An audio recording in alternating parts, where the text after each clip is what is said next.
Well, good morning, very warm welcome from a sunny Emerald Headingley on this first day of the final round of Bob Willis Trophy fixtures, where Yorkshire are of course taking on Leicestershire. Jonathan Doidge with you throughout. I'm joined by Richard Ray of BBC Radio Leicester. Morning, Richard.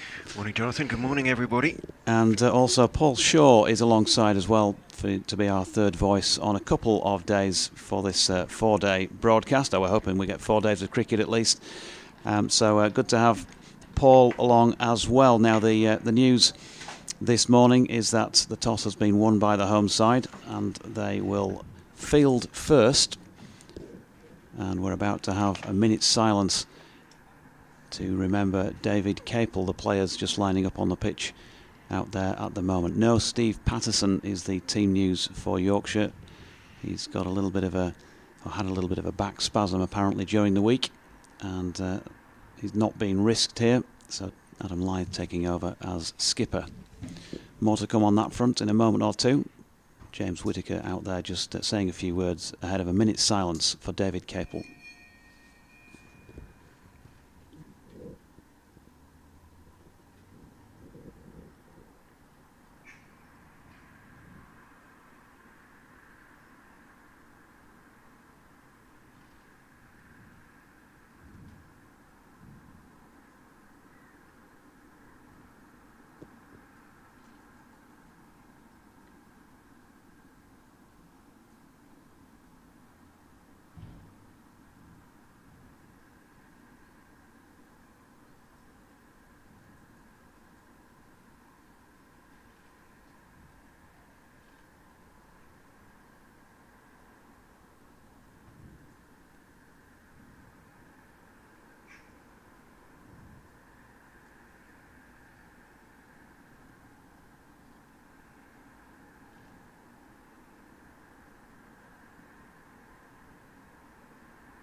David Capel, of course, former Northamptonshire and England all-rounder who sadly passed during the week.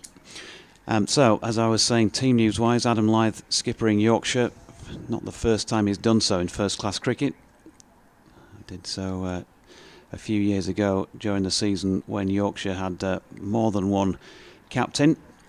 Team news-wise elsewhere for Yorkshire, Dwan Olivier back in the side, Jack Shutt back in the side, Ben Code back in the side, and Matthew Fisher also back in first-class cricket as well. Of course, we've seen him play a couple of T20 games. So Yorkshire, Tom Kohler-Cavmore, Adam Lyth, Harry Brook, Will Frayne, Johnny Tattersall, Lowton also playing in the side, Jack Shutt, Ben Code, Dwan Olivier, Matthew Fisher, and I think I've named all 11 of them because they're not written down in front of me. Jordan Thompson, my apologies to JT. And Richard will tell you the Leicester side.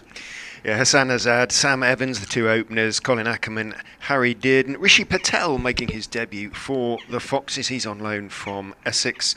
Aaron Lilly, Harry Swindles, the wicketkeeper, Ben Mike, Gavin Griffiths, Alex Evans, again, young seamer getting a second chance this season, and Dieter Klein. So no Tom Taylor, no Callum Parkinson, no George Rhodes. And it's going to be Ben Code then to bowl the first ball of the match to Hassan Azad. Left-hander, of course. 4 slips await an early opportunity. Richard popping off to just do a quick update for his station. So Ben Code then bowling right arm over the wicket. First ball of the match dropped into the offside by Hassan Azad, and there is no run. So the 4 slips in place. Jordan Thompson, as ever, is at point. Jack Shutt has been positioned at a sort of extra cover on the wicket ends at the bowler's end of the pitch. Dwan Olivier in at mid-on. Tom Lowton at mid-wicket. And then also a long leg. Matthew Fisher just doing a few stretches away down by the ambulance in the southeastern corner. Code in again for ball number 2. Dropped into the leg side. No run. Good to see Ben Code back, of course. Played in the opening game of the competition up at Durham. Bowled well, very, very tight. Didn't have lots of wickets to show for his efforts. But of course, both he and Matthew Fisher developed minor injuries that have kept them out for a few weeks. Code's first game of any description since that, as his third ball is pushed into the leg side where Tom Loughton fields. And again, there is no run. First match between these two sides back in August 1894 took place at Harrogate. First match here at Headingley between them was in 1897. It's not a fixture where Leicestershire have had a huge amount of success, you'd have to say. As Code comes in again, and Azad pushing forward into the offside, opens the face and runs it to Jordan Thompson. No run. The umpires, by the way, as they have been throughout, I think just about all the home games in this competition. James Middlebrook standing at the Emerald stand end by the looks of things, and with his back to us at this Kirkstall Lane end is Peter Hartley. Two fairly distinct figures, aren't they? We can definitely tell those two apart. With respect to Peter. Code, orange soles on his boots, and he comes this time. That one shaping back in towards the left-hander, who was able to leave it though, wide of off stump. Big innings, this. A big match for Hassan Azad. He had a wonderful start to his first-class career last season. Comfortably Leicestershire's highest aggregate run getter, and indeed in the averages as well. But not been quite so easy for him so far this season. 6 innings, just 133 runs, highest score of 58. That was in his first innings, I think, so could do with a knock. Here's Code again, and Azad gets comfortably in behind that one. It's the end of the first over. It's a maiden to open things up here at Emerald Headingley, Leicestershire then. Naught without loss, and Matthew Fisher will doubtless be taking the new ball at the Emerald stand end. And young Sam Evans at the other end, getting his opportunity to establish himself at the top of the order. In the last couple of games, he scored 85 against Durham in his only innings against the North Easterners, then 4 and 48 against Nottinghamshire at home. So that's a pretty decent effort in the 3 innings he's had. He needs to go on and really establish himself. He looked at the best of those innings, oddly, was the 48 against Nottinghamshire, which was reasonably fluent. He has had a tendency just to get a little bit tied down, but just at the moment, for the first half hour, just hang on in there. Fisher then in from the Emerald stand end, bowls outside the off stump. A little bit of movement away, but from outside off stump and allowed to go through by Sam Evans. Short sleeved shirt for Evans, long sleeved for Azad. 4 slips. Point, wide mid-off, mid-on, and mid-wicket. Just about trying to cover both mid-wicket and square leg, as is often the case. In comes the Fisher and bowls again outside off stump, even wider this time. And again, there's shape away, but far, far too wide. And Evans almost already walking away towards short leg as it went past outside off stump. Those of you listening to the call while watching the streaming, you'll be delighted, I'm sure. Certainly. Speaking for myself, anyway, I am, that we have a nice little scoreboard in the bottom left-hand corner. Excellent addition to the already super-duper streaming services. Fisher is in and bowls. Evans is solidly forward to a fullish delivery, again on off stump, pushing it out into the covers. Picked up by Dwayne Olivier, and there's no run. Is that Olivier out there? It is, 74. Substantial figure, big man. But Code and Fisher, as I'm sure you've already said, first time they're back together since the first game, when they picked up a lot of wickets in that first game, didn't they, between them. And he comes and bowls. Fuller this time, pushed out again into the offside from off stump, getting to the pitch of the ball, but no weight into the shot, purely defensive from Evans, and there's no run. Yeah, Matthew Fisher bowled a devastating spell in the Durham second innings, really, that really kicked the game in Yorkshire's favour. What has been the nature of their niggles over the last few weeks? Sides and abdominal stuff. In he comes, Fisher, and bowls straighter this time, but meets a very straight bat from Evans. On the move, neither fully forward nor fully back, pushing it back down the pitch, solidly enough behind it. Off here hands Fisher the ball. Yeah, 6 wickets in that game. Best bowling in the innings, 4 for 54, averaging 16. But just that one game. In he comes and bowls 2. Evans takes a thick outside edge and bounces just short of 4th slip. It's running down to 3rd man. Evans picks up a somewhat fortuitous 4. It was short of 4th slip, who dived to his right to try and cut the ball off. Couldn't quite get there, but a little bit of movement. Again, nice shape to that one. Really did square Evans up. Swing. Yeah, I think it was a line, wasn't it, that he targeted, which meant the batsman had to be interested in playing that unless he was going to leave it on length, which he actually could have done, but he was suckered into playing with the bat. Open face, almost brought him a spot of bother. 2 gone, 4 without loss. Ben Code going to continue then at this Kirkstall Lane end, or he is at least when Peter Hartley's waved on, whoever he's waving on beneath our commentary position away to the left. The strip is the strip they're playing on. If somebody's behind the bowler's arm, believe it or not, in an empty ground, he's having to walk along. Astonishing. Steward, maybe. So Ben Code, number 10 on his back, and he comes past Peter Hartley. That's wide of off stump, and Azad is able to shoulder arms, and there is no run. So yeah, the strip is not central. If we get a wide shot here, you'll be able to see a little bit more about where they are. There you go, left of centre, the east side of the ground is the shorter of the boundaries. It's almost as though somebody's listening to you there.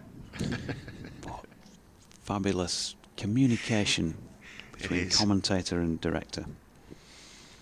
Code turns and in he comes again then. 4 slips waiting for an opportunity, but they're not going to get one this time because it's just a shade wide of off stump. Ben Code just getting the just get the feeling from him. He's a miserly bowler, isn't he? That he's just getting the radar in gear here. He's, as usual, not offering up too much in the way of a scoring opportunity. There are ways that the great thing about cricket, the different ways of getting a victim. There's the devastating delivery. There's the pace and fire, and then there's the nag. Here is Ben Code with the latter and hangs that ball out again, just wide of off stump. Azad not tempted. Harrogate born, but a Thirsk boy essentially, isn't he? Code. Ripon. Okay. Likes his racing. Likes an afternoon at the races up there. 26 now. Just 37 first-class games. 149 first-class wickets. So he's coming up to a little landmark.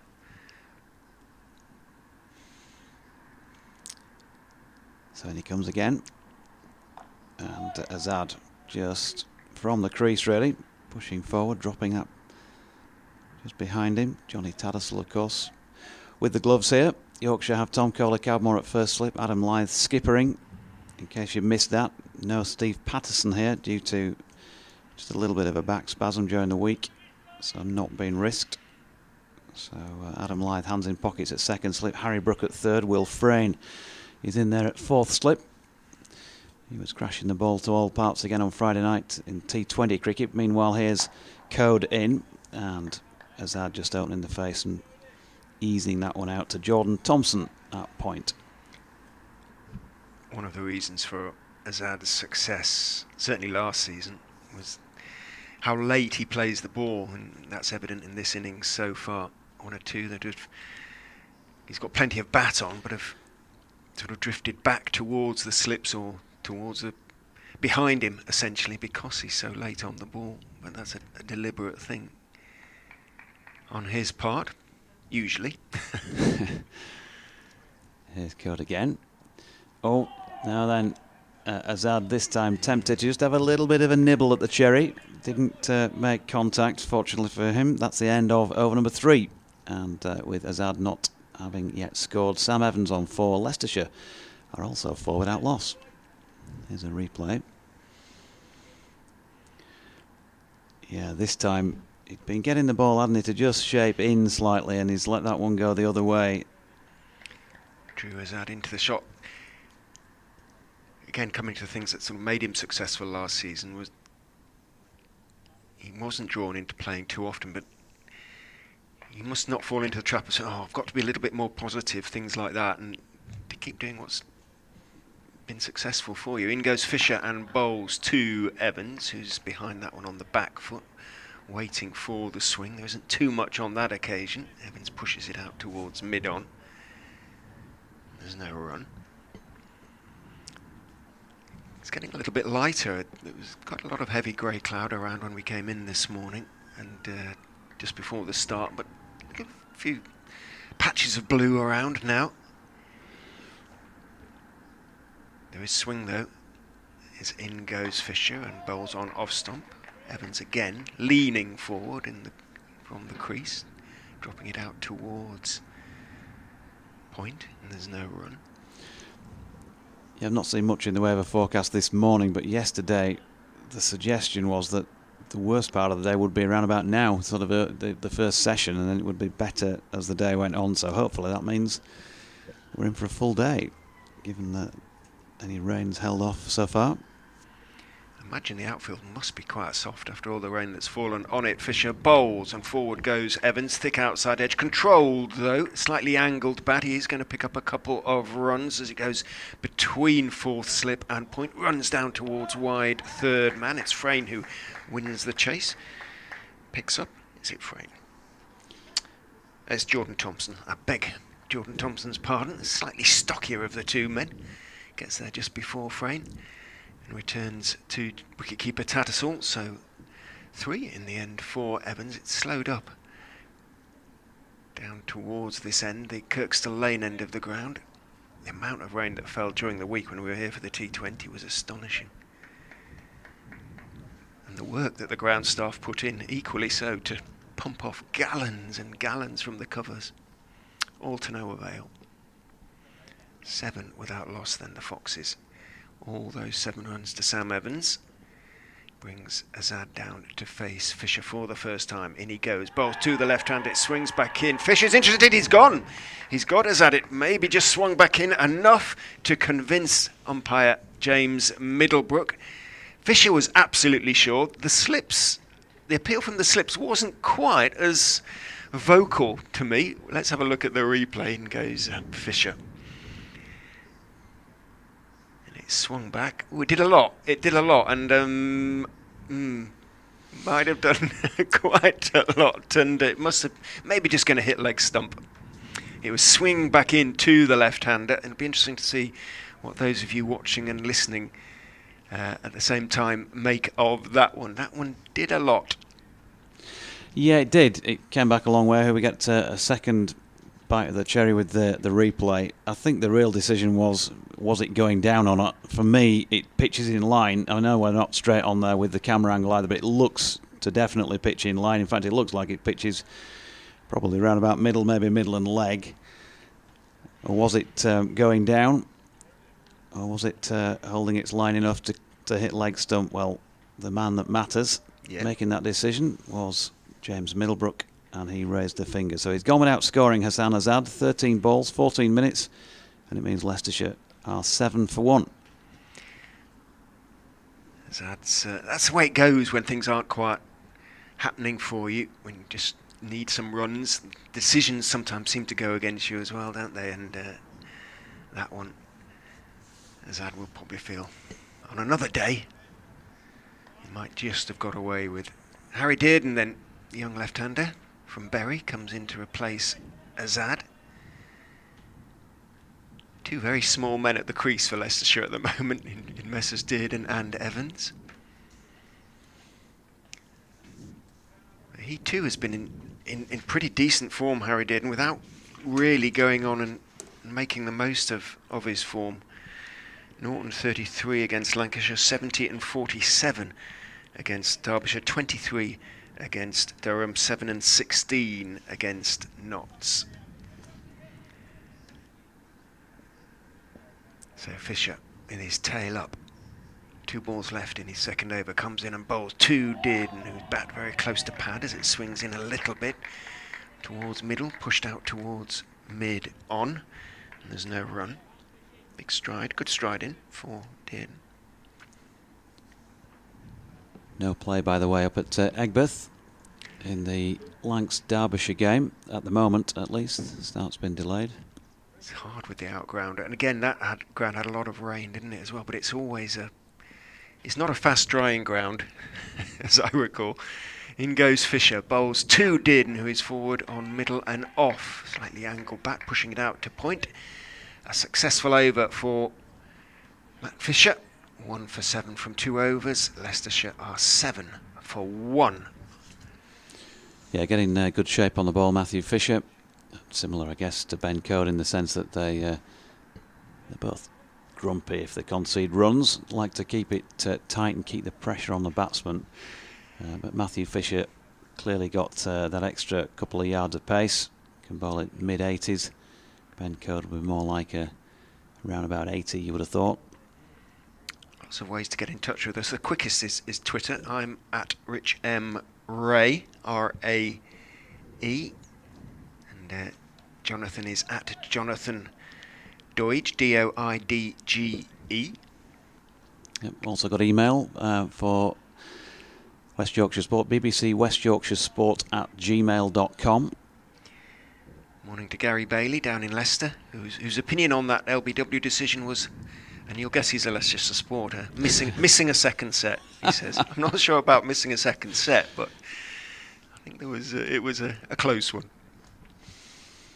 So Ben Coad continuing at the Kirkstall Lane end to bowl to Sam Evans, who's watching this one go by down the leg side. A rare stray in line from Yorkshire's returning opening bowler. 4 slips in place. Fisher has gone to point this time. There's a long leg, mid-wicket, Tom Loughton, Jack Shutt at mid-on, and Dwan Olivier is in at mid-off, so there's a yawning gap through the covers for Evans to try and get the ball through. Coad's hoping he's going to nick one off here with 4 men in place, but on this occasion, solidly behind it, pushes out to Fisher in the offside, no run. Steve Marchant, good morning to you. Says great to have Ben Coad and Matthew Fisher back to lead the attack from a Yorkshire perspective. Of course, the Tykes will be very, very keen to try and take as many points as possible from this one to have any chance whatsoever of qualifying for the Lord's final, as Cody's in again to Evans, who opens the face and plays that nicely. There's a little bit of indecision between the batting partners. Matthew Fisher went round to do the fielding and tried to throw the stumps down, but missed just for a split second. There was a, what do you think? I'm not entirely sure, old chap. Maybe we better turn back and return to our respective ends then.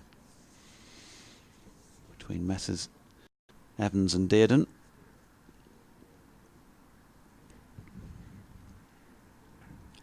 In comes Coad again. Tom Loughton with a real exaggerated jogging in from mid-wicket as Coad bowls it. It's dropped not to Loughton but into the leg side to Jack Shutt.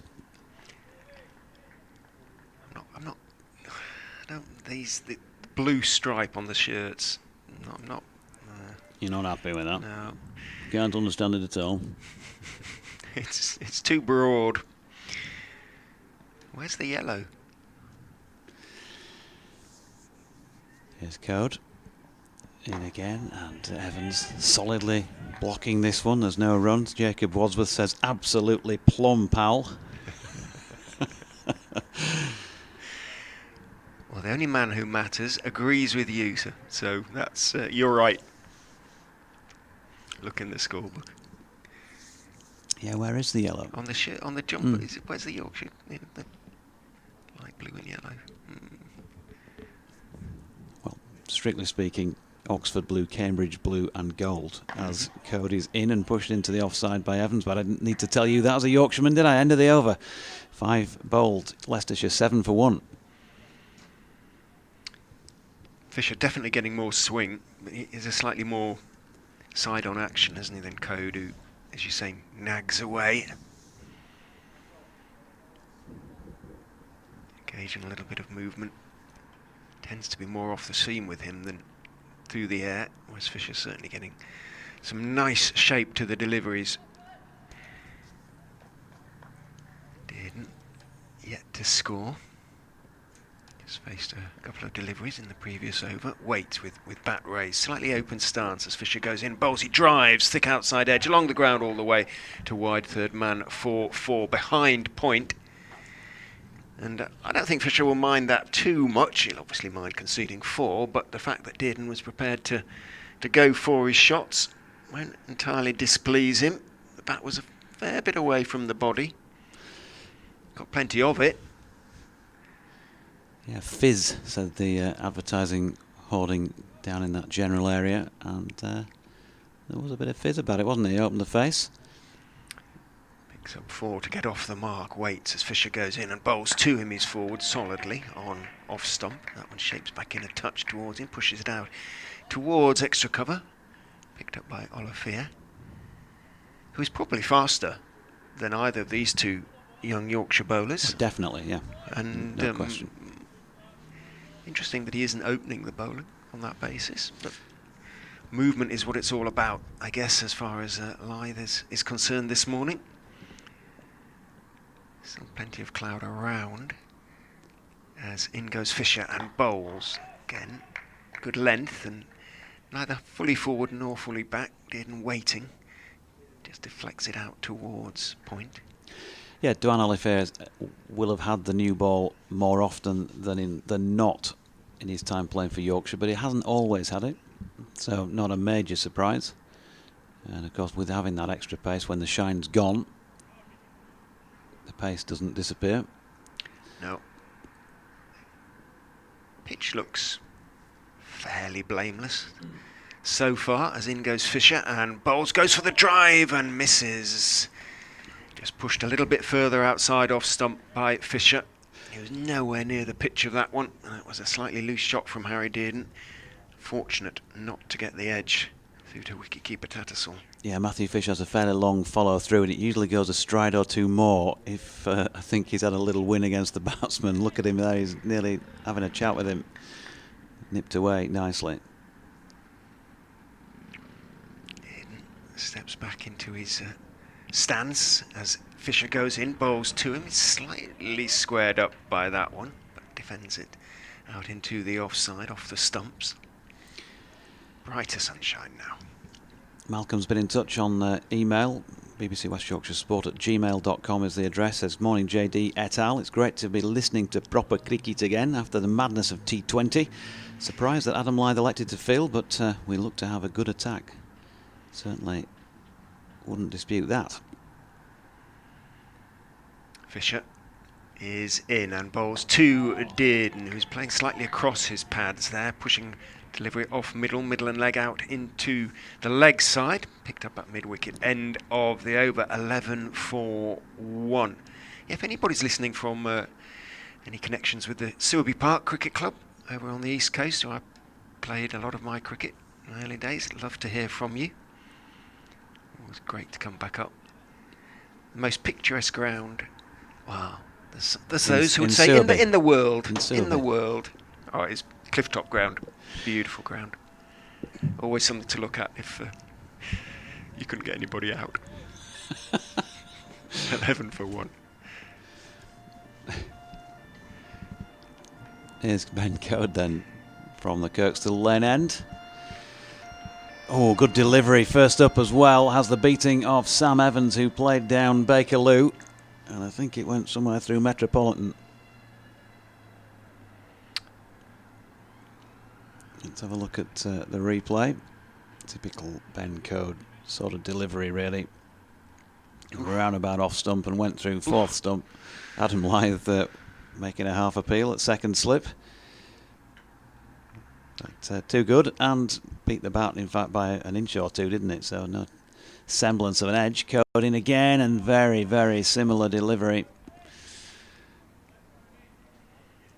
Talk about bowling, don't they? And you watch these coaching videos and master classes, and they talk about having a repeatable action. I think Ben Code would be a very strong case in that particular point. So 11 for 1. 2 balls into the 7th over here. It's been tough going so far as runs being come by, as this next delivery from Code is a little straighter and Evans pushes it back to the bowler. What will Ben Code be doing? 2 that nipped away. Patient bowler. Certainly there may be thoughts of some sort of setup here. See what happens in the final 3 deliveries, but he's got his man at the moment anchored with his back to the Emerald stand, and he comes past Peter Hartley again, and this is a little more off stumpish, open face and pushed out to Fisher at point, no run. Good morning to you, Lily, who's happy to see Ben Code and Matthew Fisher back in the team, and he's hoping that Dwan Olivier bowls well when he gets on. Morning to Bronte. Even my whippets didn't think Hassan was out, he said. and Bronte's dogs, they watch a lot of cricket. They know their stuff. Looking book then, Oz. Here's Code, and that's pushed back down the pitch by Evans to the bowler. And there is no run, 1 left in the 7th then. He just turns and gets on with it, doesn't he? Whether he's beaten the bat, or he's come off the middle, just turns.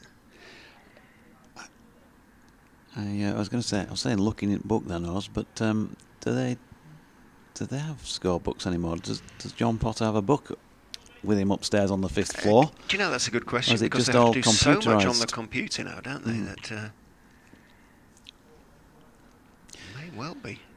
So Evans waits, Code in again to him, and this is a good delivery from Ben Code. He's got his man this time. We talked about the setup, and that one just about would have shaved off stump, and a little nick and a diving catch from Johnny Tattersall means that Leicestershire have lost a 2nd wicket. Sam Evans caught Tattersall, bowl Code for 7, and they are 11 for 2. LBW. No? Let's have no, you might well be right. Let's have a quick look at the replay. Looked like a nick. It certainly hit. Oh, it was LB. Oh, it was LB. Well done. My apologies, folks. Get the mince pies tested again. It's a wicket, nonetheless. It looked like he'd got an outside edge from the angle we're sitting at. Yeah, and I don't think there was too much doubt about that one. It was the diving catch from yeah, Tat. it clipped the back pad, didn't it? It beat the bat on the inside edge and hit him, Sam Evans. Although he was forward, it was the back pad, and was going on to clatter into middle and off. Just having another look at this excellent replay. Yeah, I don't know, it might just have sort of been between the two, but it was not much doubt about it, I don't think. And 2 LBWs. I mean, Leicestershire are struggling. Sam Evans goes leg before wicket to Ben Code for 7. Not an ideal start for the Foxes. I've got to go and tell BBC Radio Leicester that as well. Okie dokie. That was the end of the 7th over then. So 11 for 2.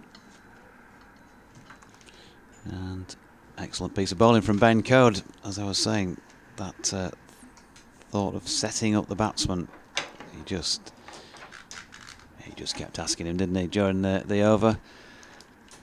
And he's having a bit of a joke, Ben Code, as he walks back off into the outfield with 1 or 2 of his teammates. And it's Colin Ackerman coming in then to try his luck. It's not easy out there, and you wouldn't be blaming, I don't think, the playing surface here at Headingley. Just 2 bowlers who are on the money from the get-go here.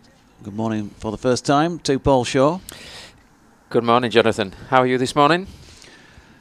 Oh, I'm all right, thank you very much. Can't grumble. Good. Here's Matthew Fisher. And that one slanted across the left-handed Harry Dearden, and there is no run. Good trip up from Barnsley this morning, lad. Yes, very pleasant trip up, around about 40 minutes. Arriving here at the Emerald Stadium, Headingley. Interesting little bit of cloud cover this morning, and both bowlers, Code and Fisher, bowling really good areas. There's a little bit of swing around for Fisher, and just a little bit of sea movement for Code, and good conditions to bowl in. So 11 for 2. Fisher in again. That's Fuller. And driven into the offside where Dwan Olivier does the fielding. Sun shining at the moment. As Shawty said, there is a fair bit of cloud cover. It doesn't look a threat in terms of rain at the moment, you'd say.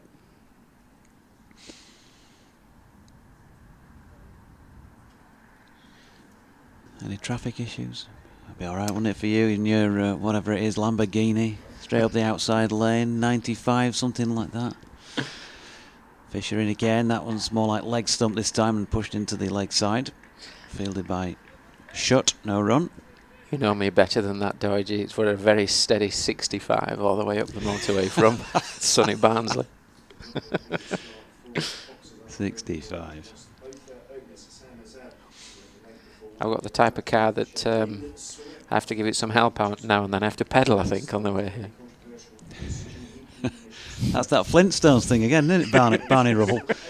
Here's Fisher in again from the Emerald stand end. An edge from Deard on this occasion drops short of Adam Lyth. Let's catch that one for those who've got the privilege of the replay. Yeah, Fisher's bowled good lines this morning, and he's just outside the off stump, just a little bit of movement away. Just didn't quite carry to the Yorkshire captain today, Lyth. Yeah, good line from Matthew Fisher. And angled across the left-hander, who was forced to have a little nibble at it. This time he shoulders arms. And there is no run, so one left in the 8th. Leicestershire 11 for 2, having been put in by Yorkshire's stand-in skip for this match, Adam Lyth, in the absence of the injured Steve Patterson. Run through the two teams for you again at the end of this over, for those who might have not managed to join us on time or forgotten perhaps that it was a 10:30 start. Tut tut. Shame on you. Here's Fisher again, and that's dropped into the 4th slip region by Evans, last ball of the over. So 8 gone, 11 for 2, and so those teams for Leicestershire, Hassan Azad and Sam Evans, already departed those two batsmen. Harry Dearden, Colin Ackerman skippering, Aaron Lilly, Rishi Patel. Keeping is Harry Swindles, Ben Mike, Gavin Griffiths, Alex Evans and Dieter Klein. And for Yorkshire, in the absence of Patterson, Adam Lyth skippering. Tom Kohler-Cadmo will be his opening batting partner. Will Frayne looks like he'll probably bat 3. Tom Loughton 4. Harry Brook 5. Johnny Tattersall 6. Jordan Thompson 7. Ben Code, not necessarily in this order. Matthew Fisher, of course, as well.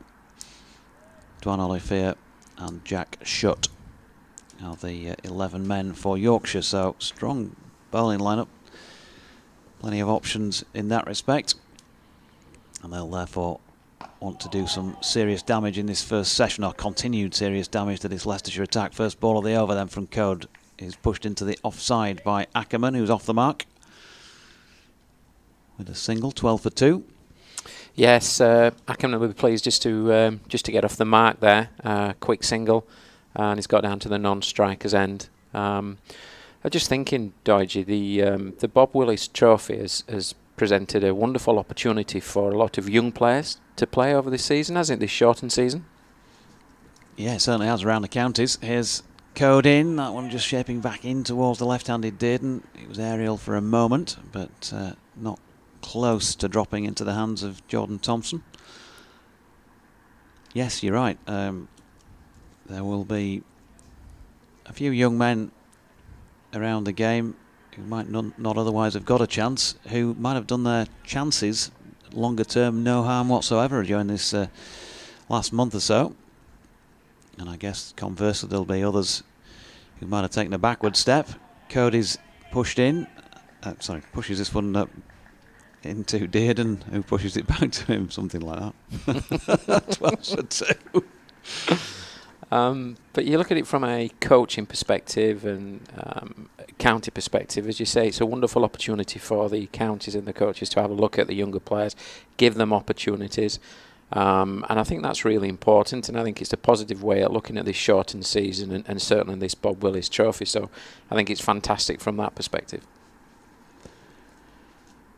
Ben Code then going round the wicket now to Dearden, who gets a thickish outside edge. It's dropped short of Yorkshire's 4th slip, Will Frayne, and there is no run. Of course, the halfway stage in the T20 competition, the Vitality Blast this season, Yorkshire have played just the 3 out of the 5 scheduled games. A couple washed out, lost the one at Notts, and have beaten both Derbyshire and then on Friday night Durham, where Ben Code travelled with the team but was practicing with his red ball before the game. He's in again, and that one's angled in towards the left-hander, and it's kind of been too far away from off stump. No run. Code on the board with a wicket in the previous over from this Kirkstall Lane end when he dismissed Sam Evans' LBW, despite the fact that your commentator thought he'd got a nick on it. Foxed by Johnny Tattersall's excellent diving catch to his right. Yeah, Code's just attacking this off stump here and using the angle of round the wicket to really target in on that off stump. Last ball of the 9th. Good delivery again. This one pitching around about off stump and holding its line, and it is not easy at all here for Leicestershire. I think you can underline that in red. 9 overs gone. They've scored just a dozen, and they've lost 2 wickets already. Yes, it's been a challenging morning so far for the Leicestershire top order. They'll be looking to bat for the next 20 minutes or so in a nice quiet way to lose no more wickets, and obviously Yorkshire at this stage are smelling blood with the 2 early wickets. It's 12 for 2 here at the Emerald Headingley, and Yorkshire over the next half an hour or so will look to see if they can just nick a couple more out with the 4 slips that they have in place and the little bit of movement that we're getting from Fisher. It's more away swing to the right-handed batter, and Code just a little bit of movement off the seam. Fisher then, Emerald stand end, outside edge from Ackerman. Again, living dangerously. It drops short of Frayne at 4th slip. Noticeable again that Yorkshire have gone with 4 slips, as they have done in the majority of red ball matches this season, rather than 3 and a gully. But it dropped well short, didn't it, of Will Frayne? Yes, it did, but it's a good areas again here from Fisher. He's just looking to ball at a decent length, quite a full length, and just look to swing the ball away quite late, which draws the right-handed batter in.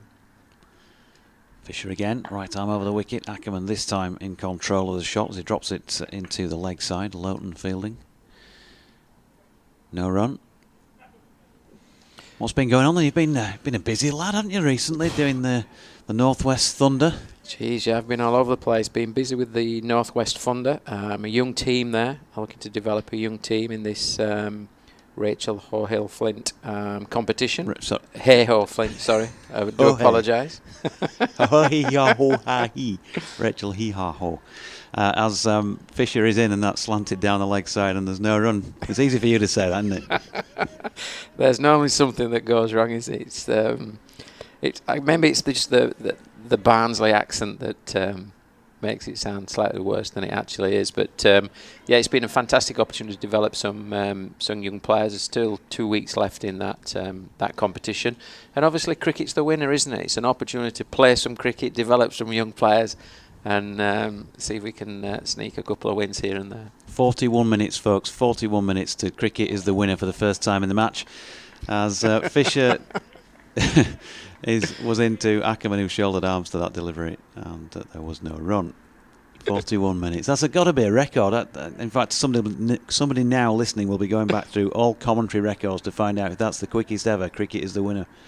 Well, I do try my best, Jonathan, you know that. But yeah, so I've been doing a little bit of wicket-keeping coaching here with the keepers, and it's nice to see Johnny Tattersall's footwork looking so good this morning. Dorji. Here's Fisher again, wide of off stump, and Ackerman happy to watch it go by.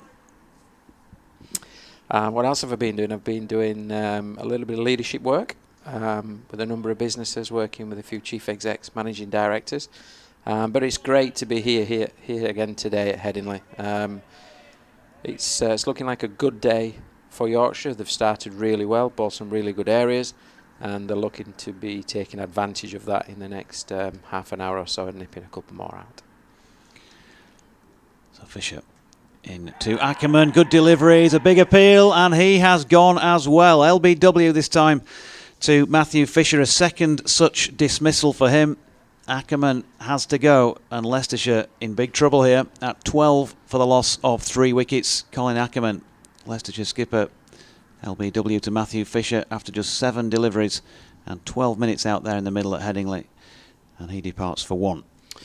Yeah, that one's not, well, there's just a little bit of movement, but it's not swung as much. It's just gone straight on with the angle, and it's given Middlebrook another decision to make there. It looked to be pitching round about middle and perhaps hitting leg stump. We'd need to see the replay again to be sure of that. But again, Yorkshire's opening attack have been bowling good areas, and that's been the challenge with the moving ball for the Leicestershire top order so far. So here is the replay for those who can see it. Yeah, probably hits him in front of. We're not straight, are we, with the angle? So we're speculating slightly, but it looks middle and leggish, and maybe going on to leg stump. Yeah, I think middle and leg, and it was a challenging one that for Ackerman, because he's a big player for this Leicestershire team, and he's scored a number of runs for a number of years now. But actually, that ball didn't swing; it just went straight on with the arm, straight on with the angle, a pretty straight delivery. So the end of the 10th over. Yorkshire striking on the last ball of the over a couple of times so far this morning. 12 for 3. And Rishi Patel, the new batsman for the visitors.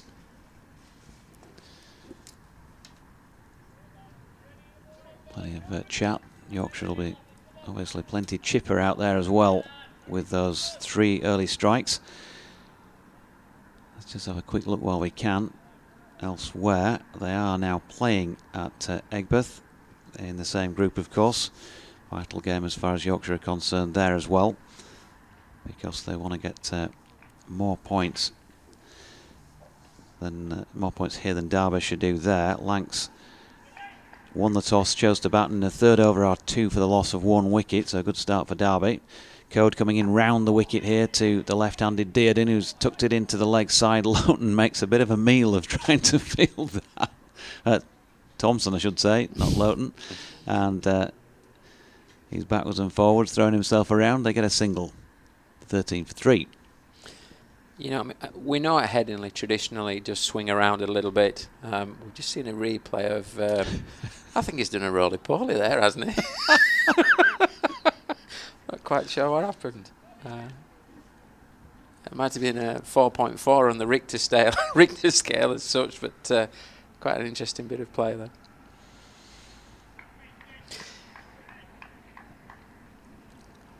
That brings Patel on to strike then for the first time. Code, new batsman to bowl at. There's a half-hearted appeal for LBW, but that looked like it was fading away down the leg side as it thudded into the pad. Yeah, I was just about to say, you know, traditionally we know there's a little bit of nip here off the pitch at Headingley and also swing, but it's all very well saying that, but actually Yorkshire, certainly the first 2 bowlers in Code and Fisher, have bowled really, really good areas and executed their skills well this morning. And that's the key. I mean, it can swing, it can nip around a little bit, but you have to bowl good channels, and they've certainly bowled that off-stump channel with a little bit of swing and entice the Leicestershire batters into playing at balls that they'd probably rather not play. But actually it's really full swinging balls and a little bit of nip off the pitch. So they've bowled extremely well in this early phase. Now then, Wilfred has come down beneath the commentary position and taken the helmet of one of the Yorkshire non-playing staff, and getting his protective equipment in place and standing in at short leg. Then there are still 4 slips in there as well as Cody's in towards Patel, but that one faded away down the leg side and there's no run. So there are 4 slips, a point, big gap through the offside. There's Dwan Olivier doing a few stretching exercises now, notably at mid-off. Jack Shutt just catching the ball and handing it on to Ben Code. Shutt still mid-on, Frayne at short leg, and there is a long leg, Tom Loughton.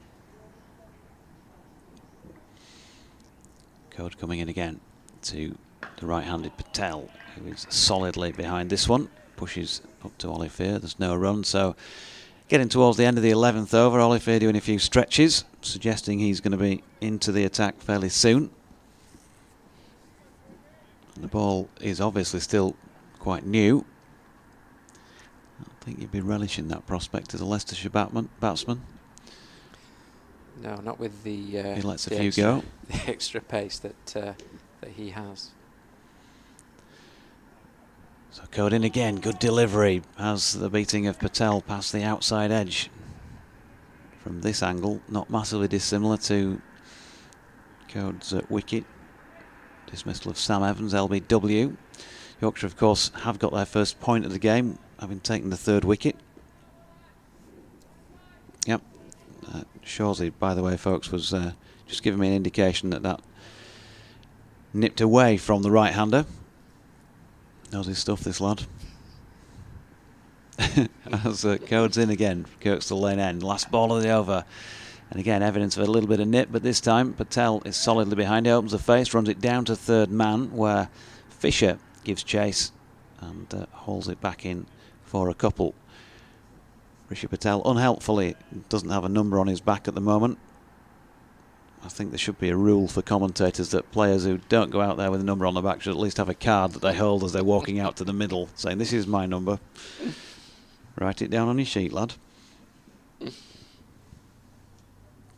So,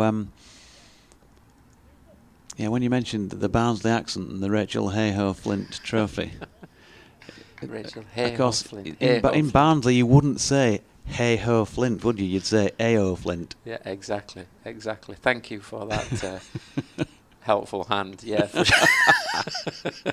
It is appreciated. In Leeds, you'd also say AO Flint.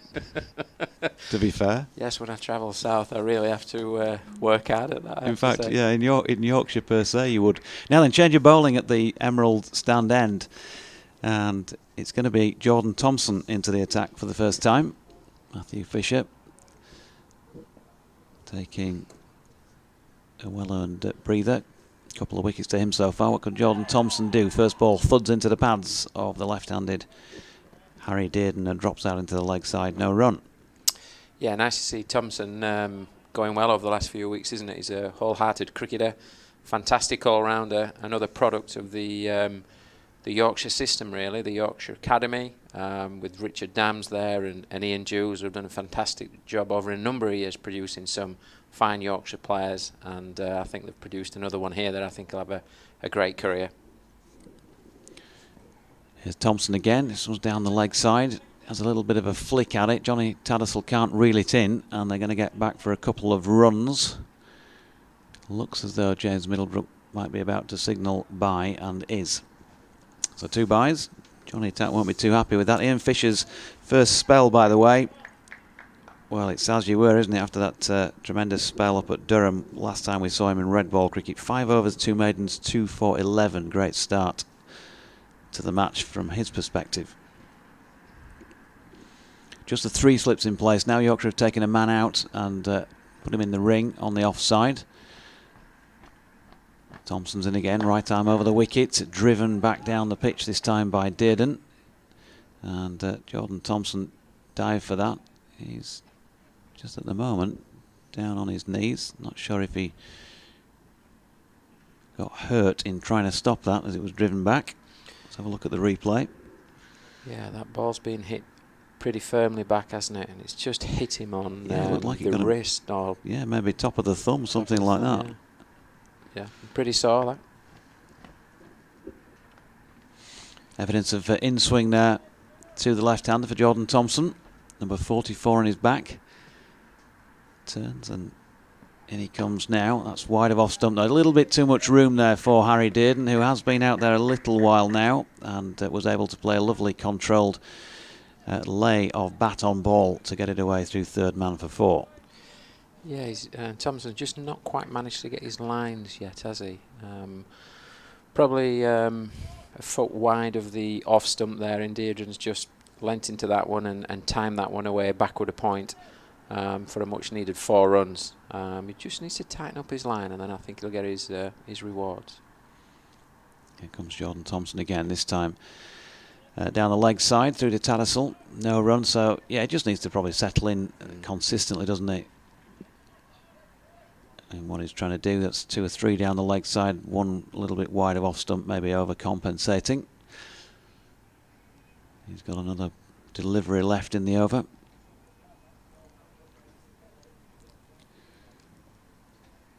.21 for 3 then. Dearden on strike, not out on 9. Thompson in again, that's better. Roundabout off stump pushed out to Will Frayne at point, and concluding the 12th over then with Leicestershire 21 for 3. Yeah, it's just a difficult period, this, isn't it? This first hour for Leicestershire this morning. As we say, the ball is swinging about and nipping about a little bit. Yorkshire have bowled well. From a coaching perspective, Nick will be down there on the bench, just hoping that the players can get through this period, bat for another half an hour without losing any more wickets. But as I say, it's not easy conditions for a top order batters this morning. As I say, Yorkshire are bowling well, bowling good areas, bowling tight lines, and they've really built some pressure on the Leicestershire batters this morning and got their just desserts in terms of wickets. At the moment here at the Emerald Stadium, Headingley, it's Leicestershire are 21 for 3. Yeah, Ben Code also having a breather. 6 overs, 4 maidens, 4 runs consumed, 1 wicket taken by him in his first spell, and that means that Dwan Oliphir pushing off first ball of the match from the Kirkstall Lane end, and that's a full-length delivery, just worked into the leg side by Rishi Patel. He's going to pick up a couple round to Tom Loughton, who's coming squarer from his position at long leg to do the fielding. 23 for 3, Patel on to 4, yet to look settled out there, understandably so. Still early moments.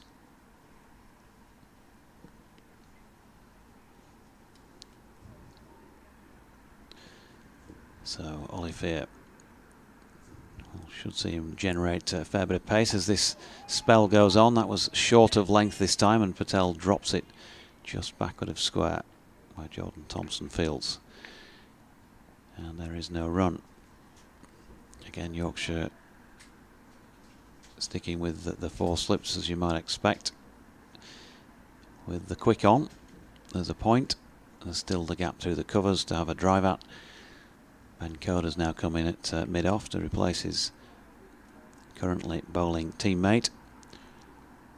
Shutt, Thompson and Loughton on the leg side. Oliphir this time gets the angles wrong though. That's down the leg side of the right-handed Patel. No run. Yeah, Oliphir's just pushed that one down the leg side as he strives for pace.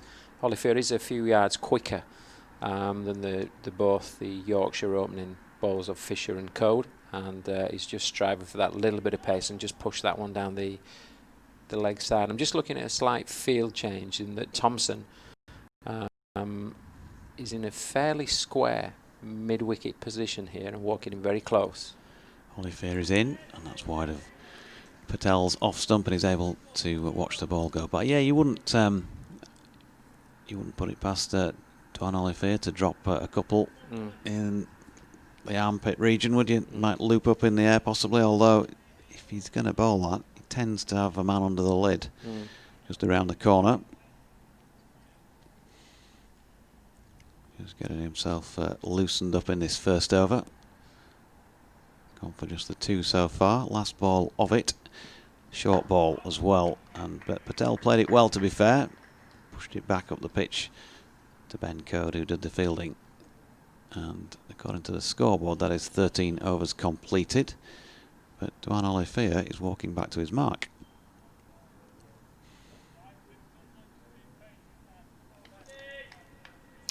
Patel played that delivery well, didn't it? It was a short ball, under the chin, played it very, very late, in the bubble as we call it. Doidge, we play it in the bubble, just under the eyes, soft hands, and drop the ball out into the offside. Olivier then. That was quicker, but wide of off stump, and Dearden again able to watch it go by. So he's not out 9, or even Patel it was, I should say, was not out 4. Dearden completed the over at the non-striking end, not out 9. Scoreboard was a little bit premature. But 2 runs conceded by Olivier in that first over, and Leicestershire 23 for 3 after 13.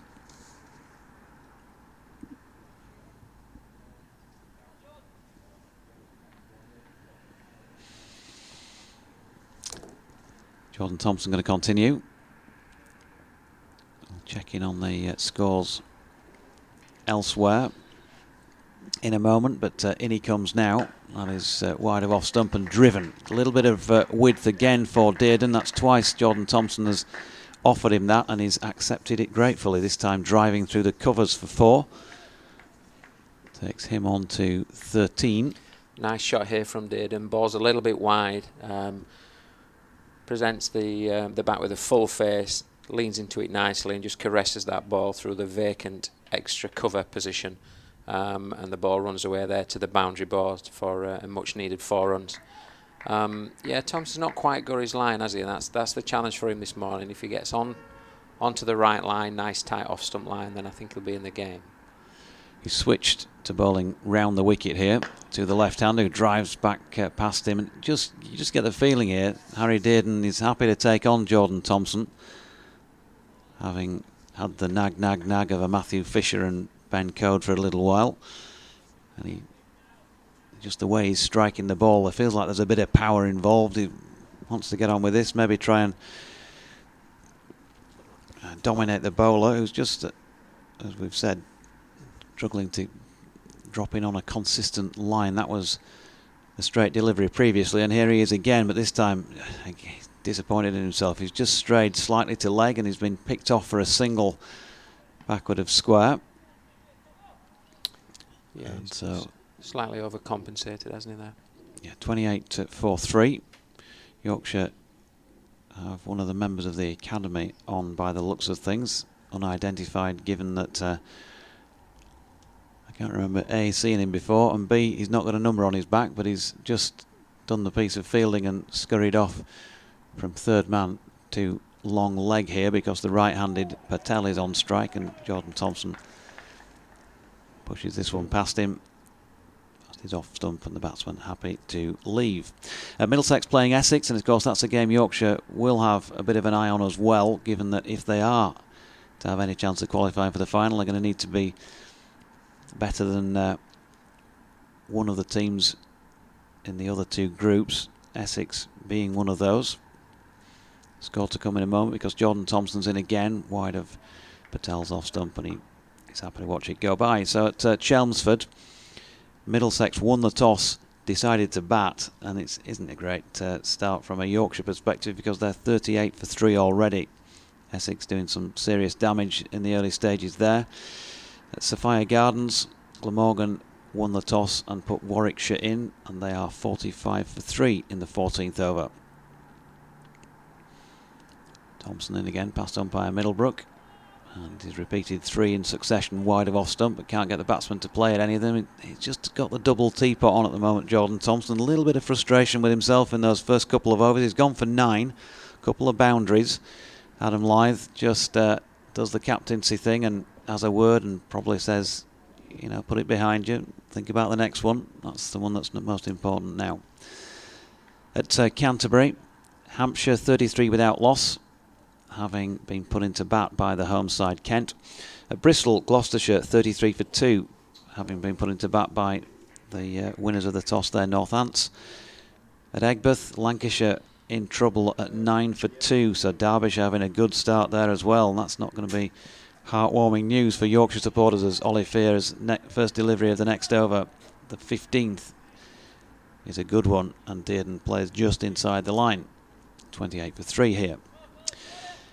They haven't got going yet at the Oval. Surrey taking on Sussex, not sure for the reasons of that. Probably some weather. At New Road, Somerset playing Worcestershire. Somerset, of course, top of the central group. They're 43 for 1, having won the toss and decided to bat. Olivier in to Dearden, who opens the face and runs it out to Will Frayne at fourth slip. So that's your lot for the scores from elsewhere so far. England, of course, playing the Aussies this afternoon. T20 action down there at the Ageas Bowl. Just looking at the field here with 4 slips, and we have a backward point, mid off, mid on, mid wicket, and long leg. Olivier in again, certainly good carry this time. Johnny Tattersall takes that probably the best part of shoulder height, and he's stood about a pitch length probably behind the batsman. Give you an indication of the pace that Olivier is starting to generate here, midway through his second over. Yeah, certainly got some bounce and carry. Shoulder height for Tattersall, but probably head height for me, Dodgy. Here's Olivier in again, dropped into the offside by Harry Dearden, who's been called through by Rishi Patel for a single. Head height for you.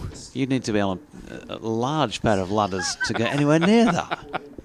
Well, I've come in this morning with platforms on just so I can balance out a little bit. We can be almost in sync. I thought when I saw you in the platforms, I thought, you know what, blonde bloke platforms. I was trying to think who it was, and he just brought it back to me now. Brian Conley from the Suite. Oh dear. A blockbuster session of commentary from Paul Shaw as that's dropped into the offside by Patel, and there is no run. On a serious note, what do you think to these? Do you like the platforms? They're my colour? I know they're not yours, I can see by your facial expression. Do you want me to be honest? Yes, please. Because we are Yorkshire after all. Be honest, but be sensitive to my feelings. They are, they fit you. 29 for 3, Olivier in to Patel. That's dropped into the offside. And that is the end of the 15th over then. It's been a good first hour and a bit from a Yorkshire perspective, having won the toss, put Leicestershire in because they are 29 for 3. I'll leave you with a few words from Shawsey, and then Richard will be in the chair for me for the next half hour. Yes, Yorkshire started well. It's been a good first hour, as Doidge says. Leicestershire 29 for 3, batting in what I would say are challenging conditions for any top order at this point. Balls just swinging around a bit, seaming about, and the Yorkshire bowlers have bowled some good areas and got their rewards for tight lines. Fisher's certainly bowled well this morning. Codes bowled good areas and just nipped it around of the seam. And yes, so far a good morning's play for Yorkshire, with Leicestershire being 29 for 3.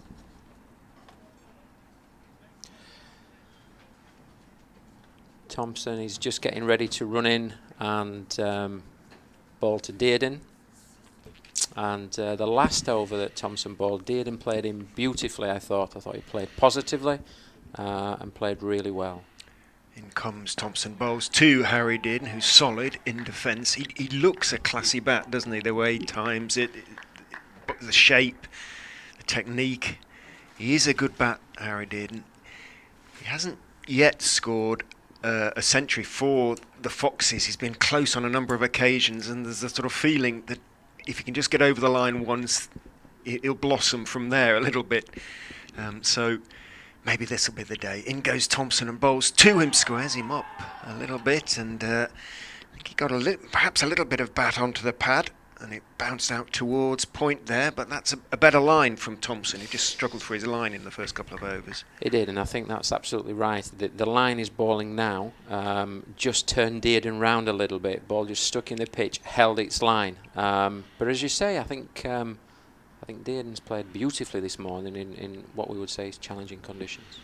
Thompson still going round the wicket, bowls onto the hip of Dearden. It just goes back and calmly turns it down towards Olivier. That wide long leg comes running in, the big man, and keeps on running because they've taken a single. Means he has to go to the other side of this Big Headingley ground. Brings Patel down on strike. Leicestershire looking at Patel with a view to making him into a permanent signing. He's been released by Essex. He scored 5 centuries for their second 11 last season. He waits with bat raised as Thompson is in over the wicket, outside off stump, too wide, moves a little bit further away, and Patel, as he's been trying not to do, has tried to leave as much as he can so far in his innings, which is probably the right way to go about things this morning, and let that one go through. Yeah, Thompson set that off a little wide, but you can see if you get the ball in the right areas and get it full enough, there's still a little bit of swing in this Headingley pitch. For sure.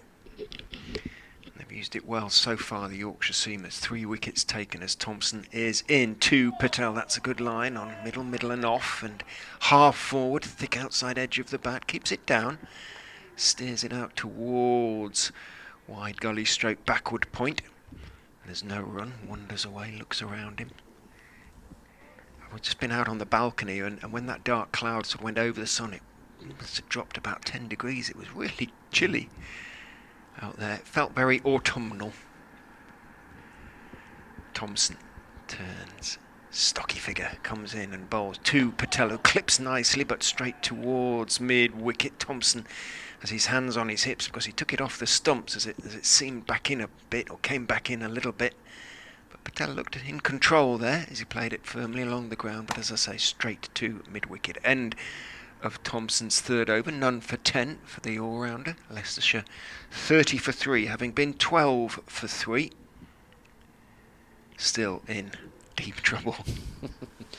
Yes, it's certainly been a challenging first hour for them, hasn't it? And just going back to Harry Dearden, he does look a good cricketer, doesn't he? He plays the ball late, he plays it under his eyes, and he looks to be positive. We always look from a coaching perspective whether people are positive with their footwork, and he's positive going forward, he's positive going back. He looks a good player. He does look a good player. Lancastrian. Hardly dare mention, but he is he's from Bury, and he is a good player. 19 innings last season, though, 375 runs. He didn't average 20. He's a better player than that. Olivier bowls a bouncer that didn't have to duck under, did instinctively, was well above his head. Quickish. I think you might be right, Richard. I think once he gets his first 100, certainly from a Leicestershire perspective, they'll be hoping that comes today in what is difficult conditions. But if it does, then he just might set the foundation for more runs in the future.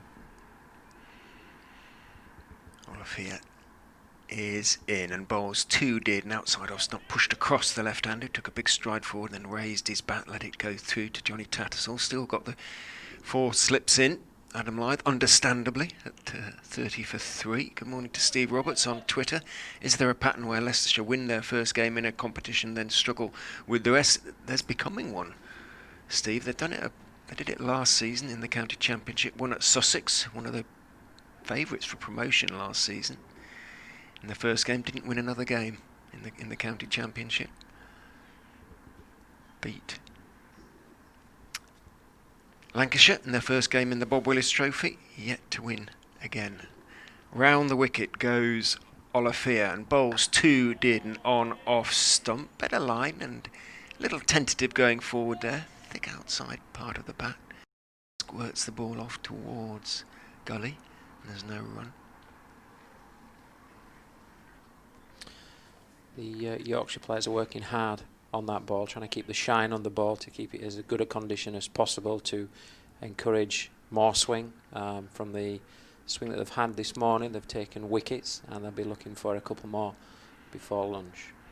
Olivier sort of almost lopes in, strange run, and bowls full, and is driven by Dearden for 4 through extra cover. It's the longest part of the boundary, but no chance at all for the fielder. Dives to the right, it slows down as it crosses the ropes in front of Tom Taylor, but it was there to be driven away, and driven away it was. And that's what I mean about Dearden. He's very positive. The ball slightly over pitched. He leans into the ball and powerfully strikes the ball down the ground for a well struck 4 runs through the extra cover boundary. They had him down as an opener for most of the the first couple of years at Leicestershire, Harry Dearden. In goes Olivier, bowls to him, drags his length back a little bit on off stump, and Dearden adjusts, just waits for it, dabs it out into the offside, off stump, and there's no run. I moved him down the order, thought that might just free him up a little bit. He has tried to be more positive, and I wonder if he's going to settle in at number 3. Ackerman has been going in at 3. He's dropped down to 4. Just not quite settled the batting order at the moment. In goes Olivier and bowls full and is driven hard back to him, and he's calling Pip for the catch. Did it carry? Umpire's not too sure. Well, Dearden is pretty sure it didn't carry. That is a tricky one. It was a brilliant piece of work by Olivier. He scooped it up very low down at his feet, and he has sent him on his way. Peter Hartley, Harry Dearden, somewhat unconvinced, but Yorkshire have their 4th wicket, and Dearden, who was playing so well, goes caught and bowled brilliantly by Duan Olivier. One-handed, right hand, scooped up, but Paul Shaw, I'm not sure, and I don't think you are either. No, I'm not sure. I can't quite tell. We're having another look at the replay here. Dearden hits this ball back very powerfully, just a few inches off the ground. Ooh. I'm not sure. You can't quite tell whether he's grasped it before it's touched the pitch or he's caught it and then he's put his hand down on the pitch. It's a difficult decision to make, but certainly a great bit of athleticism.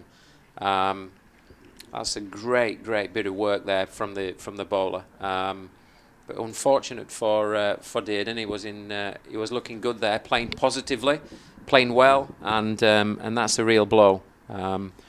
Leicestershire 4 down here at Headingley. Yeah. Well, those watching on the stream have a good look at the replay. You do get a good view of the hand, sort of, as it goes down between the legs. It's not obscured, and well, entitled to ask the question. Duan Olivier scooped it up cleanly enough, but well, look in the scorebook, as they say. And Leicestershire are 36 for 4 and really are struggling a little bit. Harry Swindles is coming out to join Rishi Patel. Swindles, he too is playing himself into a little bit of form at the moment. The young wicket keeper, just 21. Leicester born and bred. Came into the side at the beginning of this season in place of the senior wicketkeeper Lewis Hill. Had a broken bone in his hand. Lewis has since recovered and is now playing T20 again. But Harry Swindle's keeping his place because he's kept pretty well. 1 or 2 chances have gone down, but he's batted reasonably well in his last 3 innings. 41 not out, 33 and 52 not out. Gonna have to bat well today. For sure. But again, it's another opportunity. Good young cricketer. Got a few scores going recently, but if he can get one today, that'd be not just great for him, but great for this Leicestershire team. Olivier is in over the wicket to the right-hander, gets a ball on the hip that he just stands up tall and turns away down to long leg. A nice way to get off the mark. Good ball to get for first ball, just to tuck away, pick up a single.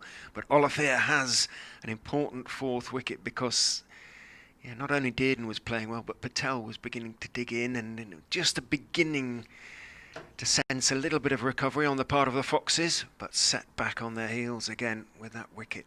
Olivier 1 for 10 from 3 overs. Yeah, they were just beginning to form a partnership, weren't they? And just extending that partnership nicely.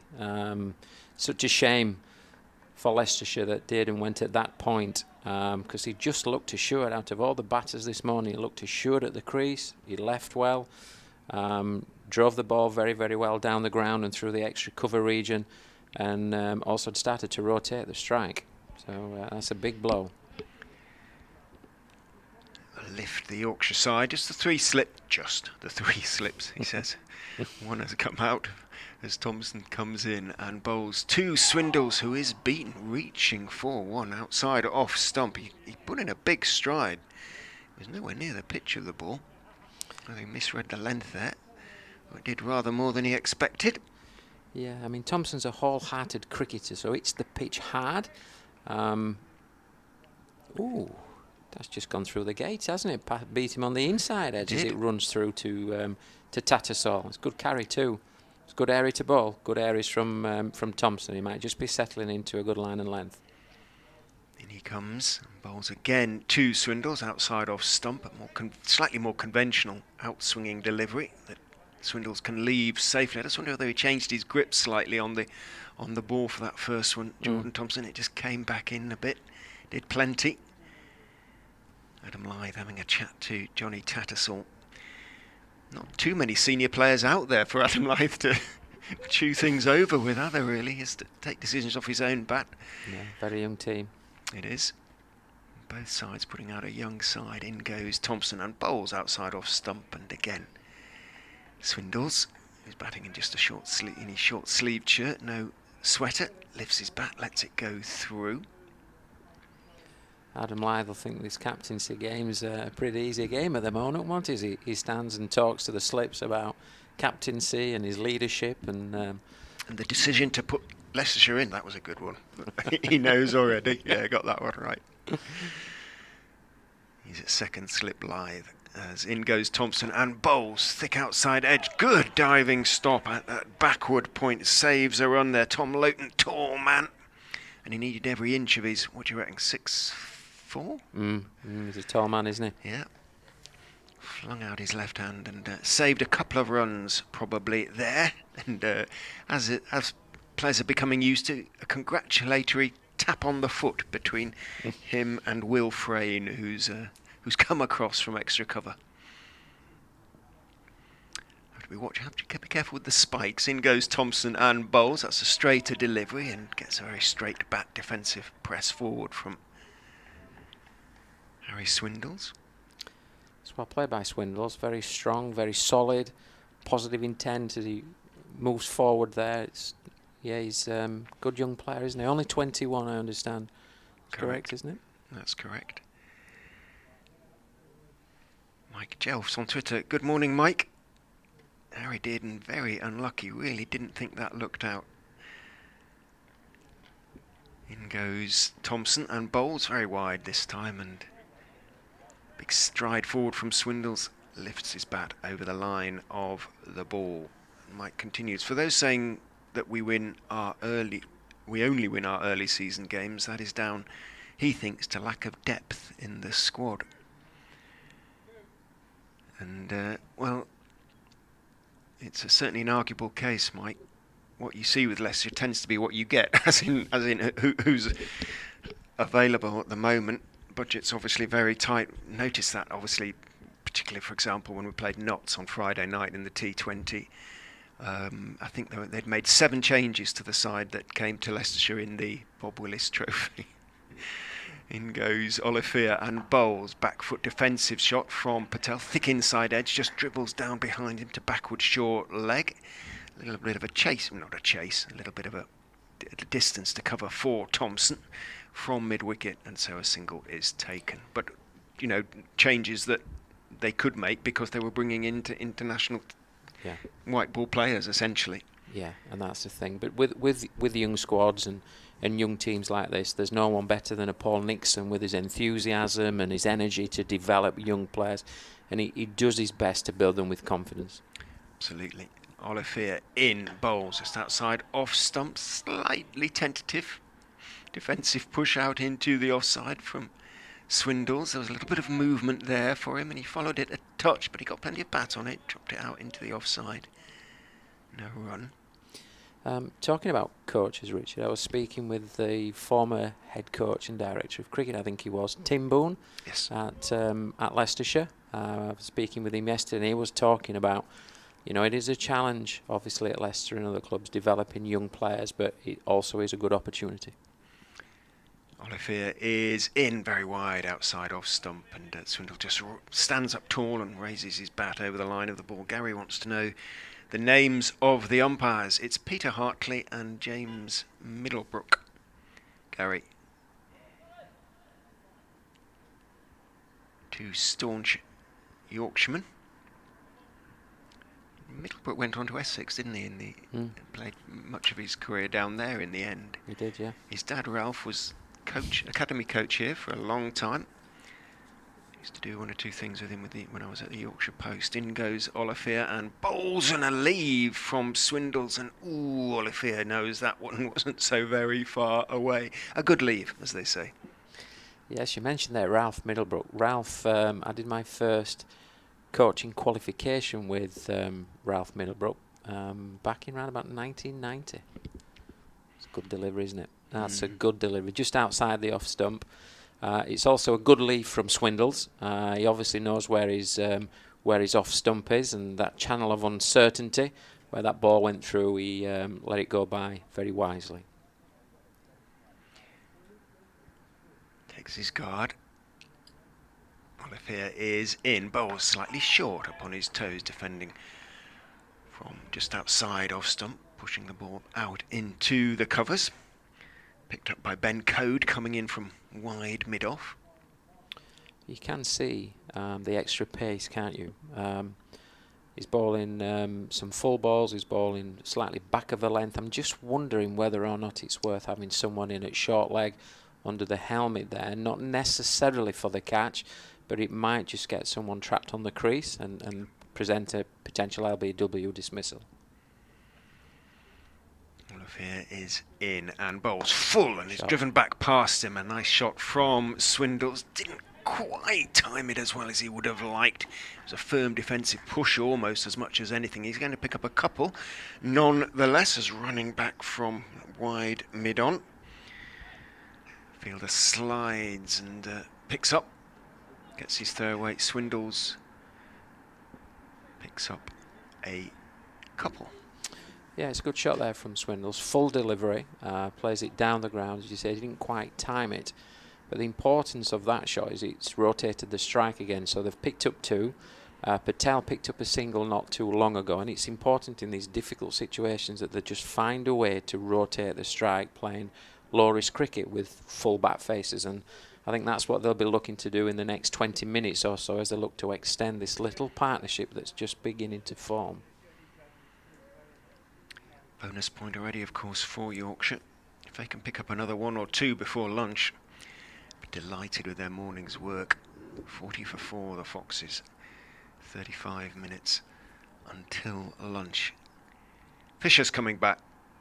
So Jordan Thompson just seemed to be starting to find his length and rhythm, and he's off again. In comes Matthew Fisher and bowls a good leave from Patel, but that really did come back a long way. Taken by Tattersall, a good couple of feet down the leg side, almost diving to his left. Might just have gone over the top of the stumps. Fisher, well, almost having a conversation with Rishi Patel there. Let's have a look-see. They did, over the top of the stumps. That's gone over the top of middle, hasn't it? I think that It one. has. That's Almost over the top of middle and leg, wasn't it? Some delivery there. Shall we say left on length? It really wasn't far over the top of the stumps either. They say good batters play on length, don't they? Wow. Wow, that's judgment. Judgment it was. So Fisher won't be discouraged by that. He's in again to Patel. Just drags his length back a little bit, and Patel plays that one with a little bit more comfort, defends it, pushes it out into the offside, drops it out into the offside. There's no run. Picked up by Frayne. Extra slip in there. 4 slips for Fisher, who was the man who got the most swing movement this morning. How old is Ball now? We've only had 19.2 overs. In he comes. And bowls outside off stump again. Didn't move so much this time. There wasn't quite the pronounced movement back in, but he's not one of those who bowls 6 outswingers and over, Matthew Fisher, or 5 plus an in-swinger. He mixes it up quite a lot. He's a good young bowler, and he's really come on over the last couple of years. He's had a few injury challenges, hasn't he, which has kept him out of the game, but it's nice to see him bowling so well here today. In he comes. Bowls outside off stump, movement away. So safe leave on that occasion by Patel. He needs a season, doesn't he? You kind of feel, just to he does. play through a season. if he gets a good season under his belt, perhaps plays the obviously the rest of this, but next season I think is a big season for Fisher. Yeah. Good young cricketer, and as you say, just needs those games under his belt, doesn't he? A consistent run in the team. Definitely a Lions prospect if he does, that's for sure. In he goes, bowls on the back foot, slightly short of an ideal length from Fisher, played out towards backward point by Rishi Patel, and there is no run. Just looking at the field here that Fisher's got. He's got the 4 slips in play. He's got a backward point, mid-off, mid-on, squarish mid-wicket, and long leg as he runs into to ball here today. Patel is looking to drive. Oh, and he loses 4 runs there because he played it firmly down into the ground, and it actually hit Swindles, who was leaping back into his crease, and I think it almost hit him on the chest, did it? He played really firmly down into the pitch by Rishi Patel, and that would have gone for 4 straight through mid-on, and well, hit him on the waist. Swindles didn't do his partner any favours there. It sort of it didn't fly towards him, it rather looped towards him, and as he was leaping back into his crease, he just couldn't quite get out of the way. It hit him around about waist or thigh high, but well, it may or may not have run away for 4. It would have picked up at least 2, I suspect, but Patel just rats. 40 for 4, end of the over. Coming towards the top of the hour. Olafia in past umpire Hartley, bowls. That's a good ball. Should we give him the batsman the benefit of the doubt there? Did he just curtain rail the bat back inside the line? It did plenty, seamed away. It did seam away, didn't it? It's a good delivery, but decent area, and it's whether he just played inside the line or not. But he's going to have to know, I think, where his off stump is here, because I think that's the area he's going to attack. He's going to try and just push him back a little bit onto his back foot, and then he'll just look to hit the top of the off stump. That'll be his strategy. As Olifair runs into ball to Swindles. Just moving Jordan Thompson, not quite a catching position. He's gone backward of square essentially, but he's walking in. He's almost in a catching position as Olifair goes in and bowls on the off stump to Swindles, who is half forward, not entirely convincingly. Doesn't come off the middle of the bat. Hit quite high on the bat, didn't it?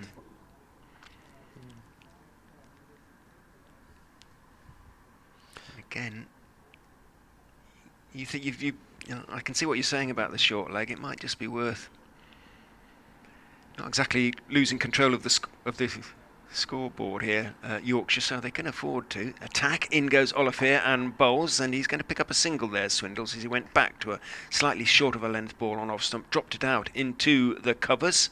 There is only an extra cover plus point, so a little bit of distance for the man at extra cover, Matthew Fisher, to make up, and a comfortable single in the end for Harry Swindles. He moves on to 4:41 for 4, top of the hour. Good cricket again, though, that, wasn't it? You know, just looking to rotate the strike, and yeah, it's good cricket. Olifair is in again up on his toes, defended by Patel, out to Fisher, and there's no run. Yeah, it's an important phase of play for Leicestershire here as we gradually work towards lunch, and really important that, although it is being difficult, it is a challenging situation, that they still look to rotate strike. You don't want to be sitting ducks even in county championship cricket. You're still looking to rotate strike, keep ticking the scoreboard along, and accumulating runs as much as you possibly can. And so Olifair is into Patel, who's able to shoulder arms to this one, and there is no run. So last half hour or so before lunch on the first morning, I think we know who'll be a bit happier with their work of the two teams involved. Georgie, nice to see you again. Have you had a little walk round? Had a little wander around, yeah. 1 or 2 chats as one does. Mm-hmm. You should be very happy with your work as well this morning, Mr. Shaw. Get a little tick in the box. Here's Olivier. That's wide of off stump, but angled back in towards the right-hander. He was able to watch it go by. End of the 21st, Leicestershire 41 for 4. Yes, I mean, we've said on a number of occasions this morning, you know, challenging conditions here at Headingley. There's just a little bit of sea movement and some swing, and Yorkshire have bowled really good areas here. And it hasn't been easy for Leicestershire at all. And when partnerships have just begun to form for them, then Yorkshire's made another breakthrough. But as I say, as we approach lunch, this is probably one of the most important phases of the game. I know we're only on day one, but actually, if Leicestershire come back, keep rotating the strike, accumulate the runs as we've mentioned, then it gives them the best chance of really staking a claim. Matthew Fisher then, recently back into the attack, of course. He's in from the Emerald stand end. That's dropped in front of him by Swindles. And there is no run. Just it's the splice of the bat that just hitting high. The balls, Fish balls hard into the pitch, and you're just getting a little bit of bounce as well. Hit high on the bat, as we'd say in the game. Ball's a heavy ball. Fisher just giving that heavy ball a wipe on his Yorkshire shirt, and he comes in again then. That's another delivery roundabout off stump, dropped into the pitch by the batsman, no run. Lily says she's not sure whether Dwan Olivier caught the ball before it hit the ground. What did you make of it, you guys? We were saying the same things. It's a tough call, isn't it, really? I mean, a great bit of athleticism to actually finish his follow-through and then get down to such a ball that was hit powerfully back. Just couldn't tell whether or not he got his fingers under the ball before, if you like, his hand was grounded on the pitch or not. Here's Fisher, and Swindles pushing out into the offside where Jordan Thompson is round like a whippet from point, and they are kept where they are, the batsmen. Sally M, good morning to you, good afternoon I should say to you now. She says, just woken up and tuned in. Are you not working this match? Yep, replay of that Dearden dismissal. He wasn't entirely convinced. Looked a pretty good grab to me. Fisher is in, that's pushed by Swindles into the offside, where Shutfield's no run. I mean, it's hard to say, you know, it's hard to be categorical, isn't it, from what we can see on the streaming. Great service though it is, because we don't have, you know, we didn't have the zoom, if you like, right up there to get a closer look, and you probably also needed a side-on angle to get a real appreciation of whether or not the fingers were underneath that. But I think you've got to trust in the player as well. And he was, I mean, his reaction was to claim it, wasn't it? I don't think he thought twice about it, as this next delivery was full and pushed into the offside by Swindles, and there was no run. As Shawsey takes his head off. Or is it headset? Not quite sure. And Rich steps back in the chair for this last 25 minutes of the sesh.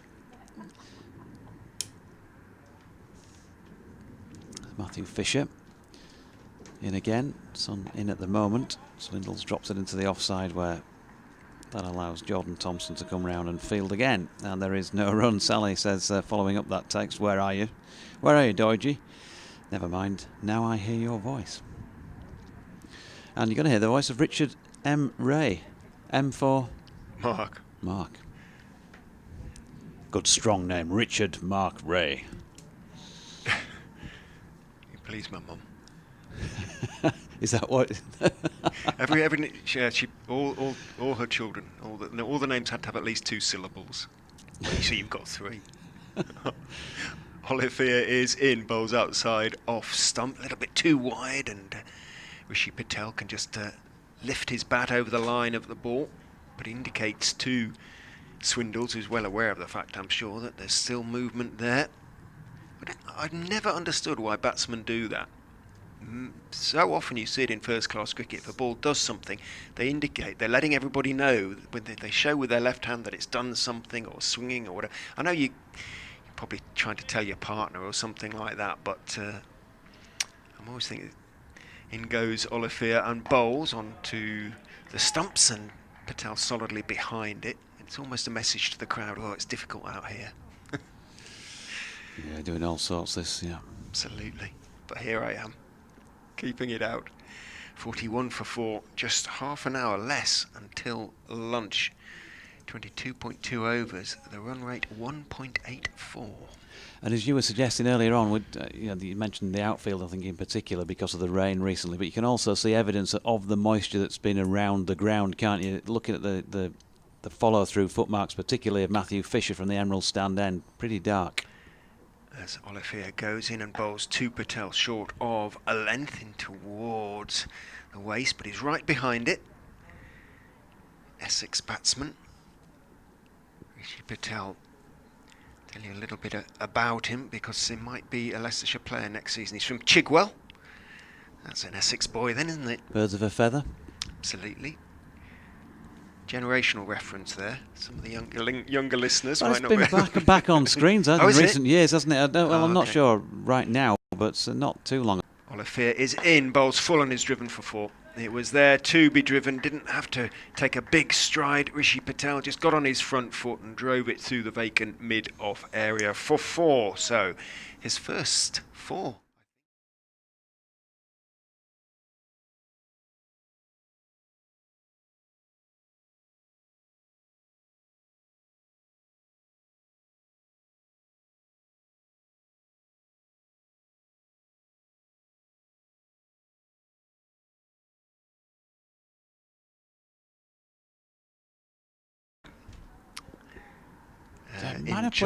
Might have played at Chelmsford against Yorkshire last year. Yeah.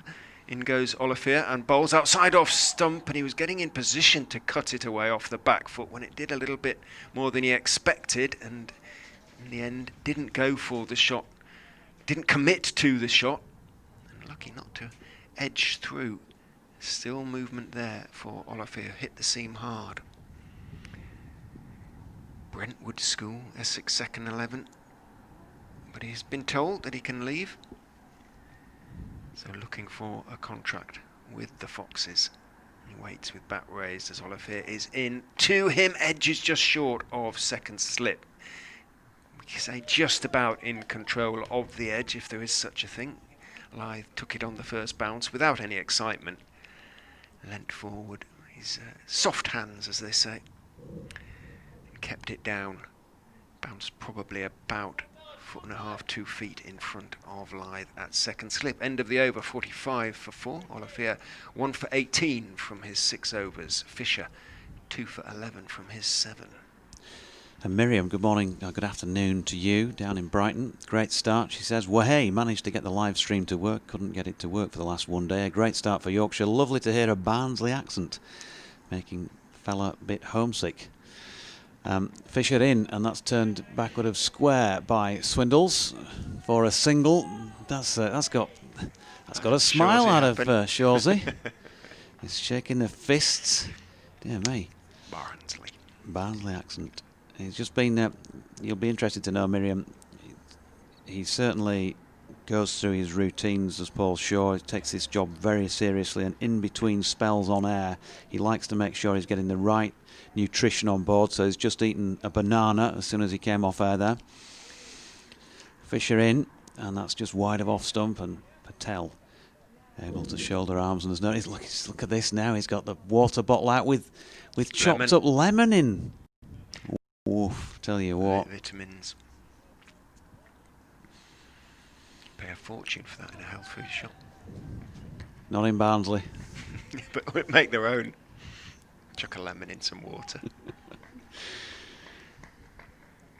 46 for 4 then, Leicestershire, as Matthew Fisher skips in and bowls to Rishi Patel, who pushes that to Jack Shutt at mid-off. There's no run. Good morning to you, John Logan. Great start for Yorkshire this morning from Coden Fisher. Great to see them return, he says. I do think that the Tykes need at least a 4th wicket before lunch to justify putting Leicestershire into bat. You have your wish. One observation from watching the stream is that I think Tattersall and the slip cordon were stood too far back for Coden Fisher. I counted 4 edges dropping short. Fisher in. to Patel, who shoulders arms. There's no run. Yeah, I was about to make a comment to that effect a little bit earlier on when Will Frayne did a bit of fielding. Funnily enough, he has the ball in his hand right now and is shining it. And I would have sort of speculated something similar, but there's only a point at which you can stand where you're going to have reaction time to catch the ball, and I don't think the batsmen either were going at the ball, if you like, for genuine slip edges. They were fairly soft hands. Fisher in, and Patel turns that into the leg side where Loughton feels there's no run. So yeah, I'll grant you that if the batsmen were driving hard at the ball and the drop short, then maybe standing up a couple of paces closer might have been the way to go. But I don't think anybody's really had a go at one that's dropped short of the slip cordon. It's been more... Those that have dropped short have been quite a long way short, haven't Yeah. they? So it's a tricky one. Matthew Fisher in again to Patel, who drops it into the leg side this time, just wide of Loughton. And in the end, it's fielded by Ben Code for the concession of 1. Is Ben Code injured, says Jeff Long? Well, I hope not, because he's just gone and fielded that delivery. He's been warming up as well. I mean, he should have bowled a little bit more. Is that the point? Perhaps Jeff maybe just didn't hear the first little spell that Ben bowled, which was a good one. 6 overs, 4 maidens, 1 for 4, and right on cue. It's almost as if he's got a headset on out there, Cody, and he's listening into the commentary. He's just taking his sweater off and he's coming back into the attack at this Kirkstall Lane end.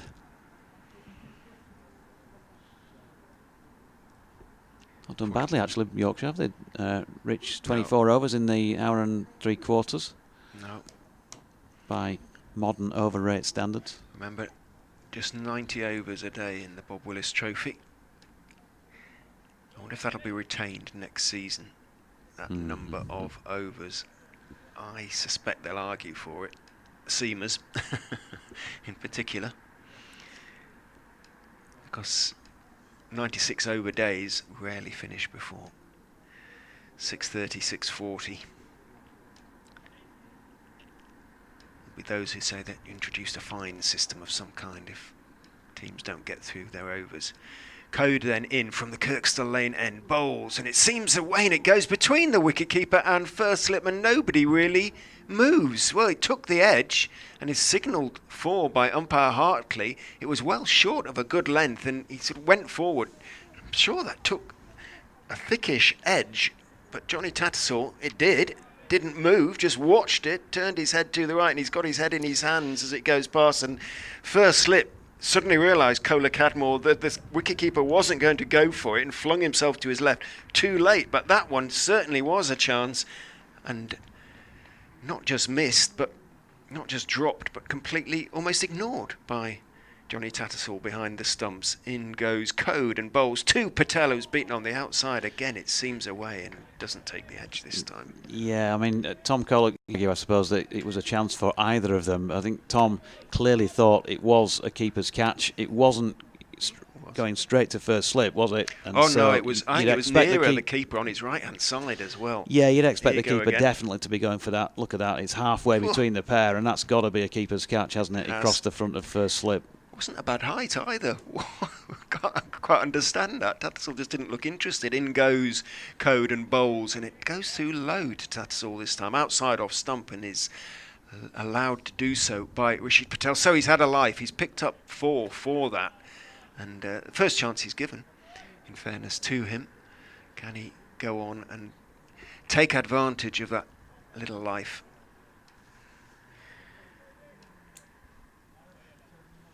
Curious little episode that was. Code is in and bowls to Patel outside off stump, allowed to go through. What it also, sorry Richard, stop that. What it also shows is that, having discussed the bringing forward of the slip cordon, that he didn't drive hard at the ball either, did he? He just held the bat on whichever line he was playing down. And played it with relatively soft hands. It was certainly not anything like what you could describe as a forward push even. So that certainly had easily enough carry to get to either keeper or first slip. The unfortunate Code is in and bowls. Bat very close to his front pad there, Rishi Patel, as he defends a foolish delivery off the stumps, thick inside part of the bat. Ball dribbles out towards mid-wicket, half forward, and there's no run, and there it is again. Straight between Tatsaw. As soon as he realised what had happened, his head went down into the gauntlet, and it stayed there for a long time. But just didn't seem to pick it up, or perhaps it was a lack of reaction because the batsman didn't go hard at it. In goes Code and bowls. That takes a thick outside edge as well, and it bounces about 2 feet in front of fourth slip. Frayne makes a stop, and that is the end of the over. A really good one, a testing one. Found the edge 3 or 4 times in the over. Ben Code, the one that carried, Yorkshire weren't interested in. 51 for 4. No. Dark cloud coming over. Yeah, a little bit grey. There's not a lot of movement above of cloud. Not a great deal of wind. In fact, probably as still a day as we've had at Headingley in any of the day's play at this particular venue so far this season. There's going to be a change of bowling again at the Emerald stand end. So Matthew Fisher, who came back for a second bite at the cherry, he's just having another blow, and maybe Jordan Thompson, who bowled 4 overs, 1 maiden, 0 for 10, but didn't really have the radar in place as we often see him in that first spell. Maybe just having had a breather, he can reset now and get that ball where he wants it to go. This was a wide of off stump re-loosener, which Swindle was happy to watch go by. Leicestershire, of course, well, there's not a lot they can gain between here and lunch other than ensuring they don't lose another wicket. Runs have been very, very difficult to come by, scoring at just over 2 and over. And not all of those have been convincing strokes. Jordan Thompson in again, that's a better delivery, and he'll be happier with that. Just straighten the line a little. Still bypasses the off stump of Swindles. Through to Johnny Tattersall, no run. 1 for 8 from 7 overs for Ben Code so far, and 4 maidens. Going at just 1.1 per over. A pretty similar sort of economy rate he had up at Durham, I recall, in his previous Bob Willis Trophy game. Here's Thompson in again, though, from the Emerald stand end. Good delivery. Passes the outside edge of Swindle's bat. I think whatever one thinks of in terms of the number of wickets that have fallen, you have to hand it to the Yorkshire attack because they've given almost nothing away. They've had complete control of the scoreboard throughout the morning. You can count on maybe 2 or 3 half volleys. Olivier bowled one, didn't he, that Patel put away, but essentially they've given them nothing.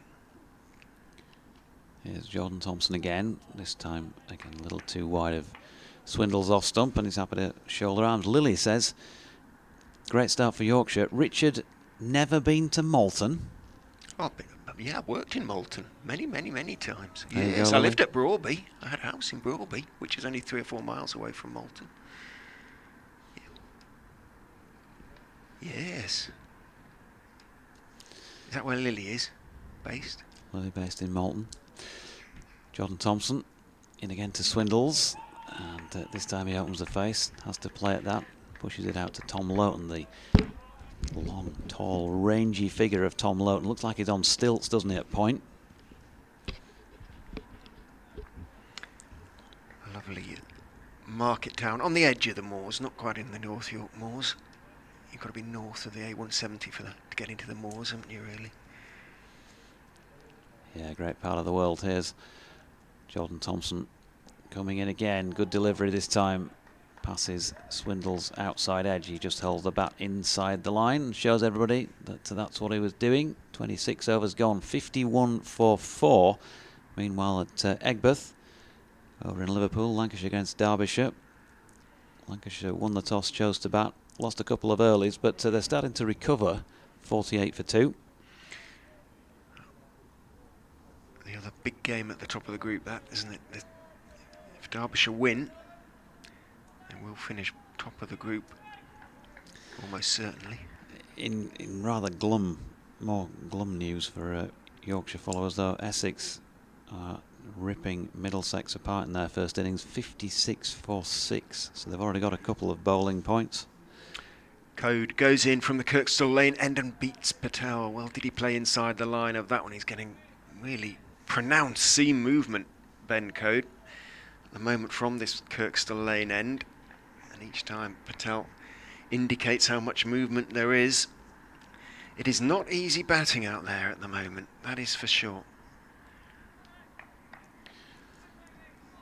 Certainly not, especially against this fellow. 47 balls Patel has faced now. In goes Code and bowls to him. Full hits him on the back pad, but that is high for me. And the appeal was not half-hearted, but I think Ben Code knew, and he smiles at Peter Hartley as he goes back past him. Have a look at the replay. Yeah, a little bit high.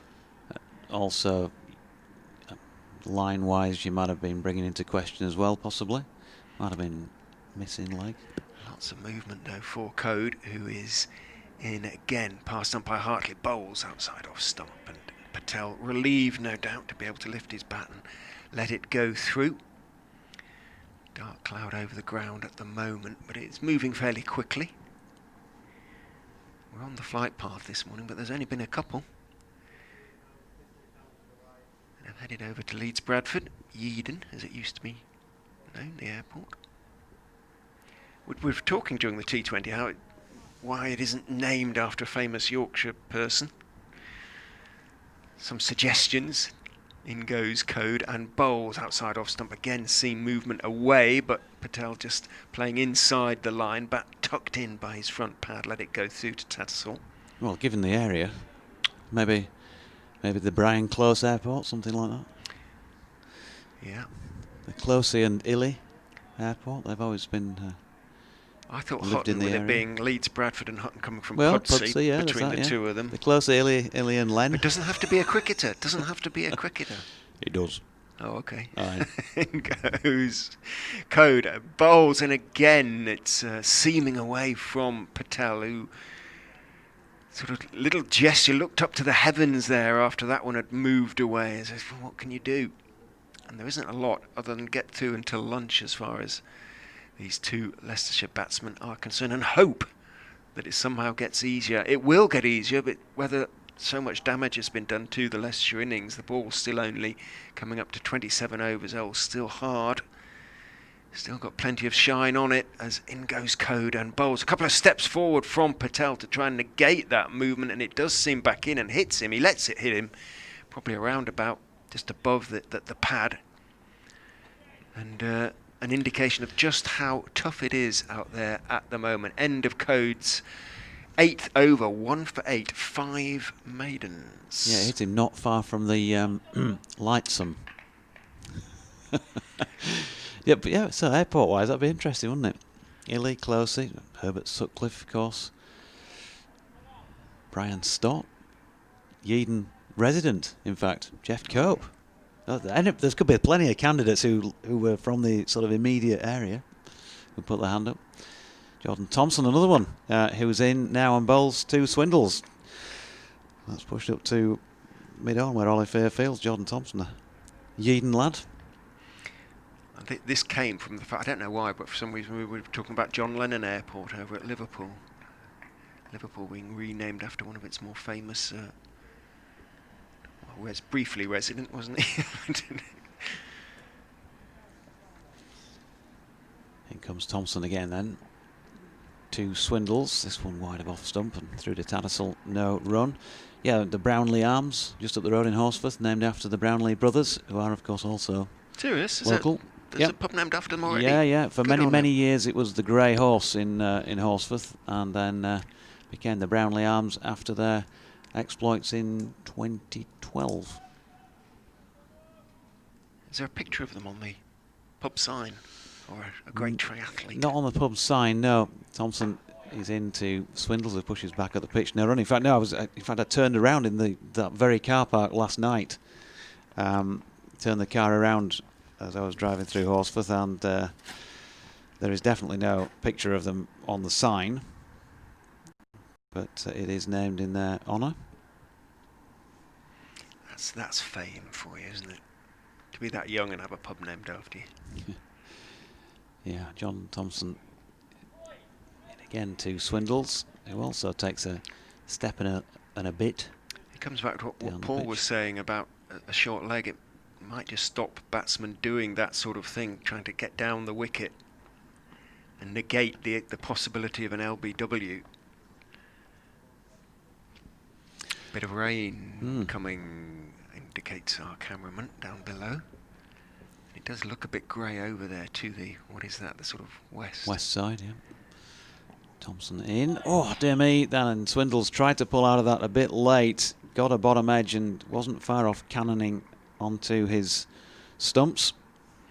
Got away with one. Yeah, it looks like we've got a bit of rain coming in. Just see on the second sort of horizon, if you like, away to the right. Wasn't forecast, was it, really?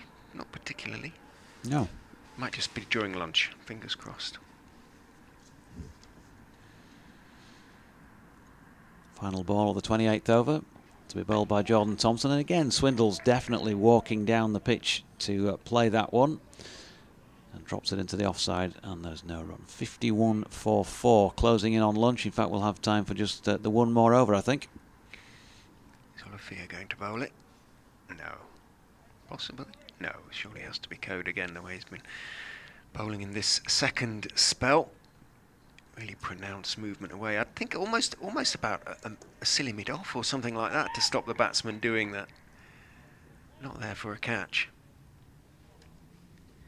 As I say, runs aren't exactly flowing for the Foxes. In comes Ben Code and bowls. And again, Patel is advancing down the track, then defends, gets a thick inside edge. It runs down towards fine leg. Long leg has to run around to pick up, so a single taken. And Patel, I suspect, will be quietly hoping he stays at the non-striker's end. And that is going to be lunch, ladies and gentlemen, because the rain has arrived. Umpire Hartley signals to the ground staff who are waiting below us and are starting to push on the covers. Leicestershire have had a tough old morning put in by Yorkshire here at Headingley, and they have finished the morning on 52 for 4 from 28.1 overs. They've lost the wickets of Hassan Azad, leg before wicket 2. Matthew Fisher, in swinger. Azad hadn't scored, 7 for 1. Sam Evans went leg before wicket 2. Ben Code for 7, 11 for 2. Colin Ackerman, leg before wicket 2. Matthew Fisher for 1, 12 for 3. A little partnership of 24 between Harry Dearden and Rishi Patel went slightly controversially caught and bowled by Olivier for 20, 36 for 4. And these two, Rishi Patel and Harry Swindles, have taken the score on to 52 for 4. Yep, we'll take a lunch break then. Oh, bowling figure-wise, by the way, we'll just update you on those. 1 for 9 off 8.1 overs and 5 maidens for Ben Code before the rain break. 2 for 13 off 8 overs and 4 maidens for Matthew Fisher. None for 10, 6 overs and 3 maidens, that is for Jordan Thompson. And Olivier, 6 overs, no maidens, 1 for 18. 52 for 4. Richard, Paul and I will take our lunch break. We'll be back in time for the first ball of the afternoon session, whenever that may be.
about 5 minutes or so late, so a little rain delay in the game, but of course they've squeezed lunch in the middle. 28.1 overs have been bowled in the Leicestershire first innings. They were put into bat by the toss-winning Yorkshire skipper Adam Lyth, and they're 52 for 4, having lost Azad LBW Fisher 0, Evans LBW Code 7, Ackerman LBW Fisher for 1, and Dearden caught and bowled Olivier for 20. Good stuff from both Matthew Fisher and Ben Code in particular in the morning session with the ball from a Yorkshire perspective. And at the moment out there, Rishi Patel is not out 15, and also Harry Swindles is not out on 5 in a partnership so far worth 16 before that rain arrived. It was steady away for a little while, but they've had a bit of time to clear things up. Most of the covers were on. And I'm pleased to say the sun is back shining, and we've got a sunny disposition as always when Shaw's is around. Good afternoon, Jonathan. Hope all is well. Nice to see the sun shining on the Emerald Stadium Headingley here this afternoon. Yeah, just looking at the fall of wickets this morning for Leicestershire. 7 for 1, 11 for 2, 12 for 3, 36 for 4. If you're a Yorkshire fan, that represents a good morning. If you're a Leicestershire fan, more of a challenging one. So Ben Code for the first delivery of the afternoon session, which is wide of Swindles off stump, and there's no run. Still 4 slips in place for Yorkshire, as you were. Tom Kohler-Cadmore at first, Adam Lyth at second, Harry Brook is in at third, and Will Frayne at fourth. Jordan Thompson occupies the point fielding position. There's a huge yawning gap through the covers before you get to Dwan Olivier with his cap on at mid-off. Jack Shutt mid-on, and it's going to be Ben Code in again. Pushed into the offside by Swindles. There's no run. I think I said Jordan Thompson didn't at point. Of course, it's Matthew Fisher who's been often there as well today, and it's him at the moment. Tomo is at mid-wicket, and down at long leg, Tom Lowton going through a few stretches. So Yorkshire with a few options with the ball. We've seen 4 of them so far. There's obviously also Jack Shutt. Tom Lowton, not unknown to turn the arm over. Adam Lyth as well, of course. Here's Code again. Swindles pushes into the offside, and again no run. And Code's dialed straight back into really good length and line here at Headingley. Dare you to say the bowlers have bowled particularly well this morning. Certainly Code and Fisher bowled extremely well in that first hour, giving the Yorkshire the wickets early this morning, and let's see how they go this afternoon.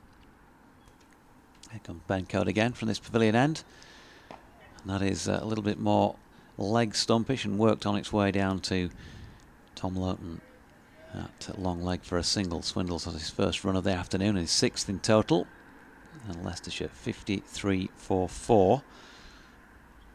There ain't been much in the way of first class action between these two teams this century. Last time, in fact, they played here at Headingley in a first class match. That started on the 18th of June 2004. Paul Shaw was very much in short pants in those days. Code in again. That's just wide of off stump, and Patel shoulders arms. It's the end of the 29th over then. First 5 balls of the afternoon. Leicestershire 53 for 4. I still am in short pants, dodgy, some would say. These little hairy legs of mine are not the not the longest, so it's certainly short pants for me. I thought you were going to go down the route of the sort of famous West Indies song there. These little hairy legs of mine, Ramadan and Valentine. No, I stopped. Those little pals of mine, wasn't it? I stopped just short of going into that, I think. So Jordan Thompson is going to start the afternoon sesh at the Emerald stand. End of the ground, I should say, not at the Emerald stand. His run-up isn't quite that long. And he's turning at the end of it now, just before a pile of sawdust that's been placed out there. In he comes, past umpire James Middlebrook. Throws one out wide of off stump first up. And there's no run, so I'm saying that scant championship action between the pair of these teams, given the disparity in divisions on quite a lot of occasions during this century.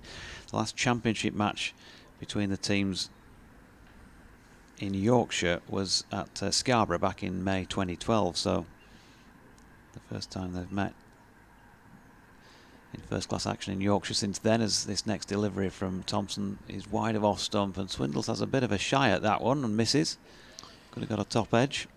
Yeah, I think because the ball was slightly short and wide, he thought here's an opportunity to free my hands and see if he could caress one through the covers, but still high risk at this point.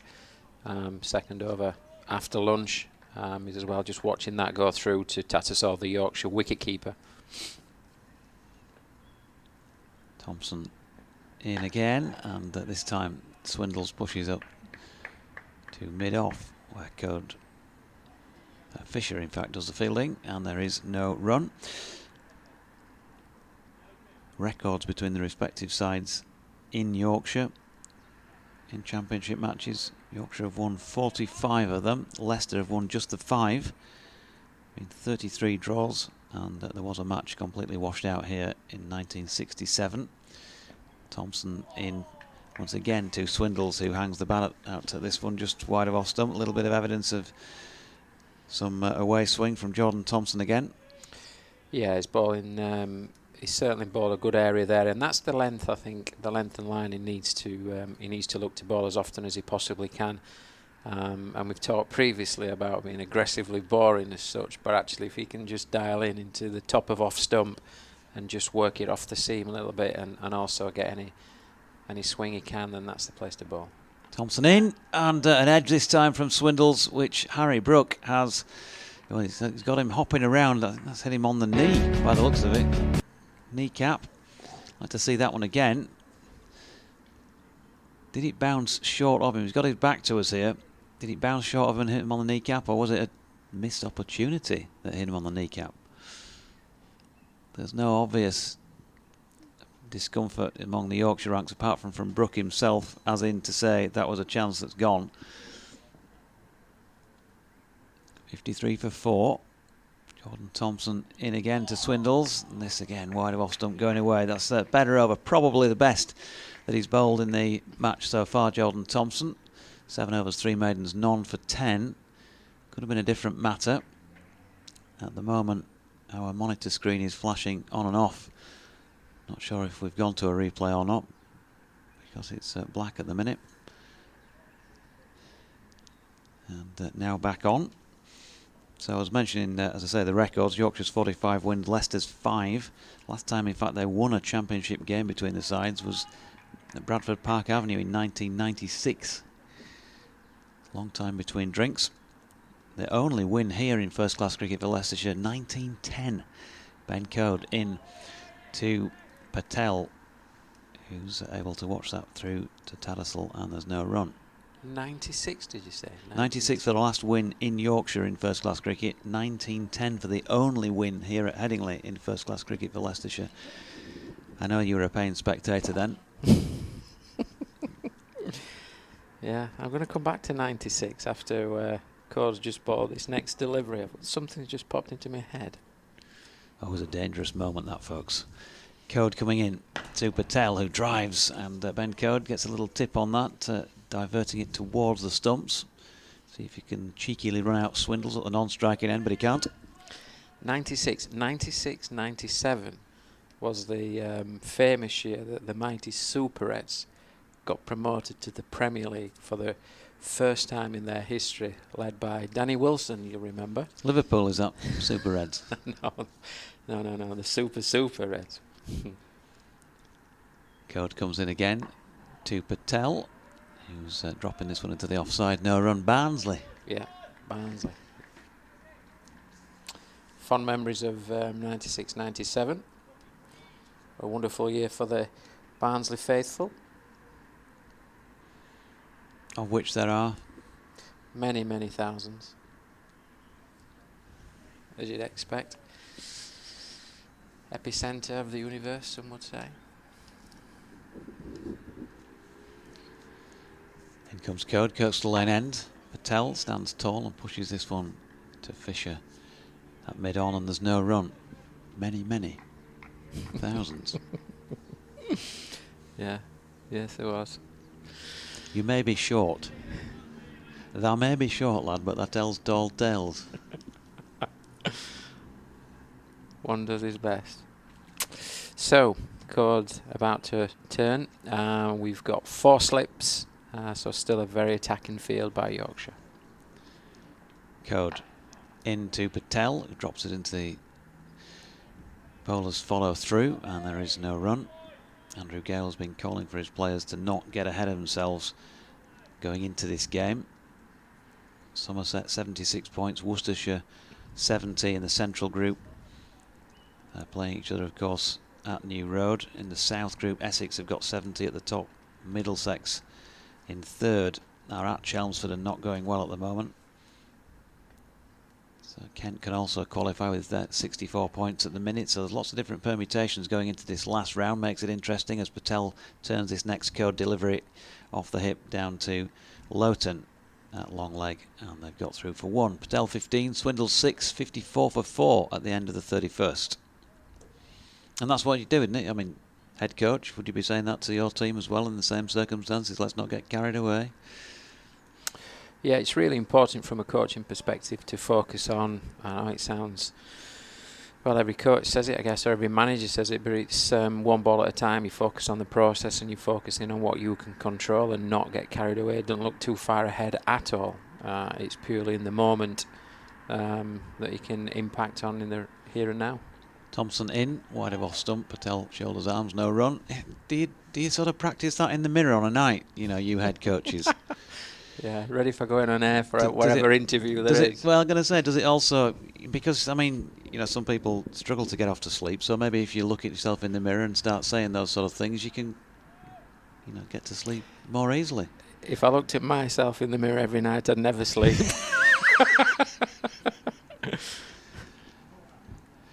Here comes Jordan Thompson pounding in again from the Emerald stand end. Work to leg this time by Patel. Just over pitching this Jordan Thompson roundabout leg stump and helped on its way through straight mid wicket for 4. Good shot there from Patel. Thompson's, as you said, already just over pitched that ball, gone a little straight, and Patel's bounced on it and worked it through a straightish mid wicket for 4 runs. It's really important here that Derbyshire still look to keep ticking on this scoreboard in 1s and 2s, and obviously looking to pounce on any loose balls. You can't just sit as a sitting duck. You've got to keep moving the game forward. Thompson in again. This is compensating by putting it wide of off stump. Patel not suckered into playing a shot. 58 for 4. I mean, but you do come out with some, I don't know, coach speak. We'll call it coach speak because we'll be polite about this, but sometimes, folks, you know what it's like, these coaches take each game as it comes, can't afford to be looking too far into the future. Thompson in, and again wide of off stump, and Patel shoulders arms. When you were head coach of England and there with the girls in the changing room, of course you wouldn't have been saying, girls, we can't afford to get too far ahead of ourselves. You'd have been saying, come on lasses, can't afford to get too far ahead of ourselves, wouldn't you? Yeah, but because you would drop your H's in the changing room, wouldn't you? We're all Yorkshire, we know that. Thompson's in again, and Patel shoulders arms, and there's no run. It's easy to get carried away on outcomes and what the future holds and stuff like that. But I have to say, every ball counts. I'm just gonna first ball, first hour, first session. Every ball's an event. Meanwhile, I'm sure there's a coffee shop up Headingley calling for me to go and buy myself a coffee and just sit down for half an hour. Here comes Jordan Thompson, last ball of the 32nd over, and it's again wide of off stump, and it's again a dot, 58 for 4. But I'm only pulling his leg, folks, and I think, while yes, it is cliche and it is samey, and I guess doing this job, you do get a bit bored listening to those sort of things time after time after time. But from a coach's perspective, putting yourself in their shoes, those are the things that really that's all they can say, isn't it? You can't afford to get ahead of yourselves, unfortunately. It does sound boring, but if you stood there in the changing room before the game saying, come on, right, we need 24 points here, we're in the final at Lords, and you come off at lunchtime and the opposition are 220 without loss, then you'd have a bit of egg on your face. Here's Ben Code into Swindles.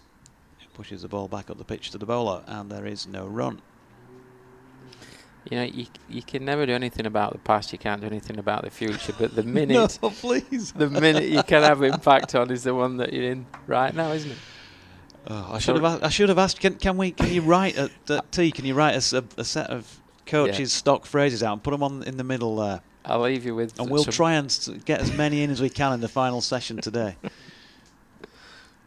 In comes Code. Oh, good delivery from Ben Code, nipping away from Swindles. Taken by Johnny Tattersall in front of Tom Cole at Cavmore. There's no run. I'll leave you some well-spoken phrases and quotes, shall I? We're going to have Coach Bingo, I think. Coach Speak Bingo. So get your cards at the ready, folks. We'll tell you what the phrases are, and in the final session today, you'll be able to put your little button or whatever it is, your 1p coin on top of those when they come up. Just remember, every ball's an event. Code it again. And that nearly was one. Swindles, not a convincing shot into the offside. Oliver fields but can't prevent the single. 7 to Swindles, 59 for 4. Take the learning and move on. I think. Can we have a whip round, please, and send Shawsey off somewhere, because he needs to get out more, definitely. So Ben Code, 1 for 11 so far. He's in again. He's got us 2 for 11 now, because that's a nick and been taken by Adam Lyth at second slip, and Rishi Patel has gone for 19. Leicestershire in big trouble here at 59 for 5. And, well, what can you say about Ben Code? He's just there or thereabouts time and time again, and he's getting due reward for his efforts. 2 for 11 off 10.4. Patel gone for 19. Yeah, he's bought a good line there and a good length. It's just nipped away. Caught second slip. Yeah, comfortable catch, taken well. But again, it's the nagging line and length of Cove that's brought Patel forward. He's just got a thick edge, and it's gone there to slip. That's a good partnership breaker. There's another one for you, Doige. But it is a good partnership breaker, an important one, because that's just broke a partnership, I think, of 23, and it was just beginning to progress. So that's a good wicket for Yorkshire, but it's obviously a big blow for Leicestershire. We're just looking at the replay again as Code comes in. Hits a good length, just slightly nips away. Patel gets a thick edge, and it goes to the safe hands of Lyth. Yeah, and again, we were talking about slip positions earlier. He did nothing more than just slightly off of the bat of that. Certainly there was no real, what you'd call a forward push, and definitely not driving at the ball, and it still carried. So I think the slips have been in fine positions so far, I've got to say. Everybody's entitled to their own opinion. Mine would be they've been fine, but they've played with softer hands, those 2 or 3 that have dropped short earlier on. Yeah, I think that's correct. And it still shows that, you know, the ball's what, 31, 32 overs old. It just still shows that it's hard enough, and there's enough in the pitch to get some carry there to the slips. So new man in, Aaron Lilly, sporting number 7 on his back. And that was what, the 4th ball of the 33rd over of this Leicestershire innings. 59 for 5. Ben Code going well then. 2 for 11 from 10.4. 6 of them have been maidens. And when you see him play, and you've been without him for a few weeks, you realise what you've been missing. Quality bowler. And doing some damage here for the Tykes. Lilly then. A few nerves as Code comes in for this first delivery. Good one as well. And wraps him somewhere around the top of the pad. There's a stifled appeal from Yorkshire, but the batsman beaten. I mean, when you look at his figures, he's an economy of 1.03, so 2 for 11 off 10.4 with 6 maidens. He's bowled incredibly well, very economical, and he's just given he's given the Leicestershire batters nothing at all to put away, has he? Bowled superb today. Here's Code again, then into Lilly. This time, though, a rare straying of line, and Code, he wasn't happy with himself at all. Look at the body language as he turned away, because second ball to the new batsman, and he didn't ask a question of him. He knew it was too wide. Better than anybody else. 11 overs, 6 maidens, 2 for 11 though for Ben Code, an economy rate of exactly 1 an over. Absolutely miserly with the ball.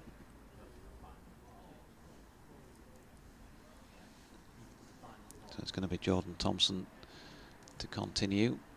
Sun just in at the moment, but pleased to say that a fair bit of cloud overhead, most of it. It's got a bit of a bright tinge to it, as Thompson's in again then for this first delivery of the over, and Swindle's happy to watch it go by. It's difficult to know from a Leicestershire point of view here what can you do if you try and play positively. Then the ball is still nipping about. There's still evidence of swing. If you try and play positively and get out, then yeah, there's going to be an element of blame on you for trying to be too positive when the ball is moving about. So it is difficult as Swindles plays this next delivery, short ball just wide of the slip cordon, and picks up a single. And if you hang around out there and try and build and try and really play yourself in and be watchful, then there still looks like there's enough in it for the bowlers at any given time to find the edge, to nip one back. Seen the LBWs already so far today as well. Yeah, it's a difficult position, is it, for Leicestershire? But you know, from a batting perspective, when it's swinging around, you've go on. I'm going to throw in a non-coach but general cliche here, folks. Are you ready? You're stuck between a rock and a hard place. What about that? Bing. Yeah, that's a full house all in one there, mate, isn't it? Aye. 60 for 5. Thompson into Lilly. Good delivery from Jordan Thompson. Lilly just squared up there as the ball nipped away from off stump. You were going to say? Yeah. I was going to say that it is a real challenge for the Leicestershire batters. There's no doubt about that. And when the ball's swinging, you do have to play late. You do have to play the ball as late as you possibly can under your eyes. Look to rotate, strike whenever you can. Leave as much as you can, and when the bad ball's there, you still do need to score, but easier said than done. Thompson in to Lilly. This time a straighter delivery, worked into the leg side, no run.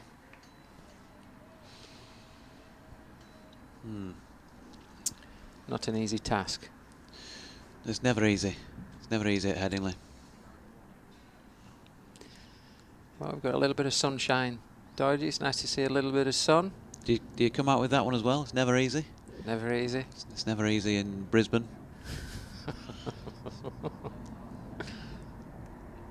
You must have done that as a coach. Now then, changing the field, Will Frayne has been brought in into a catching position about maybe 15 metres from the bat at a shortish mid-wicket. Big gap in the offside now as Thompson's in, and he has a drive at this one, Aaron Lilly. There's a big appeal from the slip cordon, but James Middlebrook wouldn't have been able to hear much on account of the passing air traffic, and in fact he looks up and gives an indication pretty much as such. All I could hear was a couple of jet engines, lads. Sorry. So we got the ball of the slip cordon going up, but nothing at all from Johnny Tattersall. Now the wicket keeper's normally the second one up, isn't he? So Johnny didn't hear or feel a nick at all. In comes Jordan Thompson once again, and Lilly this time is able to get off the mark, turning this one just backward of square. And that completes over number 34 then, 61 for 5. Swindles on 8, Lilly on 1. And Jordan Thompson, 9 overs, 4 maidens, none for 16. He just struggled a little bit, didn't he, Jordan Thompson, in the early stages, both of his first little spell and then of his second, but certainly coming out more consistently now and starting to ask questions of the batsman. Sally says, did he catch back and across? Mark Church, of course, that doing his coach impressions during his garden tests. Talk about incomprehensible coach speak. Here's Code into Lily, who tries to flick this one away down to fine leg, but misses. No run. Focus on the process. You've got to focus on the process, of course you do. Yes, it's not the outcome, Paul, it's the process. That's what we focus on in the commentaries here. It's not the outcome, it's the process. Keep your eyes peeled, folks, because this next ball could be an event, because every ball is an event. As Code is in again, past Hartley, and well, with an open face, Lily has a drive at the ball here. Not too far away from just getting under that one slightly, and Jack Shutt is waiting at point to do the catching if he gets an opportunity. Didn't on this occasion.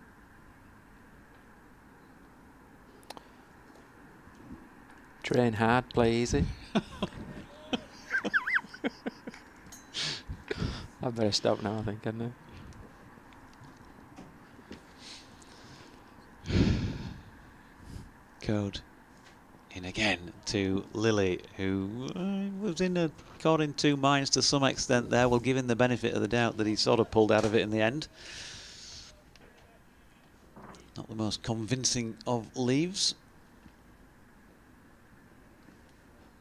Got to be some more. Come on, you're pretending that you've run dry here, aren't you? But actually, you don't even need to list them, do you? They just trip off the tongue, don't they? It's a bit worrying when it gets to that. What about post-match comments? Do you come out with all the usual, we need to take a long hard look at ourselves in the mirror? Yes. Yeah.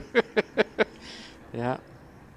And obviously, to be fair, you'll be tripping that one out ad infinitum, to be fair. At the end of the day. Yeah, you've got it. You've got it. Code continuing from the Kirkstall Lane end, and that's a fuller delivery. Turn to leg. Jordan Thompson can't reel that one in, and maybe did get something on it because it slowed up a couple of metres in from the boundary rope, and Tom Lowton does the fielding, and they get through for 3. 64 for 5.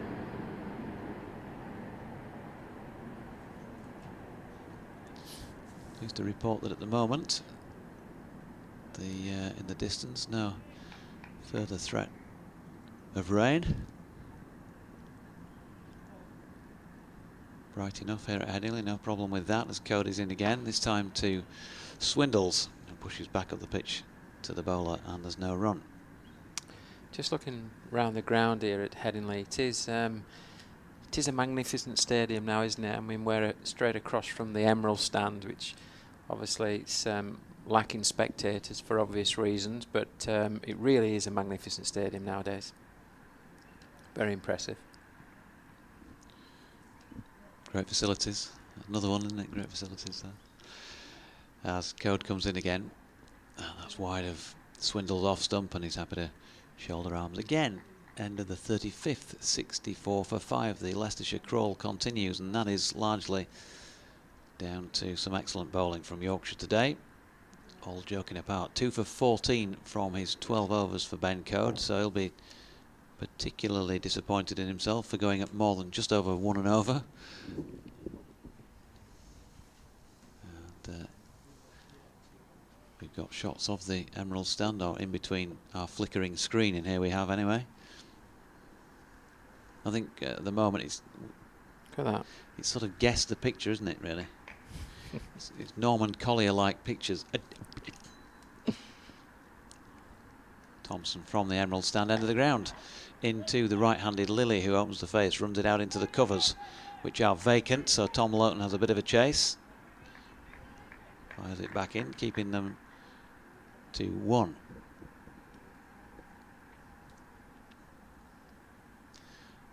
Three slips I should say in place. Tom Kohler-Cadmore, Adam Lythe having a chat. Harry Brook at third.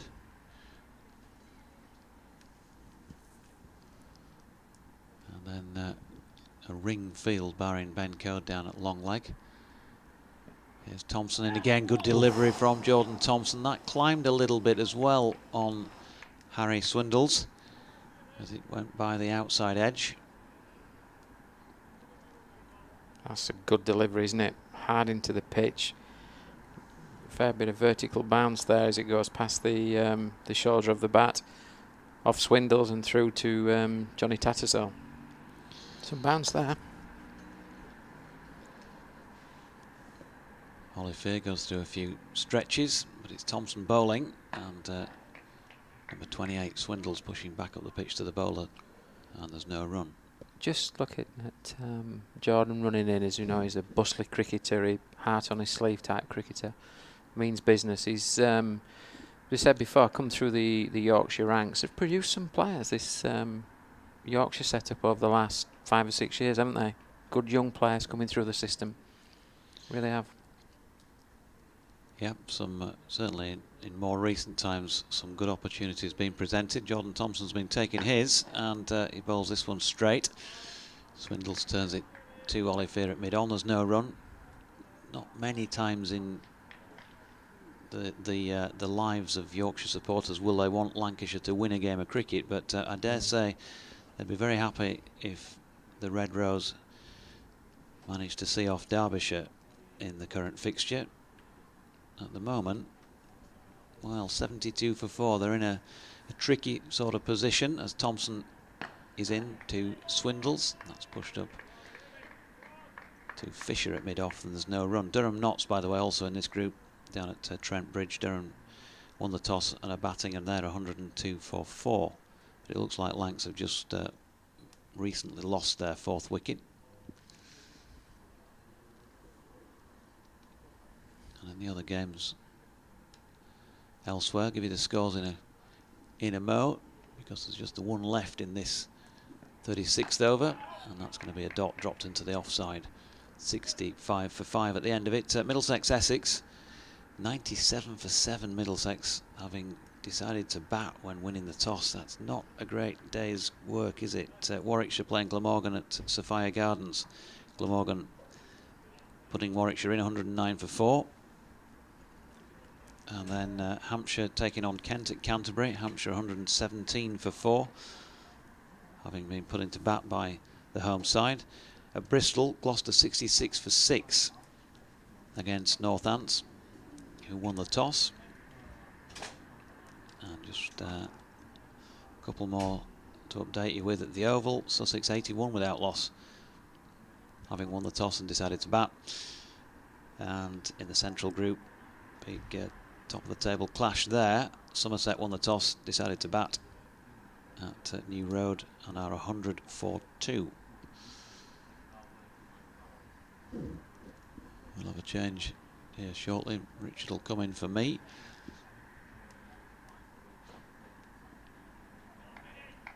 Meanwhile, in comes Code. Good delivery from Ben Code, just leaves Aaron Lilly, who was having a little flick at that one. Not too far from a 6th Leicestershire wicket. Let's have a look at it again. Yeah, definitely was interested in playing that. Squared him up. Just off, just gone off the seam again, hasn't it, towards first slip. Good delivery, good areas to bowl to Lilly. Here he's again, and this time big appeal, and he's gone. LBW. Aaron Lilly has departed for 5, and Leicestershire 65 for the loss of 6 wickets. Ben Code with a 3rd himself. 2 of them now LBW, and there didn't look to be too much doubt about that. It seemed a very confident appeal, and he's gone for 5 then. Lilly, 15 minutes he was out there, and 13 deliveries, and the ball thudding into his back pad, and very, very dangerous territory to allow yourself to get into as a batsman. Yeah, it's pretty straight delivery.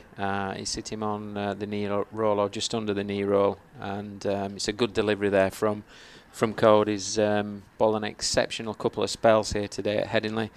2 for 14 in just over 12 overs. He's really bowling well, and a real credit to himself, and also to the Yorkshire setup here. But he's not doing anything out of the ordinary. He's just bowling good areas, landing the ball on the seam, and it's just doing just a little bit.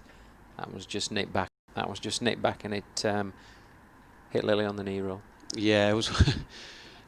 As a batsman, when you get struck in that position, you know that that finger, you're waiting for it, aren't you? And that you'll often see batsmen calling for the run or whatever it is, giving a call to the to your teammate just to try and make it out that you're not bothered about that. You don't think it's close, and he sort of gave a no call back to the other end to Harry Swindles. But I think that was more hopeful and a good piece of acting. But the finger was raised. Richard is back with us, so I think we'll do a swap with Shawsey and get Richard sat back in the chair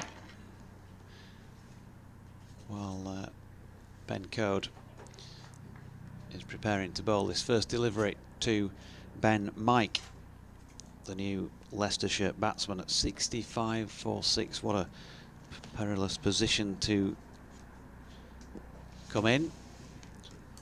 2 balls into the 37th over.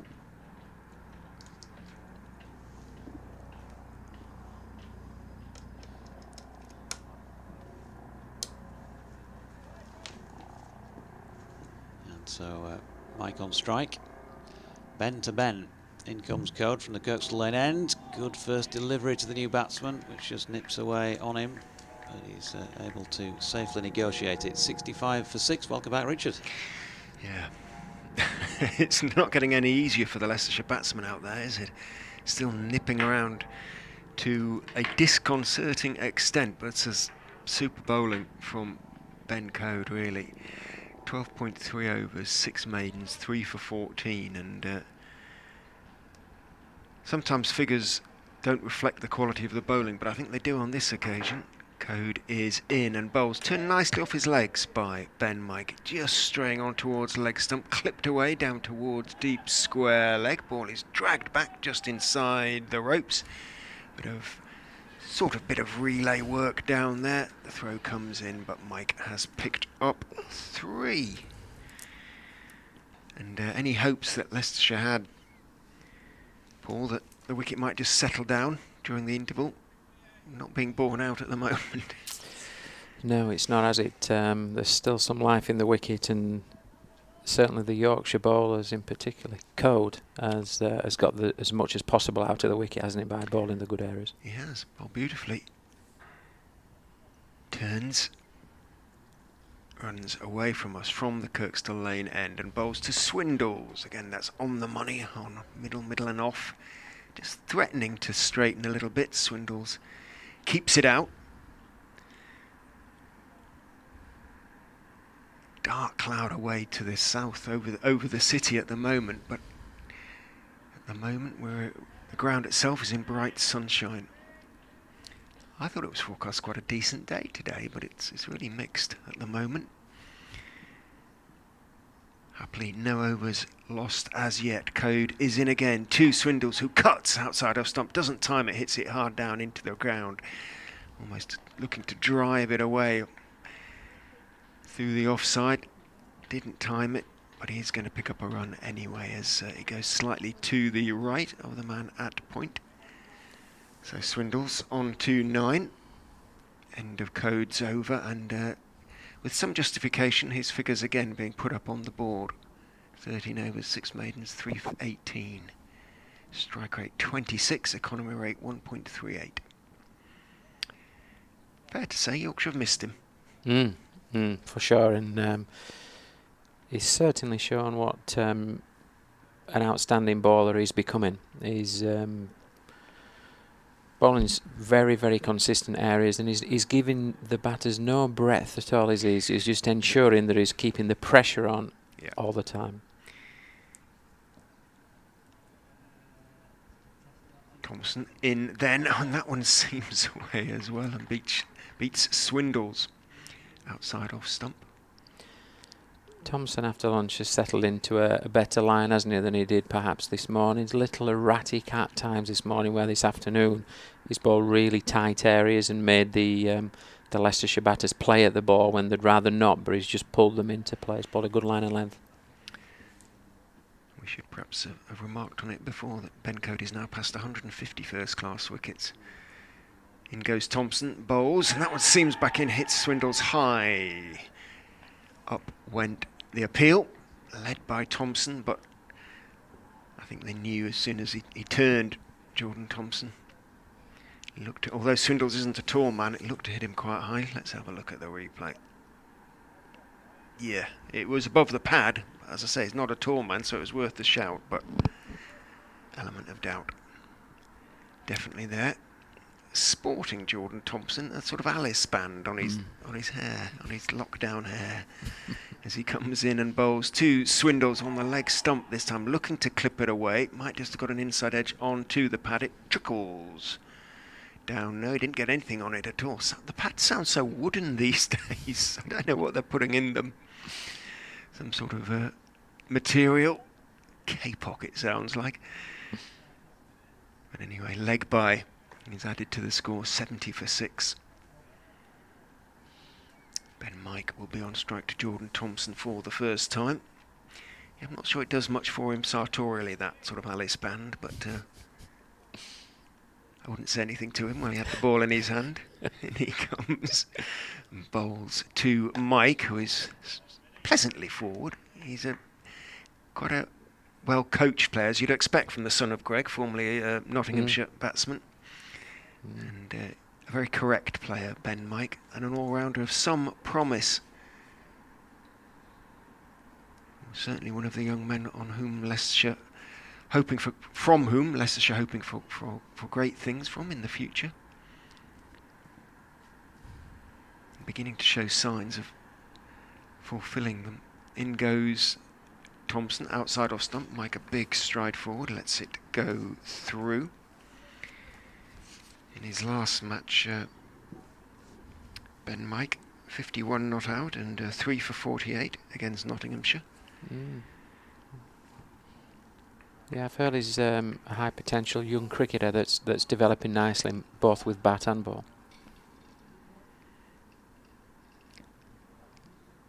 He waits with bat raised. Stands up tall in the crease as Thompson comes in, bowls to him, hits him on the pad, goes through, and then almost run out, should have been run out. He stayed still outside his crease, Mike. Tattersall rolled the ball at the stumps. We've seen a dismissal like that earlier this season. Tattersall didn't hit them, unless, of course, that ball hit the stumps and went through to the wicketkeeper, Tattersall. It's a possibility, you know, folks. It really is. I've seen it happen over the last 6 years, at least twice. Let's have a look-see at the replay. Did that delivery from Thompson hit the stumps but not knock the bells? It did. It clipped the stumps. It did loads, and Thompson ran forward, and Mike thought he'd been bowled. Tattersall rolled the ball at the stumps, so he... how he wasn't out there one way or another, only Ben Mike and his maker maybe know, but he's got away with it there, and Jordan Thompson cannot believe it. Did you see how much that ball swung? It was Let's unplayable. look at this again on the replay. It bowled him effectively. Unfortunately, it didn't take. It clipped the top of the off stump and didn't take the bails off. I think. And Ben Mike is still there. I'm laughing not because it's funny, because it was impossible. In goes Dwayne Olivier and bowls to Harry Swindles, replacing Ben Code. So being careful with him a bit. Lithe in Yorkshire, Ben Code. They don't want to, I guess, re-injure him. Bowling him in bursts. 70 for 6. And how it isn't 70 for 7, I'm not sure I'll ever know. But Tattersall should have run him out then. Yeah. Or stump him. Hassan Azad was dismissed in exactly that way in, I think, the second game of the season. But from further back, much further back, in goes Olivier and bowls very wide outside off stump, and Swindles lets it go through. Stump from 15 yards in the first innings against Derbyshire. When he was just batting outside his crease, he defended one, or let one go through and then stood there. And the Derbyshire wicketkeeper, Harvey Hussain, just rolled the ball into the stumps. And Azad was run out, and stumped, and Mike should have been stumped then. Olivier is in again. 2 swindles, a flat-footed flick at the ball from outside off stump, and it seams away, and he doesn't get anything on it, unfortunate not to do so. A hint, Paul, now of desperation about some of the Leicestershire batting. Yes, that's right, and they've got the eye on the scoreboard as well, haven't they? Because although they're 6 wickets down, they only have 70 runs, and there's enough to see by the couple of shots that we've observed that they're quite keen to pick up a few runs quite quickly here as well. So get them while we can, sort of thing. Yes. A little bit of that in the air. In goes Olivier and bowls, swindles his 4, dropping it out into the offside and then calling for a quick single. It wasn't actually as quick as all that, because Point had a fair way to go to get to the ball, and Mike is quick between the stumps as well. 71 for 6. 2 balls to go in the over. I'll get those in before I have to pop and do another quick update. Good cricket though there from Leicestershire, looking to rotate the strike and just accumulate runs. Just a quick reminder of the field. 3 slips, a 4 slip stroke gully, backward point, short extra cover. Olivier is in and bowls, pulled away by Ben Mike. Don't think he got all of that by any stretch of the imagination. Hit quite high up in the bat. Chasing back from wide mid-on is Matthew Fisher. Gets to the ball around about 25 yards inside the ropes. Picks up, gets his throw away, but Ben Mike picks up a couple. Moves on to 5, 73 for 6. Fisher just holding his shoulder after he threw there. I think he's okay. Hopefully he's all right. And seeing that shot, Olivier sends his mid-wicket stroke square, who's Jordan Thompson, back about halfway, 2/3 of the way back towards the boundary. So he's a deepish mid-wicket. Olivier is in again, bowls full, driven by Mike pleasantly. Again, I'm not sure he timed it as perfectly as he would have liked, but he was well on top of the ball and steered it wide of extra cover. Picks up 4 to Olivier's dismay. End of the over. Mike has moved on to 9 and Leicestershire on to 77 for 6. Yes, a nice shot there through the vacant extra cover position. Much needed runs, a much needed boundary there for Leicestershire. And obviously with Yorkshire still operating with 3/4 slips, it does leave gaps in the field for Leicestershire to score runs wherever possible. But also, of course, the gaps are there to encourage the off drive and the drive through extra cover to bring in the slips into play. The score here at Headingley, 77 for 6. And it's Jordan Thompson, first ball of this 40th over, just wide of Swindle's off stump. Dot ball. Sun shining brightly. And you can see a slight change in the mindset of the Leicestershire batters. They really are looking to score runs. There's an urgency now about scoring runs. They know they're 6 wickets down. They're going to see if they can get them while they can. Thompson in, Swindle's pushing forward into the offside. No run. Yeah, at times like this, when you sort of see play like this and wickets are falling and players go in and try and just pick up what they can, it always reminds me of that David Gower talking about the 86 series in particular in the West Indies, when he sort of almost dismissively said, well, you know, there was going to be a ball with your name on it, you might as well go in and try and whack a few while you could. Thompson in, that's run down through third man by Swindles for a single. Tom Lowton doing the fielding. It's one of them positions, isn't it, in a game where you just feel you can't win. If you sit there and there's a ball with your name on it, or you feel if you go hard at it and try and get some runs, then the risk goes up and you take a catch, so people can be critical of that. It's what did you say earlier on? Stuck between a rock and a hard place, was it? Oh, bingo. House. Jordan Thompson then, in from the shadows of the Emerald stand at that end of the ground. Ben Mike pushing up to Olivier at mid-on, no run.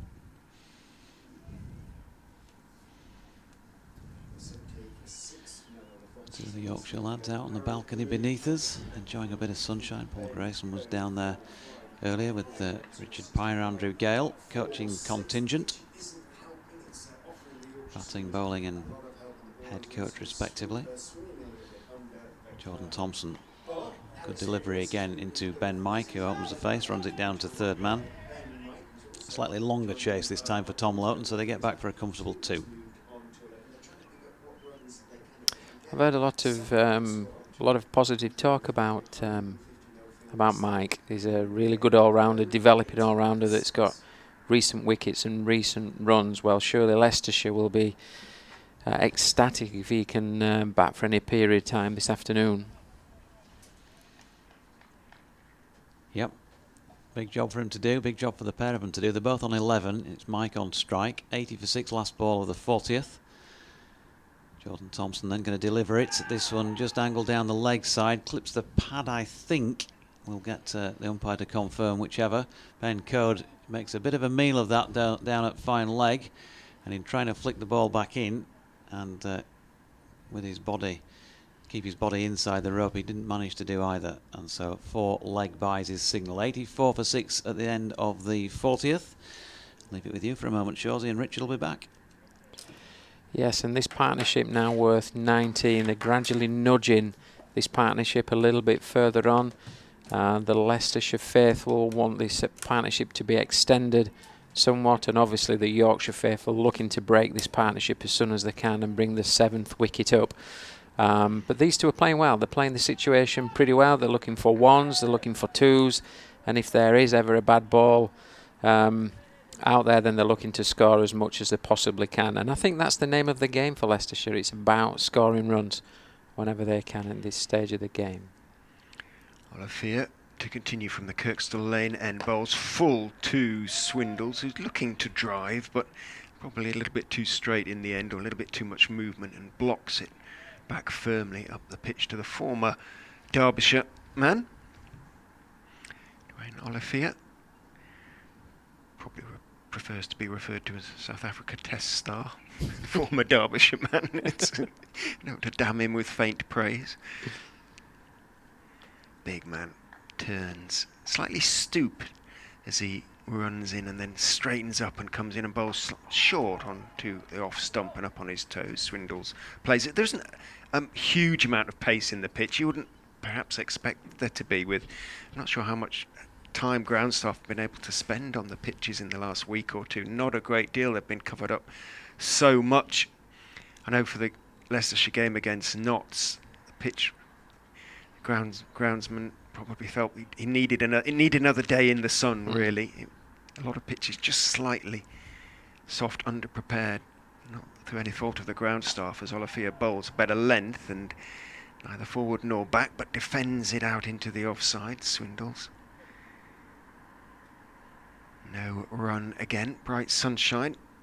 A few dark clouds away to the south where the weather's been coming from. South sort of westish, I think. Are we looking directly south? We are, more or less, aren't we? Back over the Emerald stand, as the rugby stand is now known, the former rugby stand. Won't have taken much knocking down, that. I don't imagine. In goes Olivier, bowls and off stump again. Good line, but not getting the movement with his extra pace that his fellow colleagues are. Yeah, almost directly south. As 184 degrees or bar a degree or two. Jonathan shows me the compass on his mobile phone. I've got one of those, actually. Not a mobile phone, a compass on it. Most of us have got a mobile phone these days. Not all, but at most. Olivier, 14 on his back, turns. In he goes, and bowls to Swindles, who chops him over the top of point, and it's going to, just short, I think that was, of going for 6. Yes, it was just short. It was short outside off stump, little flick of the wrist from Swindles, who leant back, and he got plenty on it. I thought that was going to fly down over third man. In fact, it went straight over point, and almost all the way. Yes, he just leant back on that, and rather than trying to keep the ball down, he just went with it and just uppercut it, if you like, over backward point. It's a good shot, actually, isn't it? Just play that really well over point there for 1 bounce 4. He's missed one or two of those in the innings, almost through trying to hit it too hard, but he didn't on that occasion. In goes Olivier, bowls, and in trying to adjust his line, he overdoes it slightly. It drifts on towards leg stump and is turned by Swindles down to long leg for a single. Partnership of, is that 24 now? Gradually growing? 65 it was when they came together, so yeah. So that's matches the highest in the innings so far, which was that between Dearden and Patel, I think. For the 4th wicket. Not saying a lot. Maybe it's, well, the ball, of course, is now over 40 overs old, 41 overs old, so we'll be starting to get a little bit softer, a little bit of the bite coming out of it. Yorkshire will be delighted to finish this Leicestershire first innings off quickly, get out there batting and building a first innings lead by tonight, they'll be hoping, by the close of play. Short extras come in. Tom Loughton, about 2.5 strips back, 45-degree angle. Fisher is in, bowls, and he's driven away through that offside, well wide of Loughton. Has it got the legs? It might not make it. It isn't going to make it. It's going to be dragged back by Jordan Thompson, a yard inside the ropes. That extra cover, and Swindles picks up 3. I think Swindles and Mike are playing this situation really well, because it's easy just to sit in, isn't it, and try and absorb the pressure, but actually rotating the strike and putting the bad ball away is the par for the course. And I think there's a real urgency to score runs, and I think they're playing this situation really well, Richard. Well, they were going absolutely nowhere, weren't they, Leicestershire, and just trying to stay there. And at least it puts the bowlers under a little bit more pressure in the fielding side and gets the scoreboard moving. Fisher is in, bowls, whipped away by Mike off his hip, beautifully for 6. Well, he picked that one up very sweetly indeed, didn't he? It was quite an elegant little pickup as well. Yeah, beautiful shot, just picked up there. The short ball there from Fisher, he just picked it up off his hip and used the pace. Yeah, great shot, great timing, great footwork, and again, a much needed boundary, but that's a great shot. Again, in the context of the game, keep scoring runs. I thought this season Ben Mike really is starting to make strides, and again, you can see why people are getting excited about him. In goes Fisher and bowls, and edges in his court. Well, talked him out. Good ball from Fisher, and he went for a firm push at the ball. It wasn't really a drive, it was a firm push, and it took the edge, and it flew at a really nice height to third slip, who held ultimately a comfortable catch. Harry Brook, the catcher. Yes, they're disappointed with that. It's a decent delivery, just swings away a little bit, but he's pushed hard at that ball. He'll be disappointed because he's got himself and the team back into the game. Partnership in the 30s. They'd consolidated. They were beginning to extend this partnership. He will be very, very disappointed because he was looking good. Mike's been caught by Brook off the ball in off Fisher for 17 here at the Emerald Stadium, Headingley. Just 12 balls and 1 for 1-6 for Ben Mike. But maybe, yeah, just got carried away perhaps a little bit. Just showing the replay again. Just went at it a little bit hard. Yeah. Thick edge, comfortable catch. So another important breakthrough for Yorkshire. Partnership of 33, as we've been saying, the biggest of the innings. But not enough really, one feels, to make too much of a difference in the overall context of the game. We're striding out to join Harry Swindles now. Just seeing the number on his back. Is it Dieter Klein is coming in a little bit earlier than expected. He is a decent bat, Dieter Klein. Left arm quick bowler, but he can give the ball a clump. And he's got a good eye. Wasn't sure whether they'd send him in ahead of Gavin Griffiths. Certainly ahead of Alex Evans, young seamer is a number 11, but Griffiths has worked hard on his batting, but Klein definitely the more likely of the two to score runs quickly. In fact, he got a very good, I think it was 90 2 seasons ago, watched him against Glamorgan. Almost got his first class century, a maiden first class century. Fisher is in and bowls to him on to the stumps, just pushed out into the offside. He's interested in a single. Swindles isn't, and Swindles is perfectly correct not to be interested. Fisher 3 for 22. Code likewise 3 wickets. So they get 10 wickets between them in the first game before both picking up an injury or in niggle that's kept them out since. And they've already got 6 between them in this game. Fisher turns in, bowls, and that one is just drifting down the leg side as it thumps into the pad of Klein, and looking to work it on the leg side, didn't get anything on it, bounces out into the offside, and there's no run. Yeah, obviously by taking wickets, Yorkshire's been in control of this game so far. Run rate being 2.34 on what's been a challenging pitch to bat on. Not because it's a bad pitch, not at all, because it's a decent pitch, but actually Yorkshire's bowled in good areas and built pressure. They have. Fisher is in, bowls, hit back over his head by Dieter Klein, slightly to Fisher's amazement actually. He's got his hands on his hips. It was a fullish ball, but it wasn't a half volley by any stretch of the imagination, but Klein with a free swing of the arms lofted it straight back over his head, and he too then is going to go for his shots in much the same way as Ben, Mike and now Harry Swindles are doing. He brings up the 3 figures for the Foxes, so that is at least one humiliation avoided. Matthew Fisher 3 for 26 now from his 9 overs. Paul's going to have a bit of a break, and John is back alongside me. It could be an entertaining little passage of play, this.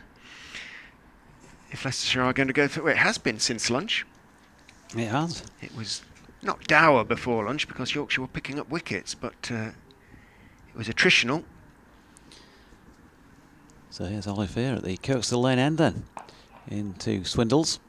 Pushes back to the bowler, no run. Yeah, as I was saying, I think when I was on last with Paul, difficult from a Leicestershire point of view to know what to do in situations like this. Bowling's been tight, not a lot they could do about some of the wicket-taking deliveries. It's not like there's been a string of ridiculous strokes to get him in this position. You'd be very much crediting the bowling side, but if you do go at the ball and you get out, then of course you inevitably end up being the one to blame. On this occasion, Swindles goes at the ball, but he did get a bit of room offered by Oliver outside off stump and smashed it away through extra cover for a very nice 23 to Swindles, 106 for 7. A lovely wristy shot by Harry Swindles. I mentioned the run of scores he's had coming into this game. He has been in nick, and you can see his confidence growing almost by the innings. Last 4 scores, 21, 41 not out, 33 and 52 not out. This will do him no harm in a tough cause. Short ball, and he smashed that away. Absolutely hammered it just in front of square on the offside, and no chance whatsoever for Jack Shutt, who wasn't far away from it as the ball went by, but just well, had no reaction time, did he, whatsoever. See it again here. It did jag back in a little bit. Swindles didn't move the feet at all, just swayed his body slightly inside the line and crash. And he didn't move after he'd hit it either, did he? There was no step Standard forward, admire, he knew where that was going. Nicely played, sir. 27 to him then, 110 for 7. So a little bit of grit and determination.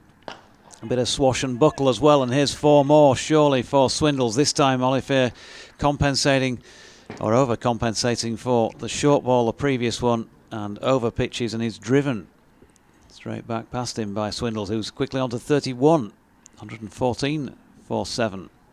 Is that 3 consecutive boundaries? It is. And all decisively struck in their own way. Different areas of the ground. We saw with Ben Mike, possible danger territory for the batsman in the sense that he's now scoring quickly. Is he going to go again and maybe make a mistake? Not on this occasion. Again, not a lot of evidence of foot movement, you'd have to say, in that one, as he helps it up to mid-off. This is just his 12th first-class game, Harry Swindles. So he's kept pretty well. Very clean pair of hands. Just once or twice lost concentration, but working with Paul Nixon, as you can imagine, probably the ideal man to work with as a wicket-keeper. Yeah, in comes Olivier again. That's pushed out into the offside where Shutt fields. End of the 43rd. Swindles 31 then, Klein 4. Partnership already worth 16, the predominance of which, of course, have been scored by Swindles in that over. 114 for 7, Leicestershire. And that 52 not out against Notts was actually his maiden first-class half-century. It obviously remains his best score.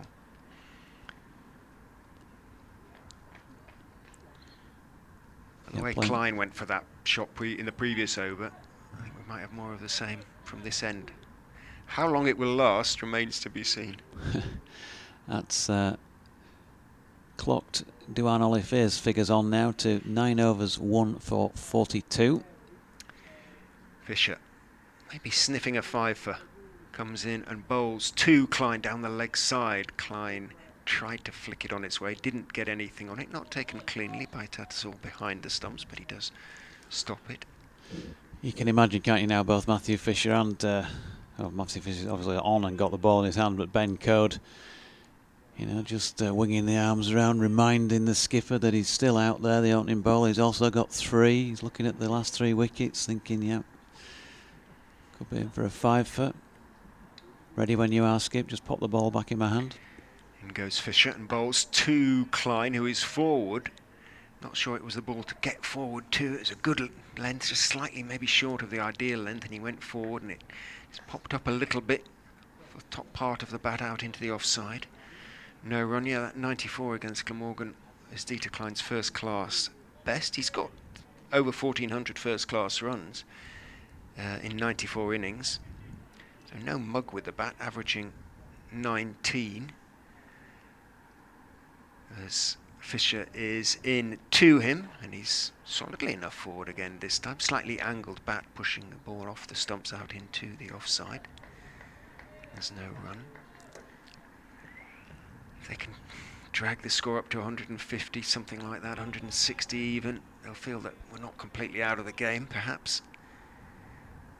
Never judge a pitch until both sides are batted.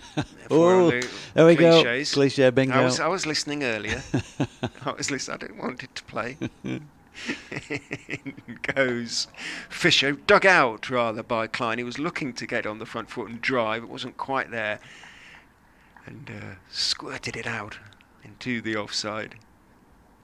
No run. 114 for 7.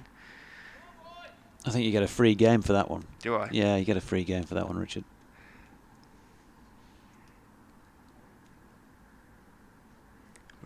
We East Coast people are quite expert at bingo.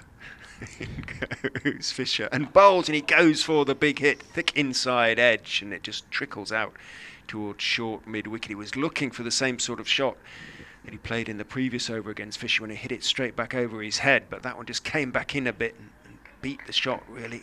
Thick inside edge. On the blue, 42.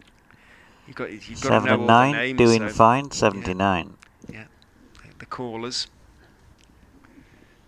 Some of them weren't entirely politically correct. In goes Fisher and bowls, and it's pulled away by Klein down towards backward square. Didn't put his full weight into the shot, possibly as well he didn't, because lurking out there was Duane Olivier, and had he really tried to lift it up, it might have given Olivier a catch, as it was just a single. End of the over, 115 for 7. Could he be referring to these days?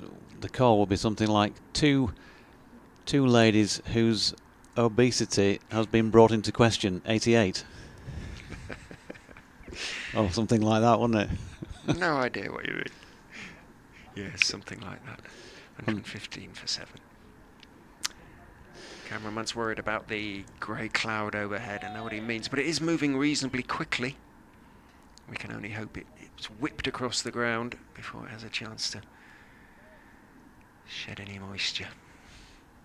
Just looking fair way away to the west. Might be a little bit of drizzle on the distant horizon, but here at Headingley there isn't, and Olivier is in to Klein, who swishes and misses outside off stump.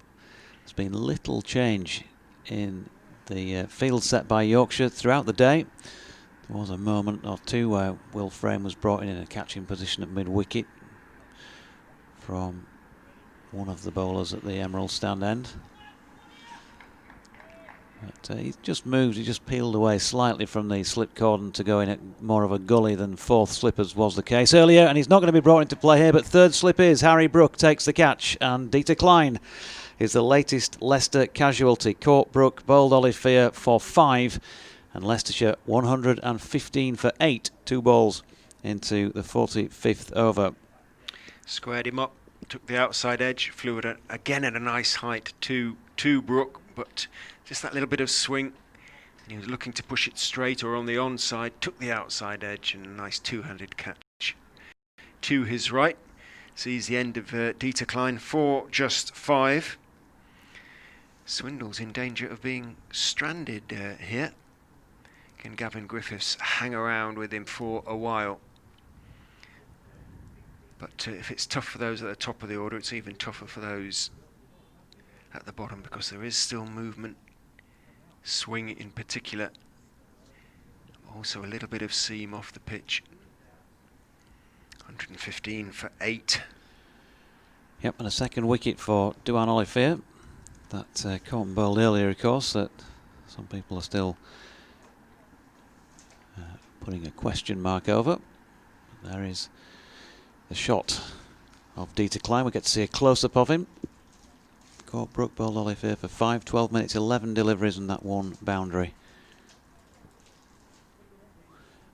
115 for 8. Quick sanitisation break at the same time as we wait for batsman number 10 for Leicestershire, who will be, I think, as Richard alluded to, Gavin Griffiths. Curious, I've not been conscious of the players sort of scattering to all parts every 6 overs, as much as I have been in previous matches. I don't know whether they're carrying their own little bottles of sanitizer, perhaps now, I'm not sure. But grounds we've been to, well, certainly we've only been to New Road, where we played Lancashire. Otherwise, 3 games at the Fisher County ground. The Derbyshire game officially was Derbyshire's home game, but obviously the Derby County ground is in a sort of bio bubble for use of by the international sides. Australia have been there of late, haven't they? But they've had, in the other grounds and at Grace Road, there's been little bottles of sanitizer placed all around the outfield, around the boundary obviously, and players have dispersed every 6 overs, but I've just not been conscious of them doing that in this game. No, you're right, actually. It's not really crossed my mind until you've mentioned it now as well. So, Griffiths, number 93 on his back, out there waiting for his first delivery from Olivier, and he's able to pull his bat inside the line of this one. No run. Mentioned earlier that Olivier comfortably the quickest of the Yorkshire bowlers. Haven't really seen him let that many go of the sort of pace that he can generate, and maybe he feels he doesn't need to be bowling at his quickest in these conditions to get the best out of it. He'd be the better judge of that down there in the middle than we would up here, but 2 for 42 from 9.5 overs. He's in again looking for a third wicket, and that one nips away markedly from Griffiths, but it started a little bit too wide and the batsman didn't really have a play at it. He was thinking about doing so, wasn't he, Richard, looking at the replay? I thought he just, but he may have missed it by at least a foot, I think. Actually. Well, yeah. No, in fairness, he didn't really, did he? No. He just brought his bat down on the line of off stump. The ball was a foot away. Well, if he was playing at that, then he needs to accompany me to Specsavers for my next optician's appointment. Good delivery here from Olivier. There's an appeal. There was some bat involved. I'm not sure what they were appealing for, unless that was supposed to be LBW, but it's dropped into the little pocket, if you like, at the back of the pad flap. As I say, it sounded very, very wooden, didn't it? But that doesn't always mean it didn't hit. It wasn't pad first. We'll have a look at the replay, but curious way he walks, Olivier, almost sort of with both toes pointing in, pigeon-toed. Yeah. I wouldn't sort of say he looks the ultimate athlete, but I wouldn't say that to him at the end of his run, and he's in now. This time he's going to concede 4 to Griffiths, who's off the mark with a shot that we'll kindly say he steered between Will Frayne and the 3-man slip cordon. We'll see how convincing it was when we get an opportunity to look at the replay, as we do now. Wasn't too far from Will Frayne's hand, was it? Diving to his left. Whatever your opinions are on the conviction involved in the shot, he got 4. It's 119 for 8.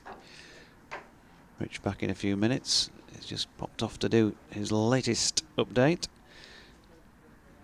And just getting a little bit greyer overhead, and Shawsey doesn't miss a trick, does he?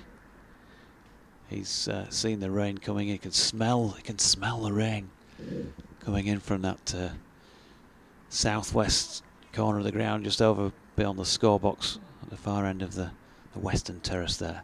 It's going to be Matthew Fisher continuing from the Emerald stand end. Full length delivery turned down to Olivier at long leg by Swindles. He's going to take his score on to 32. And well, he's comfortably the top scorer in the match so far, isn't he? As we've just passed the halfway stage on day one, 45.1 overs in. And just 120 runs to show for their efforts in those 45.1 overs, Leicestershire. It's been tough, tough, tough. Fisher, straight delivery this time to Griffiths.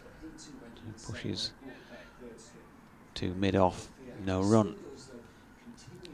3 for 28 from 10.2 and 4 maidens, Matthew Fisher. Olivier, by the way, 2 for 46 from his 10 so far. Finally caught up with Shawsey for speeding this morning by the looks of it. The blue flashing light away to our right on Kirkstall Lane. Good delivery here from Matthew Fisher. Rattles into the equipment of Griffiths. Might have been an inside edge onto pad possibly. So 120 for 8. Richard Ray risking injury as he recouples his kit.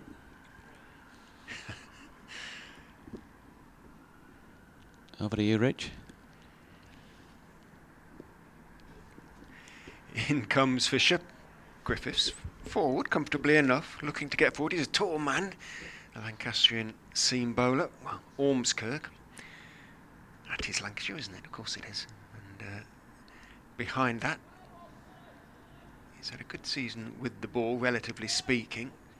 Just lose his way a little bit last season. Didn't play as much as he would have liked. Probably needed a bit more cricket, but looks better this season. In goes Fisher and bowls to him, and he's had a lot of time to play that one. He's forward, just closing the bat face on the ball as it seams back in. Pushes it out towards mid-wicket, and there is no run. 150 looks a long way away at the moment, and Adam Lythe would be prepared to give Gavin Griffiths a single off the last ball of Fisher's 11th over.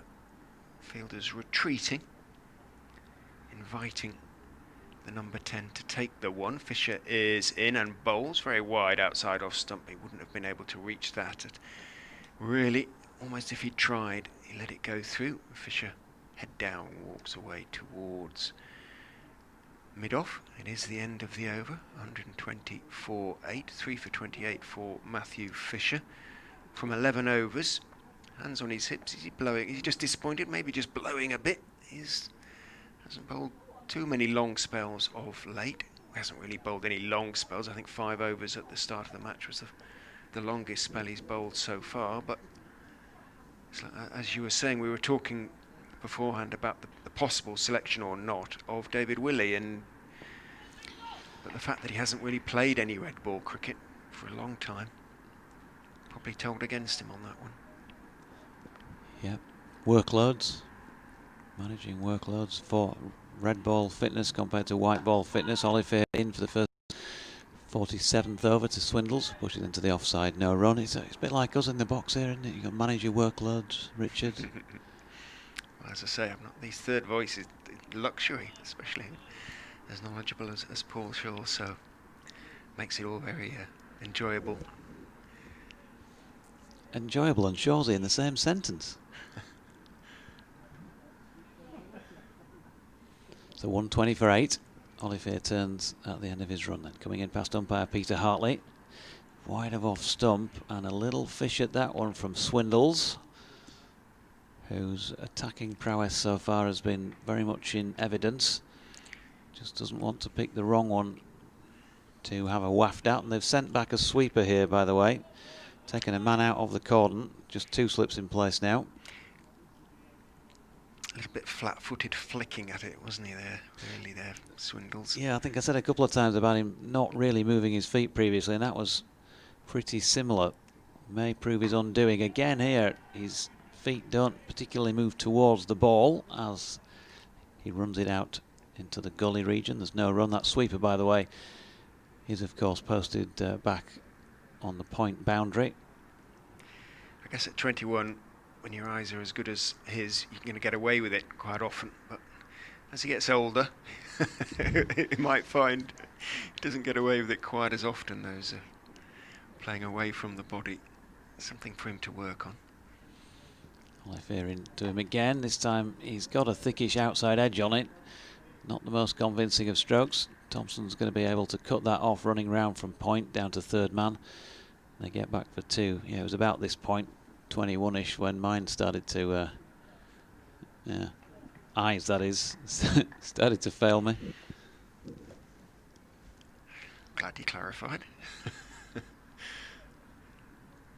That shower that looks to be over the city now, I think it's drifting by. I think we're going to get away with it for a while, at any rate. 46.4 overs bowled, 43.2 remain in the day, in theory. Here comes Olivier. Field comes in. Oh, now then, that was a chance, I think. He's been dropped at mid-wicket by Tom Lowton. We'll get, hopefully those on streaming will get the opportunity to see a replay. He's looking a little bit annoyed with himself. Yeah, he got there. He got his hands underneath it, I'm sure. Here we go with the replay. Just short of length, jagging back, and didn't really play it as well as he could, did he, Swindles? But Lowton may be wrong-footed, maybe thought he was going to the left of him, and ended up going to his right. And did some sort of gymnastic display in trying to hold the catch, but couldn't. Olivier in, and this time Swindles works it to leg and gets a single to Jack Shutt at mid-on. I was just thinking exactly the same. He absolutely writhed, didn't he, as he hit the ground there, Lowton. Extraordinary shapes. As tall men sometimes do. Couldn't quite hang on. Olivier looked terribly disappointed, understandably. That would have been a 3rd wicket for him. End of his over. 2 for 49 for the big South African. 12. How many tests has he played? 10. 48 wickets in those 10 tests. Averaging less than 20. Yes, he went well. Fisher in from the Emerald stand end, and Swindles is looking to be positive, looking to get forward and drive, isn't quite there, ends up steering it out towards extra cover, and there's no run. Lithe with that splendidly sun-faded Yorkshire cap on his head. It looks like it's seen a few seasons service compared to those around him in the slips, the younger men.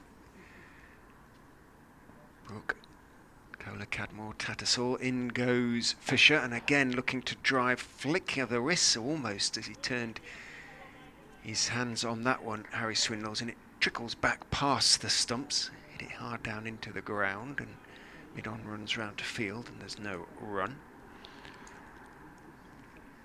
Blanks, by the way, 102 for 4 over at Egbert. Digging in a bit. Yeah, Alex Davis and Keaton Jennings both out for ducks early doors. Keaton Jennings such a big wicket for them, isn't he? Fisher is in, bowls, and it is a fuller delivery, but again a little bit too straight in terms of what Swindles wanted to do, which was drive it away through the offside, and he ended up playing it firmly, but only as far as mid-off. There's no run. Looks like Josh Bohannon is providing the glue there. He's 55 not out.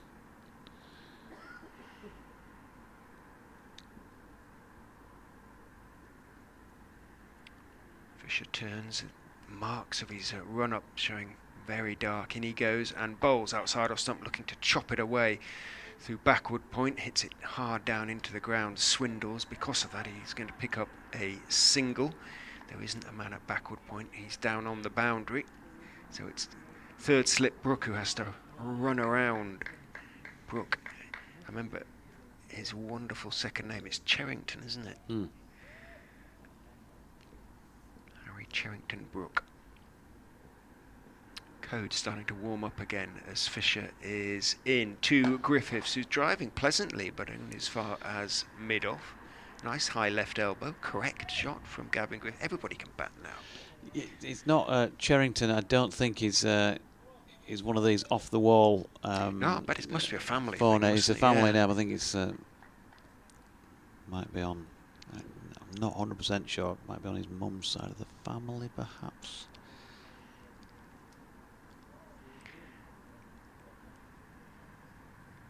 A little pause because point is being sent back. Just the last ball of the over from Fisher to Griffiths, who leaves. It comes back, but not sufficiently so to prompt lots of oohs and ahs from behind the stumps. Taken by Tattersall. End of Fisher's 12th over. 3 for 29 for him. 2 for 49 for Olivier. And Leicestershire 124 for 8. St John's ambulance staff, bless them. He's obviously listening to the commentary, so give us a wave, sir. Might not be. He might be listening to Radio 1. Radio 3. Yeah.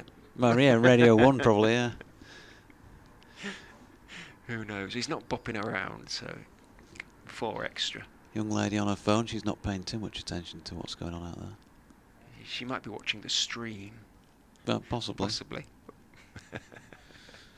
Bless them for being there at all. They're all volunteers, aren't they, St John's? And yeah, perhaps if we can guarantee there's going to be no injuries for the next 15 minutes, they might pop up town for us and get us a couple of coffees in. 3, maybe, with Shawsey in mind, although Shawsey being an athlete might not drink caffeine. 124 for 8 there. So Ben Code back into the attack at the Kirkstall Lane end for the Tykes. Bowling to Harry Swindles, not out on 36. Code in, first delivery, and he's gone. He's got his man, caught this time by Johnny Tattersall. Going across Tom Kohler-Cavmore. There was a bit of a refusal earlier in the day, but not on this occasion. And Leicestershire 124 for 9 then. Swindles top scorer in the Foxes innings, but he's walking back to the changing rooms now. Caught Tattersall, bowled Code for 36. Good change of bowling. Yeah. Deserved, I think, for Ben Code, who's bowled quite beautifully throughout this innings. Harry Swindles 36 came off 93 balls. He hit 4 fours and he played pretty well. He'll be disappointed at the way he got out, I think, in a way, but he was going for his shots previously. That wasn't an attacking shot in any way. It was just a full ball that seemed away. He was back foot when he might have been getting forward to it. A little bit trapped in the crease, a little bit anchored in the crease, and paid the penalty. And this time, as you say, well, it was more or less exactly the same place that Tattersall let one go earlier, but this time made no mistake, took the catch. Again, it just seemed and swung, and a very good ball from Ben Code. 4 wickets for him. Alex Evans, in only his 3rd, I think, first-class game, comes to the wicket. 2nd first-class game. So he's only played 1 previous first-class innings. It lasted 2 balls, as I recall. Hit the first one for a single, and he was bowled by the second. So he'll be hoping for better luck this time. Gavin Griffiths has a word with him. I'm not sure he'll have heard it. What could he say? Oh, I don't know if he'll have heard it at all. He might have said something like, "You and me, Yeah. this time tomorrow, 472 for 9.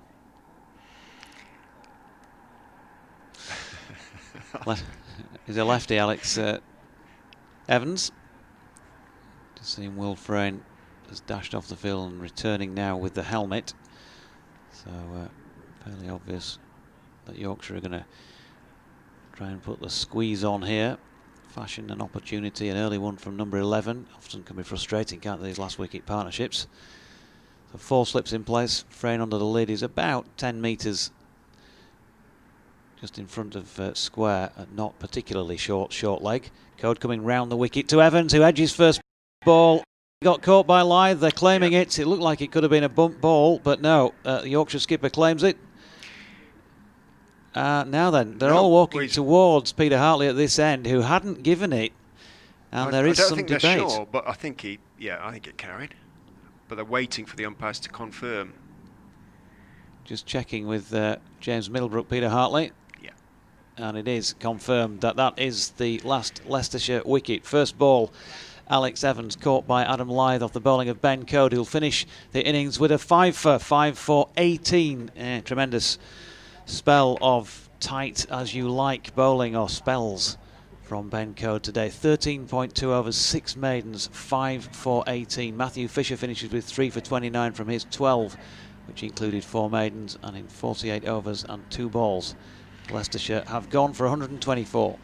Well, there'll be those who look at it and say poor batting display by Leicestershire, but I think you need to look at it and say it was a very good bowling display by Yorkshire in conditions that helped them, but they made the most of those conditions. The ball, it was a good toss clearly to win, and a very good decision by Adam Lyth to bowl first. The ball has swung all day, but there's been seam movement too, and it's just been a little bit too good, and there have been very few loose balls that have been bowled, and Ben Code is being applauded from the field, and rightly so, I think. 13.2 overs, 6 maidens, 18 runs, 5 wickets.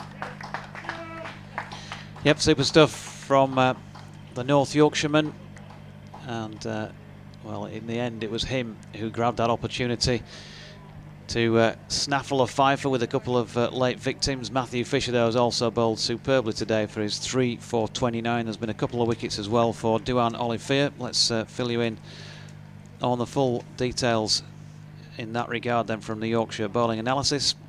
Ben Code, as I say, 13.2 overs, 6 maidens, 5 for 18 now. Matthew Fisher, 12 overs, 4 maidens, 3 for 29. Jordan Thompson, 12 overs, 5 maidens, none for 20. And Duan Olivier, 11 overs, no maidens, 2 for 49.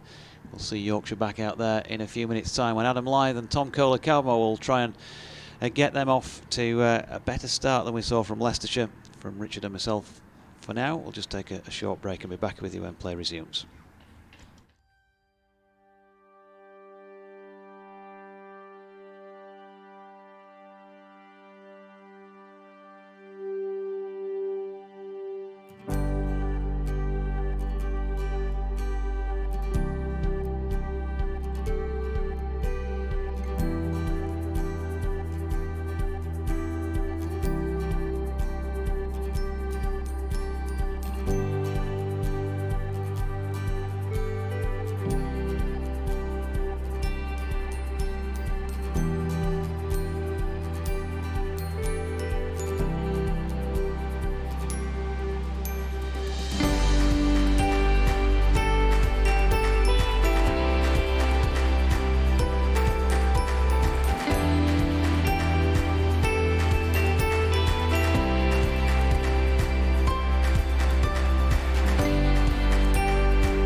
Welcome back from Emerald Headingley, where Adam Lythe and Tom Kohler-Cadmore are just standing at the side of the pitch beneath our commentary position here at the Kirkstall Lane end of the ground, waiting to go in and respond on Yorkshire's behalf to Leicestershire's 124 all out. We thought it was just the mid-innings break for 10 minutes, but as you, well, I'm sure have worked out yourselves, it was a little bit longer than that, and we've just had to work out for ourselves that we think tea was taken. Nobody indicated anything to us.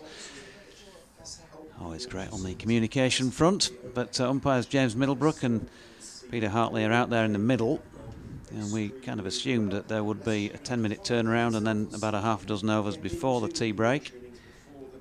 But Leicestershire making their way out into the field, so we'll tell you in a moment or two when it goes up on the board how many overs left in the day's play. Probably around about the 38 mark.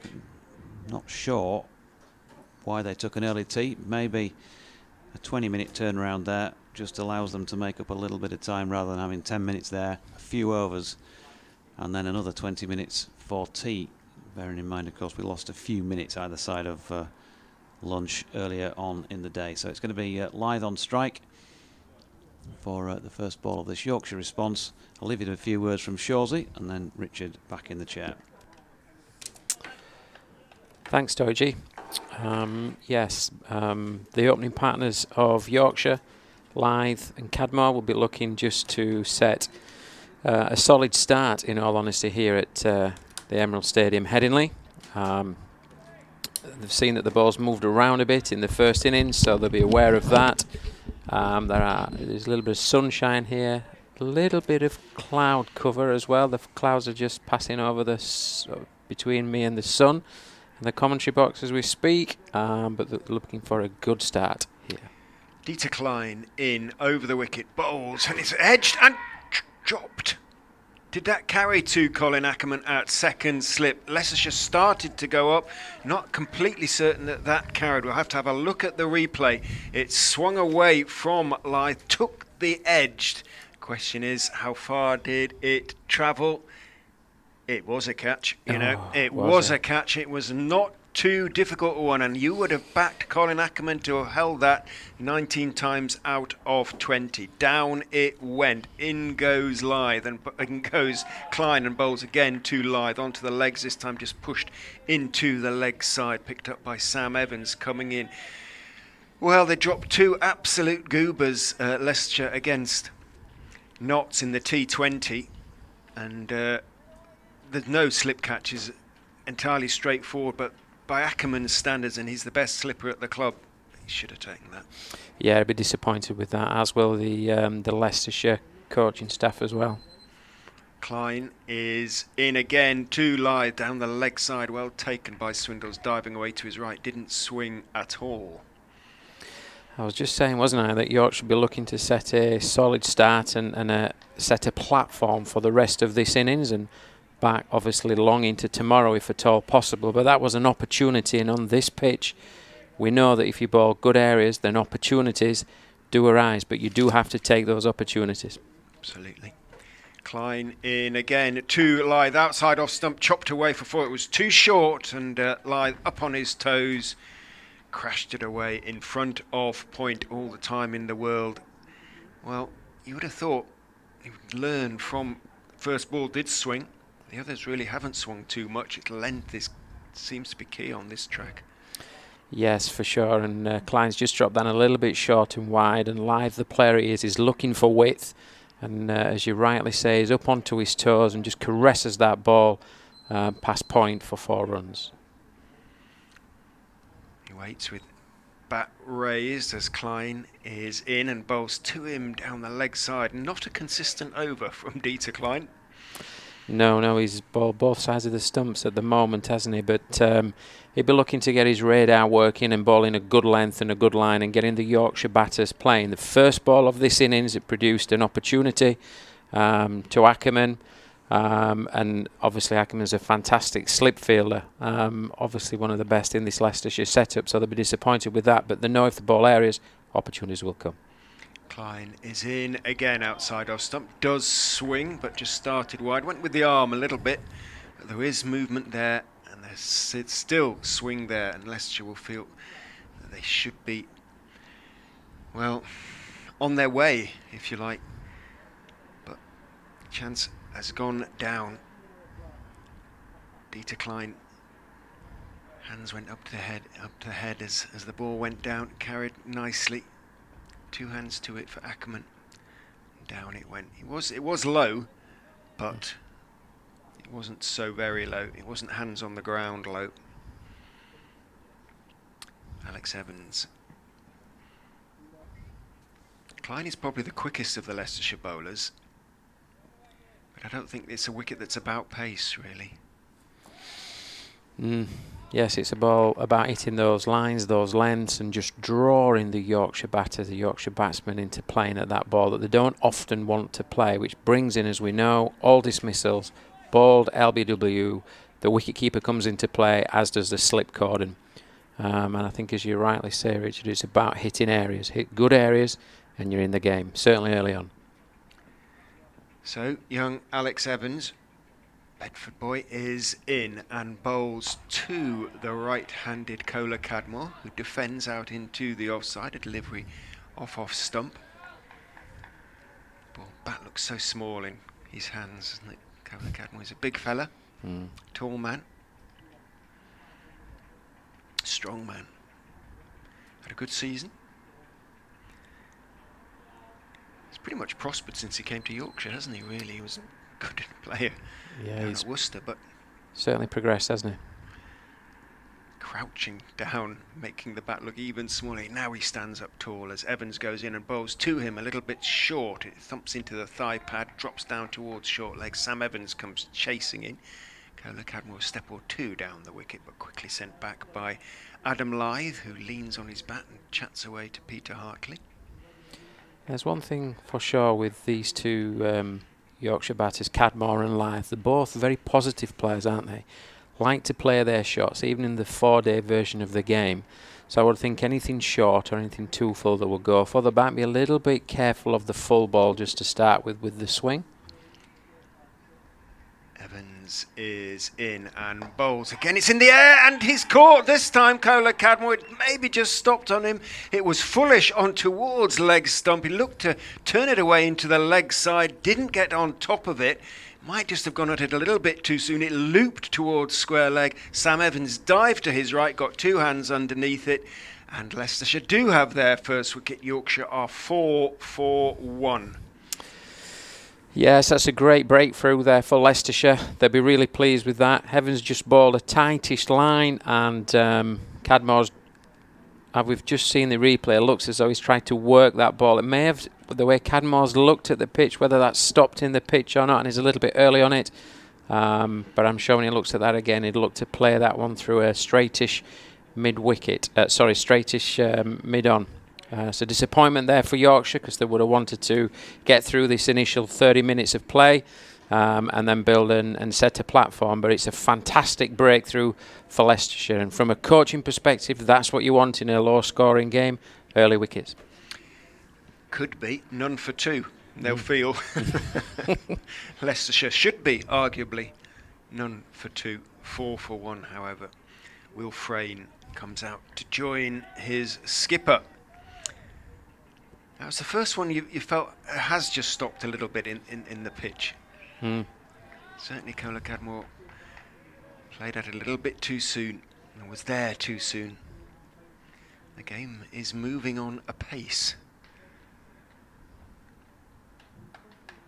Alex Evans, 1 for 73 from his first game this season. So he'll be much happier now. 1 for none from his second so far, and as a consequence, Harry Dearden is going to go in at 4th slip. Frayne doing his stretching, just trying to get his feet moving, practices a couple of defensive pushes, and now he's in his stance now as Evans is in to him, bowls a straight delivery, pushed back past him, and for a moment the possibility of a cheeky single as it goes past, clips the stumps and rolls a little bit further. But Ben Mike runs around from mid-on to pick up, following the ball rather, and there's no run. Alex Evans, fair-haired. Same school as Sir Alistair Cook, Bedford School. Runs away from us and bowls outside off stump, seams away, holds its own off the seam. Frayne, well, now seeing what the pitch is doing from the batting angle, and it is continuing to take the seam. Just comparing the Yorkshire slip cordon earlier on in the day to the Leicestershire one. Yorkshire had a floating fourth slip, didn't they? Stroke gully, and we see here a more traditional slip cordon of first slip, second, third, and now fourth slip. Longish run for Evans as he comes in and bowls to Frayne down the leg side, or at least clips the pad and rolls at a reasonably comfortable pace, or bounces at a reasonably comfortable pace towards Swindles, who picks up and keeps running, a odd little trot as he comes back around. He's not tall. End of the over. Successful one for Alex Evans. Indeed, it was a wicket maiden. And Yorkshire, in reply to Leicestershire's first innings of 124, are 4-4-1.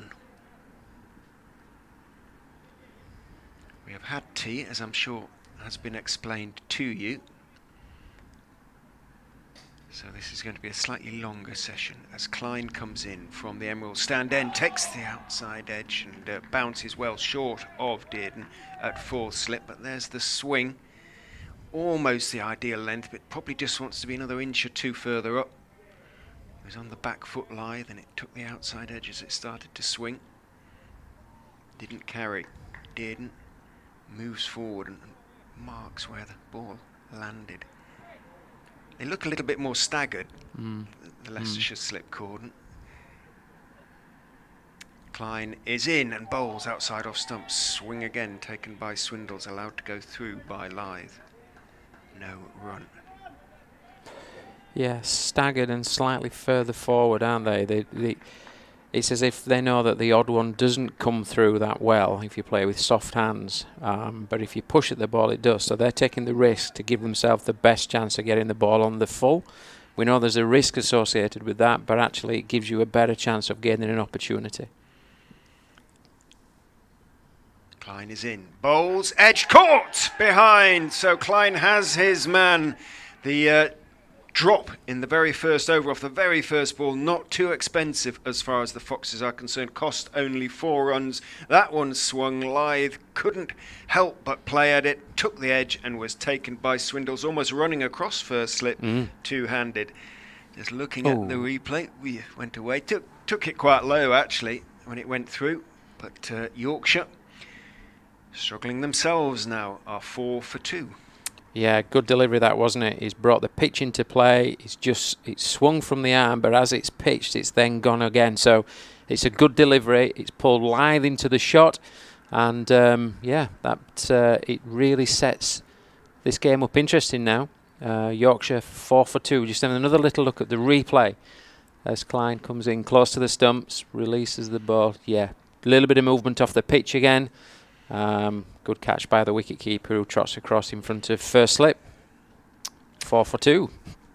Game on.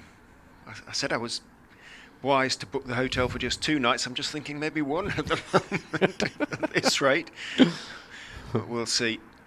Tom Loughton then, who I haven't seen bat before. Tall man comes to the wicket to join Will Frayne, who will be saying to him, and you can see the hand gestures. It's moving. Good young prospect, Tom. Again, part of the Yorkshire system for a little while and through the academy. And I know they're hopeful that he'll have a good career here. But he's certainly walked out to the crease in a testing situation. The Leicestershire bowlers bowling well, bowling good areas, and still obviously building the pressure.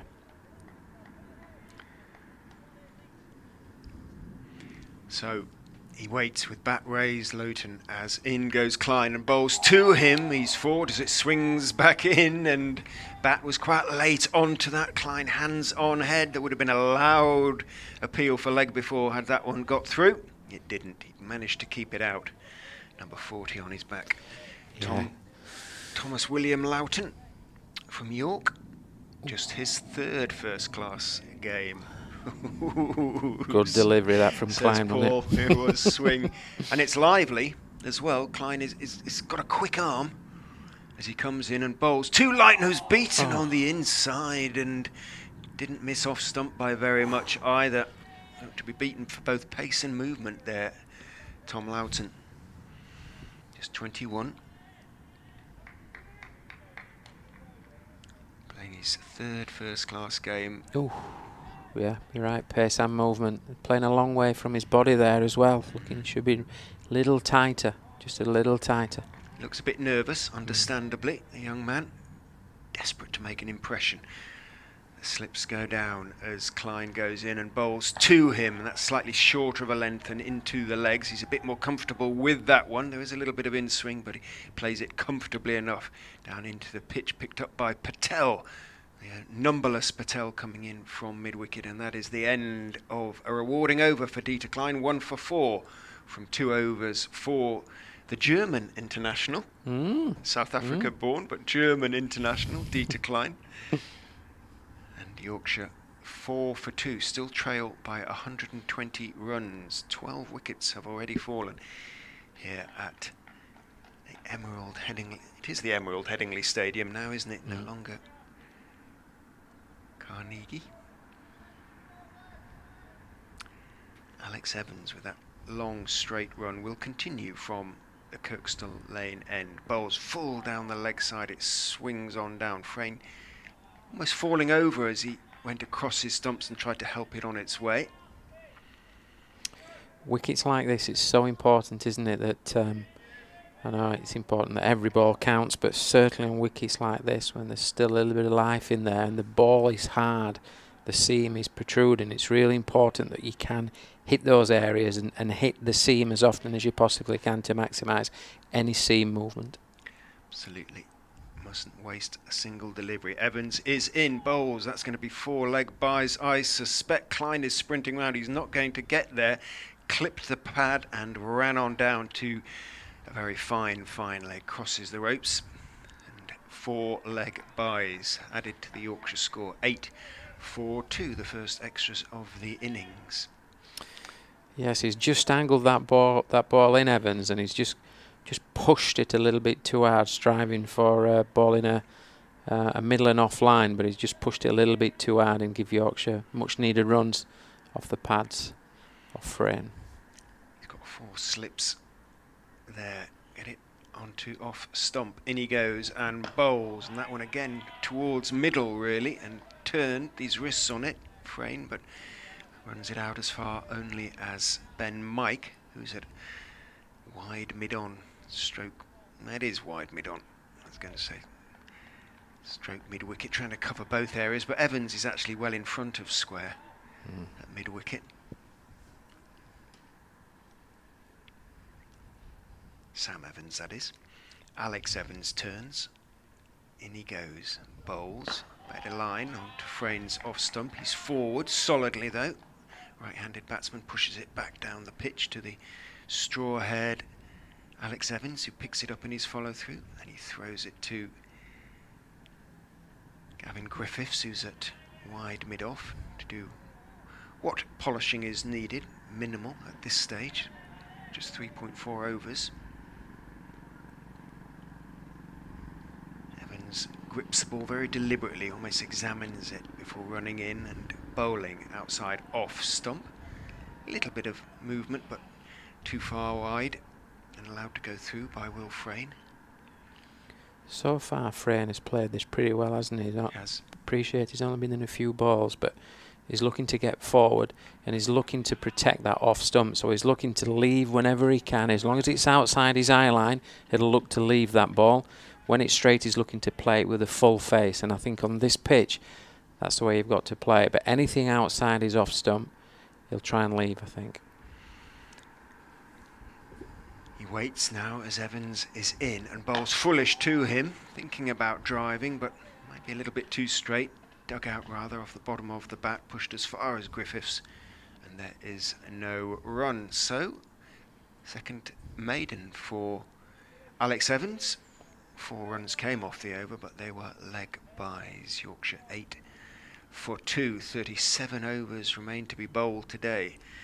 What would you guess the score will be? I wouldn't like to guess, to be honest, the way things are going. You never know. It could. The sun's out. Pitch could just settle a little bit. But it could be one of those sort of 16, 17 wicket days. Who knows? Klein is in and bowls. That one swings in towards the legs of Loughton, who turns it nicely down to deep backwards square. Evans runs around from wide long leg, picks up, gets his throw away, so it's just a single. The shorter side of the ground. Ball didn't have as far to travel to get to Evans. And the length that Klein's bowled there, both Yorkshire batters would prefer that line, wouldn't they? Yeah. Because they get an early sight of it. It's a little short and just work it round the corner. But anything full or good length or full length brings this slip cordon and wicket keeper and of course the LBW into play. And he comes, quick feet, Klein, and bowls outside off stump, swings back in, but started far too wide, so a comfortable leave for Will Frayne. Frayne yet to score. Loughton. It is Loughton, is it? It's not Lawton or anything like that. It's a long O. Not a name I've come across. What the origins might be. Sounds vaguely German, talking about Klein being a German international. In goes Klein and bowls. That's a better line, and half forward is Frayne, leaning forward, weight on the front foot, but not a big stride. Then he examines his bat as it came swinging back in towards off stump, just defended solidly out into the offside, picked up by Griffiths, and it didn't sound great on the bat, and Frayne is waving his bat now at the pavilion. He needs a new one. It's got a big crack. They do seem to go very quickly, don't they? They do nowadays, days. don't they? But that's the type of line and length Klein needs to bowl on here. Brings the batter into playing the shot.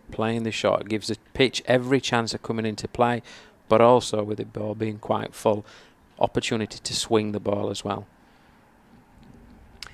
Just a delay as Frayne politely asks Ackerman for permission to change his bat. I wonder if a captain has ever said no. You keep using that one, mate. He's wandering off, holding the bat by the blade. That's not a manufacturer with which I'm familiar, I must admit. I was watching the T20 on television yesterday, and they were laughing, the commentators, at one of the batsmen who had, I'm trying to remember, it was the bat with the sort of orange and black stripes on the top, and that was the only branding, and they felt this was very sort of old school. I can't remember the name of the manufacturer. It was familiar to me though, so it's been around for a while. Klein is in and bowls full, looking for the Yorker. Played very solidly though by Frayne, waited for it nicely and timed it nicely. Didn't follow through, didn't need to use the pace of the ball, hit it back past Klein, or steered it back past Klein, very straight, and it runs away for 4 to the rugby stand, the football stand I should say. And that's the key on a pitch like this, when the ball is swinging, is playing it late, playing it as late as possible with a full bat face. And Frayne timed that beautifully down the ground, didn't he? He did. Again, Klein just struggling for consistency of length and direction. In he goes and bowls to Frayne outside off stump. It swings back in, but from well outside off stump, and Frayne a very safe leave indeed. Ackerman, although obviously both his opening bowlers have taken wickets, I suspect it may not be so very long. He'll change it around. It's his first season as the red ball captain, Colin Ackerman, and he's shown in that short time he's willing to make changes quickly. He doesn't captain according to a plan necessarily. In goes Klein and bowls. Frayne is half forward, slightly angled back, pushing the ball as it swings back into him, out into the offside, picked up by Sam Evans. End of the over. 13 for 2, the first 4 off the bat in the innings. No, it isn't, because Blythe cracked one away, didn't he, in the very first over of the day. Second 4 off the bat, 13 for 2 then, 111 behind with 8 first innings wickets still in hand. Just looking at the field again, we've got the 4 slips, slightly staggered, point, extra cover, looking round at the leg side, wideish mid on, squarish mid wicket, and fine leg.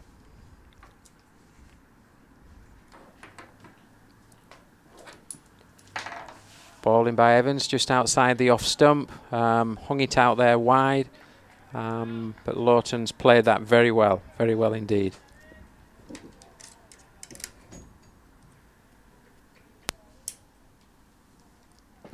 Good start here at the Emerald Stadium, Headingley by Leicestershire. Third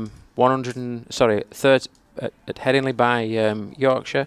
Yorkshire 13 for 2 here, and Leicestershire will be pleased with their start. 2 early wickets. Yep, in comes Alex Evans, and Lowton stretching forward, pushing out into the offside, and there is no run.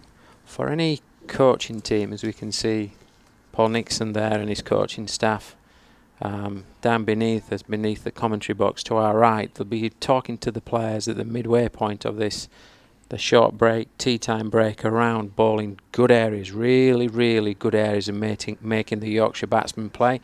That's certainly what they've done early on in this game. Evans in there over, right arm over the wicket. Attempted Yorker, I think, and well dug out by Lowton. Pushing forward those long levers. 3 bonus points, maximum bonus points with the ball for Yorkshire. But of course for them, if they are going to get anywhere close to qualifying for the Bob Willis Trophy final, and we don't know what the results are going to be elsewhere, whatever stage of those games are at, because it is the first day, but they'd want to be taking some batting points definitely out of this game, you would have thought. Evans is in, Lowton shouldering arms, no run, and so the losses of Tom Kohler-Cavmore and Adam Lyth in any game of red ball cricket would be considered pretty big from a Yorkshire perspective, but when you look down the batting lineup here and the relative inexperience, they feel just that bit bigger still at this moment in time, having lost them both early. But one man's disappointment is another man's opportunity, so big opportunities here for Lowton and again for Will Frayne, who we know of course has got a first class 100 to his name. That's pushed out into the offside by Lowton and there's no run. Tom Lowton we saw to good effect in his first championship game for Yorkshire last September at Edgbaston, when he made a half-century first up. Yeah, he's a good young player, isn't he? Good young player indeed. And of course, they've got to get all the way up to 200 just to pick up 1 batting point. In a perfect world, they'd have had great batting conditions now and double strength lineup and trying to get up to the 400 mark and get max points out of the game, but that's not impossible, but it's a fair way away as that next delivery slants across Lowton, who just falls away a little bit, and there's no run. Last ball of the 6th over, still scratching my head and trying to get my head around the fact that they took tea when they did. And all I can think of is that it was within half an hour of the scheduled tea break and they decided to make up just a few minutes of time they lost around tea by, rather than having 10 minutes then and then a further 20 minutes round about now, just to get it all done in one go with a 1 20-minute break. Lovely shot here from Lowton. That a delivery that just strayed down leg side from Evans. It's not going to quite have the legs to get to the boundary, pulled in a couple of metres short, but they're back for 3. Takes Yorkshire on to 18 for 2.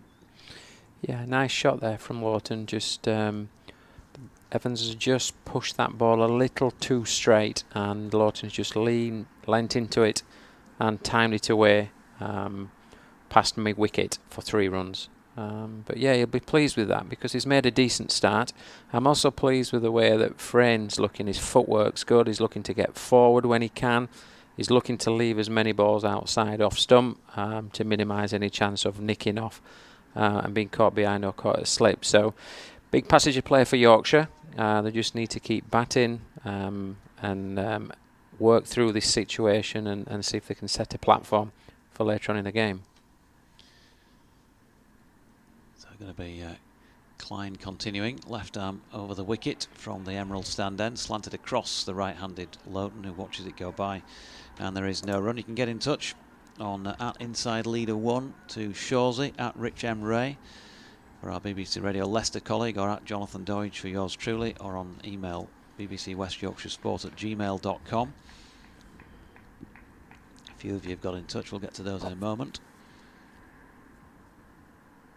Because Klein turns at the end of his run, comes in past umpire Middlebrook. Loughton just opens the face and runs it out wide of gully, gets through for a single. Great viewing is the title to Charles's email. Good afternoon to you, Charles, in Spain. Been visiting our local horse rescue centre, who do such a wonderful job with horses and donkeys, he says. And he's enjoying the streaming. Certainly, as he suggests, there is movement around. That's also been in evidence not just in the Leicestershire innings, but so far in the Yorkshire innings too. The loss of 2 early wickets. Here's Klein in to Frayne, who drops it out into the offside extra cover region. Fielded there by Gavin Griffiths, no run. Stuart McCardle has been in touch. Look at the economy difference between Code and Olivier. Is the latter too expensive? I know he's supposed to be a strike bowler, but this isn't a one-off statistic with Olivier, is it? Moreover, who's taken 3 wickets? Who's taken just the 1? Of course, he finished up, I think, with a couple. Frayne on strike. Klein in, bangs this one in a little bit shorter. Good shot from Will Frayne. Stood tall, waits slightly on the back foot and punched it away through extra cover and picks up 4. Yeah, this is a lovely shot. Klein's just dropped the ball a little short there, which has given Frayne a good viewing on the ball. He stands tall, gets onto his toes, and it's the ball on top of the bounce through the vacant extra cover area for 4 runs. That's a good shot. Good shot. But the Yorkshire batters will prefer that type of length. They don't want the ball too full that it swings. A little bit short will be fine for Yorkshire, so they can, one, rotate the strike, but also put the loose ball away. 3 or 4 balls ago, there's a slight change to the field. They've gone from 4 slips to 3. Ackerman's made that call, and they've put in someone in catching at a very short mid-wicket position on the leg side. In comes Klein to Frayne. Good delivery. There's good comeback from the left armour. This time cuts the batsman in 2 with one that nips back in on him through to Swindles behind the sticks. And there is no run. Ken in Norwich, afternoon to you. Yorkshire doing well, but we'll need a good batting performance to rack up plenty of batting points. It's time for me to cricket BBC TV whilst continuing to listen to you on internet radio. England have made a goose start too, he says. In comes Klein.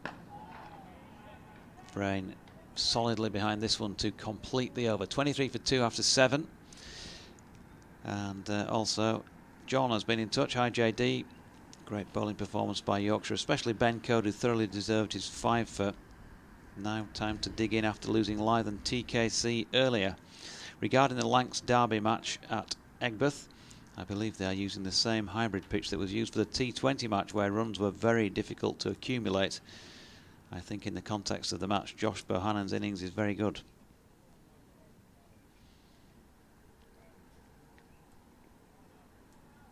What is the latest over there? Let's have a quick check.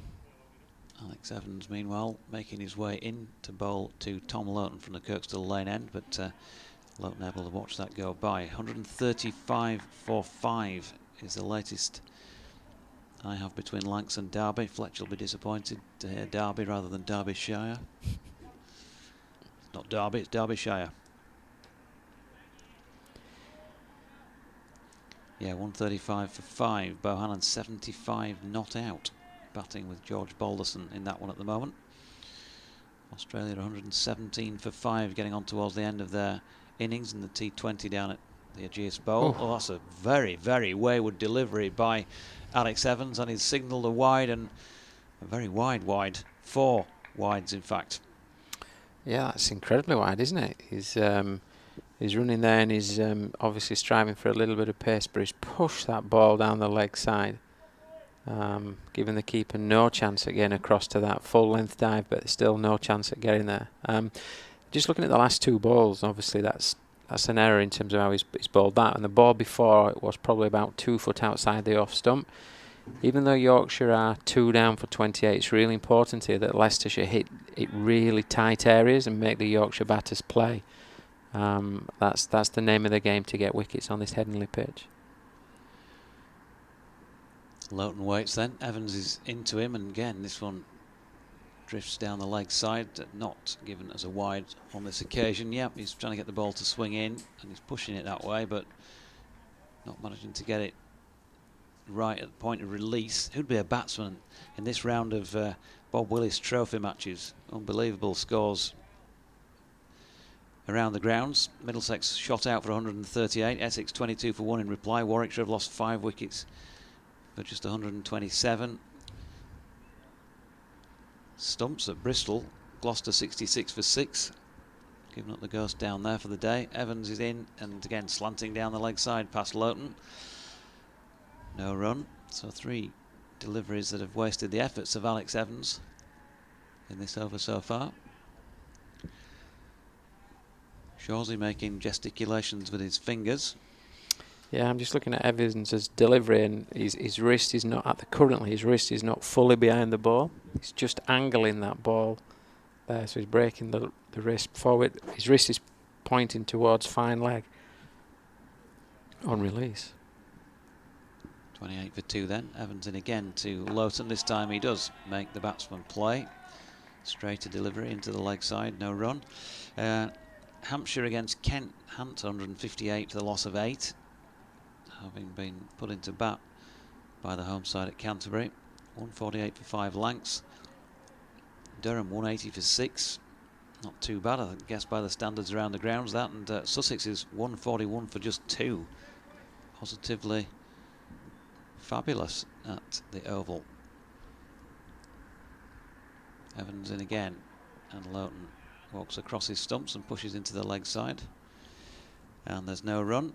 Yeah, so it's almost like a round of fixtures where a 50 is worth about 200 in real terms, isn't it, for an individual batsman? The Josh Bohannon 75 not out. Excellent.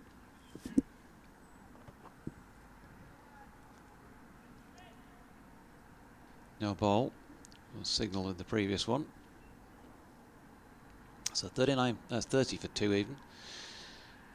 Loughton not out 5. Evans is in, and there's an appeal here to a ball that again is swinging down the leg side, wraps him on the pad. Looks like being a leg by, and is. And we've had a wide, we've had a no ball, or 4 wides and a no ball. Extras now are 14, 31 for 2, 1 left in the 8th over. Getting quite warm here in the com box.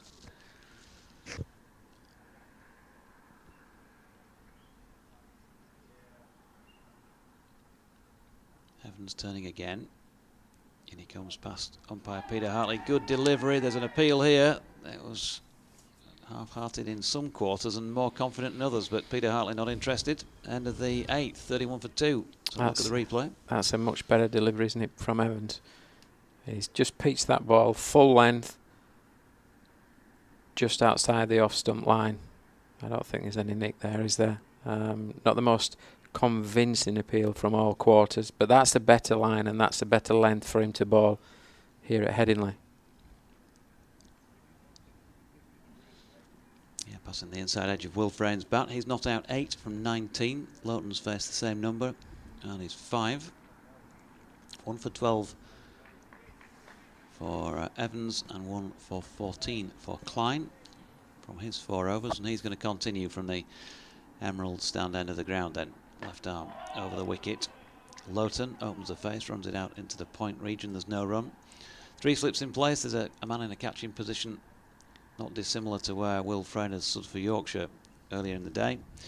That's Harry Dearden at a fairly close mid-wicket, probably 15 metres from the bat, maybe a little less.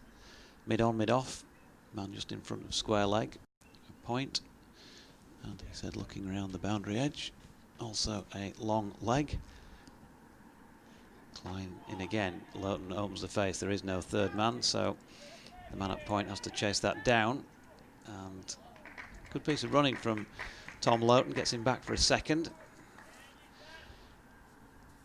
Imagine the difference there, Shawsey. You trying to get 2 with those little legs pumping away, and Tom Loughton, long levers, 3 or 4 strides for him. I'd still be running, Doige. It takes me a while nowadays anyway, so, and then when you include a turn, geez, not the easiest. But that's really well run by both players there. The Yorkshire batters know how important runs are. Obviously runs are important in any game, but certainly in this situation, low scoring game, accumulate as many runs as you possibly can. So a mini recovery at the moment from 4 for 2 as Loughton plays this next Klein delivery back to the bowler from top of the bounce. Not sure if there's a word or two there from the bowler to the batsman. There's certainly a bit of eye contact. Halfway through the 9th. Field change, so square legs and onto the square leg boundary. Is he going to bowl the short ball, or is he going to go full and straight? We're about to find out, because Klein's in. He's done neither really. It wasn't a bad delivery, round about off stump, just short of a length. Dropped into the offside by the batsman, no run. It's just enough to create the field change there. It's just enough to create a little bit of doubt as to the length Klein's now going to bowl in Loughton's mind. Loughton's a young player, obviously will have seen this before, but it just creates that doubt and can affect the balance and can affect your movements. You don't always quite get as forward when you see someone going out there on the catch. So Loughton waits. Klein is in. That's a fuller delivery this time, and hit quite firmly up to mid-on by young Thomas William Loughton. 22 on his next birthday in January. 7 not out here. It's just his second first-class match, of course. Made 58 down at Edgbaston. Shared in a good partnership with Tom Kohler-Cadmore. Not going to happen in this Yorkshire first innings, though, because he's already gone. Short ball here, a pretty quick short ball from Dieter Klein, who on first viewing in first-class cricket looks a combative sort of player, doesn't he? Yeah, looks a good player. Balls at a good pace. We've seen already he's had quite a lot of swing here when he's got it in the right areas, but there's no doubt in he's got some pace. Sanitisation break then. So Yorkshire 33 for 2 after 9 overs in response to Leicestershire's first innings total of 124 having been put into bat by Yorkshire's stand-in skipper Adam Lyth in the absence of the injured Stephen Patterson. 32 overs remain in what's been an interesting day's play. The news, of course, in recent days, Ian Bell. And I noticed his statement announcing his retirement at the end of the season. What a great player he's been. Taken part in 5 winning Ashes series, which is a pretty good calling card if he fancies after dinner speaking. Not to mention the runs he came up with, and I suppose you could make an entire hour's speech out of that cover drive, couldn't you? Yeah. Always pleasing on the eye, wasn't he, Belly? What a beautiful shot that was. Evans is in to Frayne, and that's again misdirected way down the leg side, and a good effort, to be fair, from Swindles to get across and stop that. Could have been wrapping the William Hill boundary boards at the Emerald stand end just about now. He's certainly testing the wicket keeper, isn't he? Just again pushing that one down the leg side. Swindles has taken a couple of strides and pulled off a full length dive and stopped the ball, but I'm sure Swindles would prefer it just outside the off stump. So Evans is in again. Solidly behind this one this time is Will Frayne. 1 for 12 for Alex Evans. 1 for 16 for his partner at the Emerald stand then, Dieter Klein. Yeah, I think Ian Bell, not long since he actually signed an extension to his contract, is it? But he's decided that the body's had enough of it.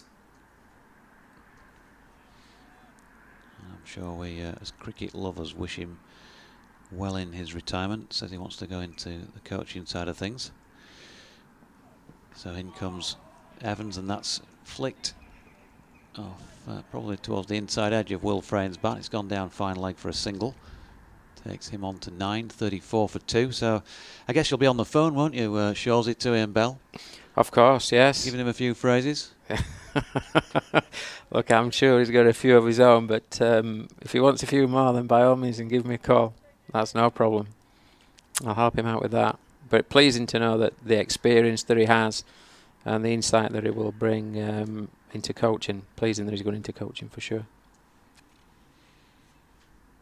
Loughton then back on strike as Evans comes in. 4th ball of the 10th over. That's wide of off stump and he shoulders arms. And I mean, I don't know Ian Bell. He strikes me, always struck me in his interviews on television whenever you've seen him. There's certainly that area sort of has been a measured character. So yeah. As a coach, can't imagine, not that you tend to get this anyway in cricket, but not the sort of teacup smashing against the wall type coach, but very much a, let's just assess things, take it calmly, think about what we're doing here, no cause for alarm. Evans is in, and that's slanted down the leg side, and Loughton can't get a bat on this, and he's getting a bit frustrated because he's not making contact. Got to say, Alex Evans, who started off pretty well, has been, wayward really in the last couple of overs, hasn't he? Yeah, he has, for sure. He's just got to hit, if he can, that off stump line and hit a fullish length, and he's in the game. He's not gone for many runs, so it doesn't look too bad on the scoreboard. But if you actually look at the number of deliveries that have asked the batsman to play lately, there ain't been too many. He's in now. Loughton this time has to do so. Pushes into the leg side. There's no run. That completes over number 10 of the Yorkshire first innings, a 34 for 2. Yeah, good partnership this, which is forming nicely. Partnership of now 30. From Yorkshire being 4 for 2. They've consolidated and they're just gradually extending this partnership. They're looking to run hard as well, which we know is important. Picking up the 1s, the 2s, and I'm sure that they'll be looking to pick up on any loose balls where they can, but they will be watchful with the fullish length delivery. If the Leicestershire bowlers hit that length and that line consistently, then they'll be in the game, so Yorkshire will certainly be watchful of that. So Frayne back on strike. Klein continuing. Now into his 6th over, 1 for 16, including a maiden. Here he is. Frayne plays the ball round about off stump up to mid-off. Pushed it quite firmly. No run. Well, Frayne will certainly be full of confidence at the moment, the way he's been playing in white ball cricket just lately. Scoring runs for fun at a fair old lick. Completely different game, of course, this one. But confidence is confidence, isn't it? If you're feeling good about the way you're batting. Yorkshire fans hoping he can transfer it back to this form of the game, batting at 3 here and flicking this next Klein delivery off his hip into the mid-wicket region, where they get through for a single. Rich and I were saying just a few minutes ago when we were on air together that Frayne, his movements are really positive. He looks balanced at the crease, whether in attack or defence, and mostly today it's been in defence so far. He's just very purposeful about his movements, and that's, from a coaching perspective, really pleasing to see from a batter in the top order. Here's Klein again. This time to Loughton, who gets a full-length delivery and pushes it back to the bowler, who in that combative, aggressive sort of style picks it up and offers to throw down the stumps and then walks off and doesn't let the batsman see he's smiling, but has a little bit of a chuckle with James Middlebrook as he goes by. Good on him as well.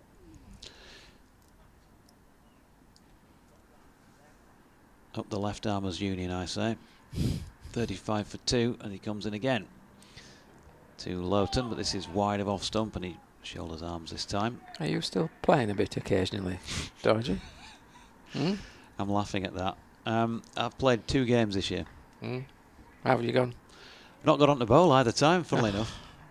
I've opened the batting both times, bizarrely. Any runs? 60, Cricket's the winner. Cricket's 64 and 18. 64. That's all right, isn't it?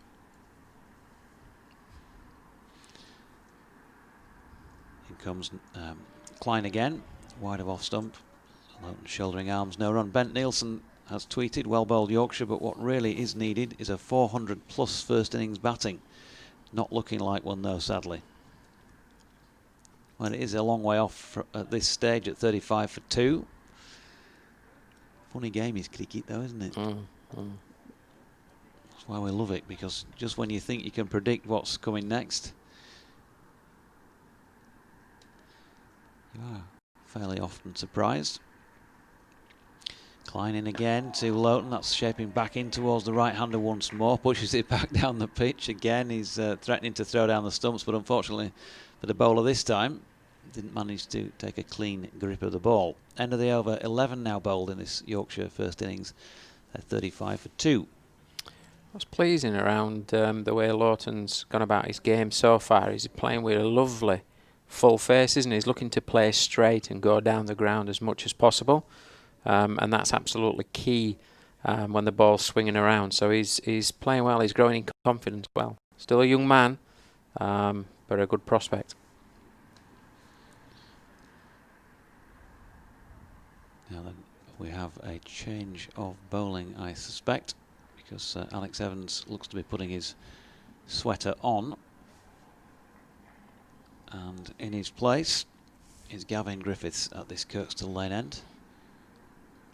Bowling for the first time in the match, was out there warming up beforehand. We saw George Rhodes actually getting through a few shuttle runs during the what we now know as the tea break. At the time we thought it was the mid-innings break, but it was a bit of both. Not playing in this game, George, but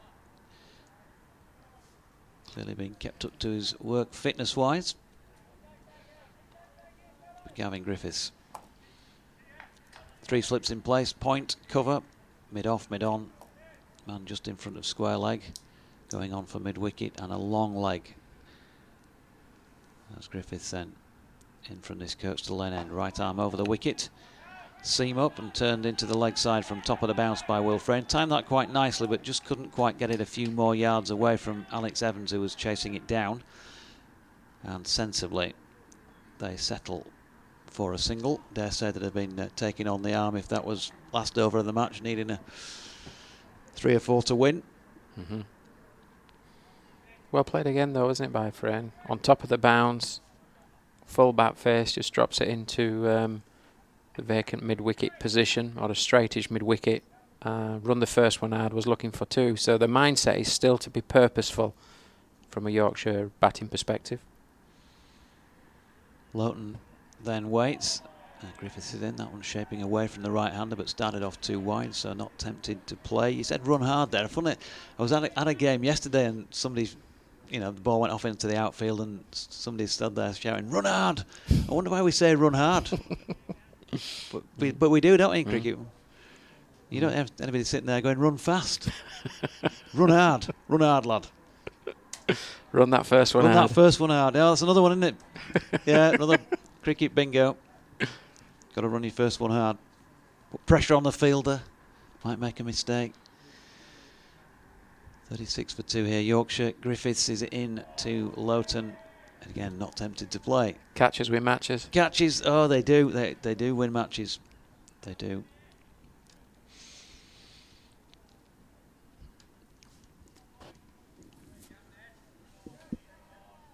You're trying to think of some more now, aren't you, as well? Well, I am, but as I'm pondering, it's the grey sky is looking as grey as my sideburns, Dorji. I'm aging a little, and I can see... Come on, my eyesight's bad, but it's not that bad. I can see the clouds just gathering to our right over the western terrace.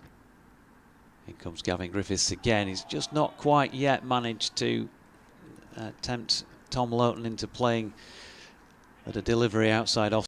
That was another case in point there, just starting it a little bit too wide, but you often get this with bowlers in the first over of a spell, just trying to get themselves loose but not throw up any rubbish, so they'll just hang the ball out there until they feel like they've got a bit more rhythm, maybe then start to straighten things up. Who knows? Could be a plan, could be a setup, get him across, and then try and thud one into the pads.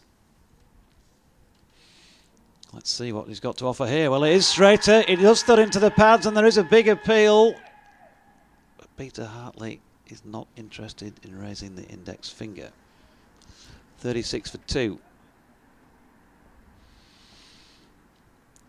We have the benefit of a replay here. Talk us through it, Shawsey. Yeah. Well, he ends up a long way outside off stump, but the point it hit him, it had to be somewhere there or thereabouts, and it was on the back pad, wasn't it? Close, yeah. Back pad it hit him, didn't it? But it may have been just outside that line, but it's a tight call. Don't forget, of course, Tom Loughton's so tall that his kneecap is probably about a foot higher than Stump's. Richard laughing at me in derisory fashion from the back there. As Griffiths is in, and Loughton pushes into the offside, no run. 12 overs gone, 36 for 2. In the end, got to say, a decent over from Gavin Griffiths. Certainly finished the over really well. Just having another look at this LBW appeal. It's a pretty good shout. I think he's just outside the line. Maybe. Yep. Well, Peter Hartley, benefit of the doubt there to Tom Loughton. There was obviously some doubt in terms of height, some doubt in terms of line, and moreover, we are not sitting in the same position as Peter Hartley is standing behind the stumps at the bowler's end. That weather that Shawsey talked about is beginning to close in, as you can see. Down the southwest corner of the ground. Here's Klein into Frayne, who pushes into the offside, where the fielding is done by Sam Evans. They're just coming off, I think. Yep. Rain falling on the ground here at Headingley. The umpires have made the decision to call on, signal to the groundsman to bring on the covers as the players jog off the ground here, which is a shame really, because again it was an interesting passage of play.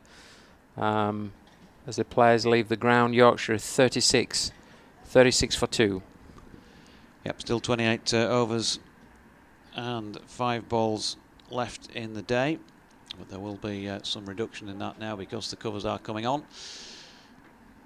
But they've built pretty well, the pair of them, since Yorkshire were 4 for 2 then in the early moments of this, their first innings. Adam Lyth was dropped first ball of the innings by Colin Ackerman at second slip off Dieter Klein, but in the end it didn't matter too much because he was gone when the score was on 4, caught behind off the bowling of Klein for that 4, and prior to that his opening partner Tom Kohler-Cadmore had already been caught by Sam Evans just in front of square on the leg side off Alex Evans without scoring. So with Will Frayne, who's batted well so far, and Tom Loughton, who has also on 11 and 7 respectively, and Yorkshire 36 for 2 in their first innings. We'll take a break while the players do because of this rain. We'll be back with you whenever play resumes.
I'll just returning to confirm that play has sadly been abandoned for the day on this first day at Headingley, with Yorkshire stuck on 36 for 2. Will Frayne not out 11, Tom Lowton not out 7 in response to that earlier 124 all out by Leicestershire, with 5 wickets for 18 for Ben Code, 3 for Matthew Fisher and 2 for Duan Olivier. We'll be back on Monday morning with Graham Orange, Richard Ray and myself, Jonathan Deutsch, to bring you ball-by-ball commentary on any play on day 2. And we're scheduled to get underway at 10:30. We'll see you then.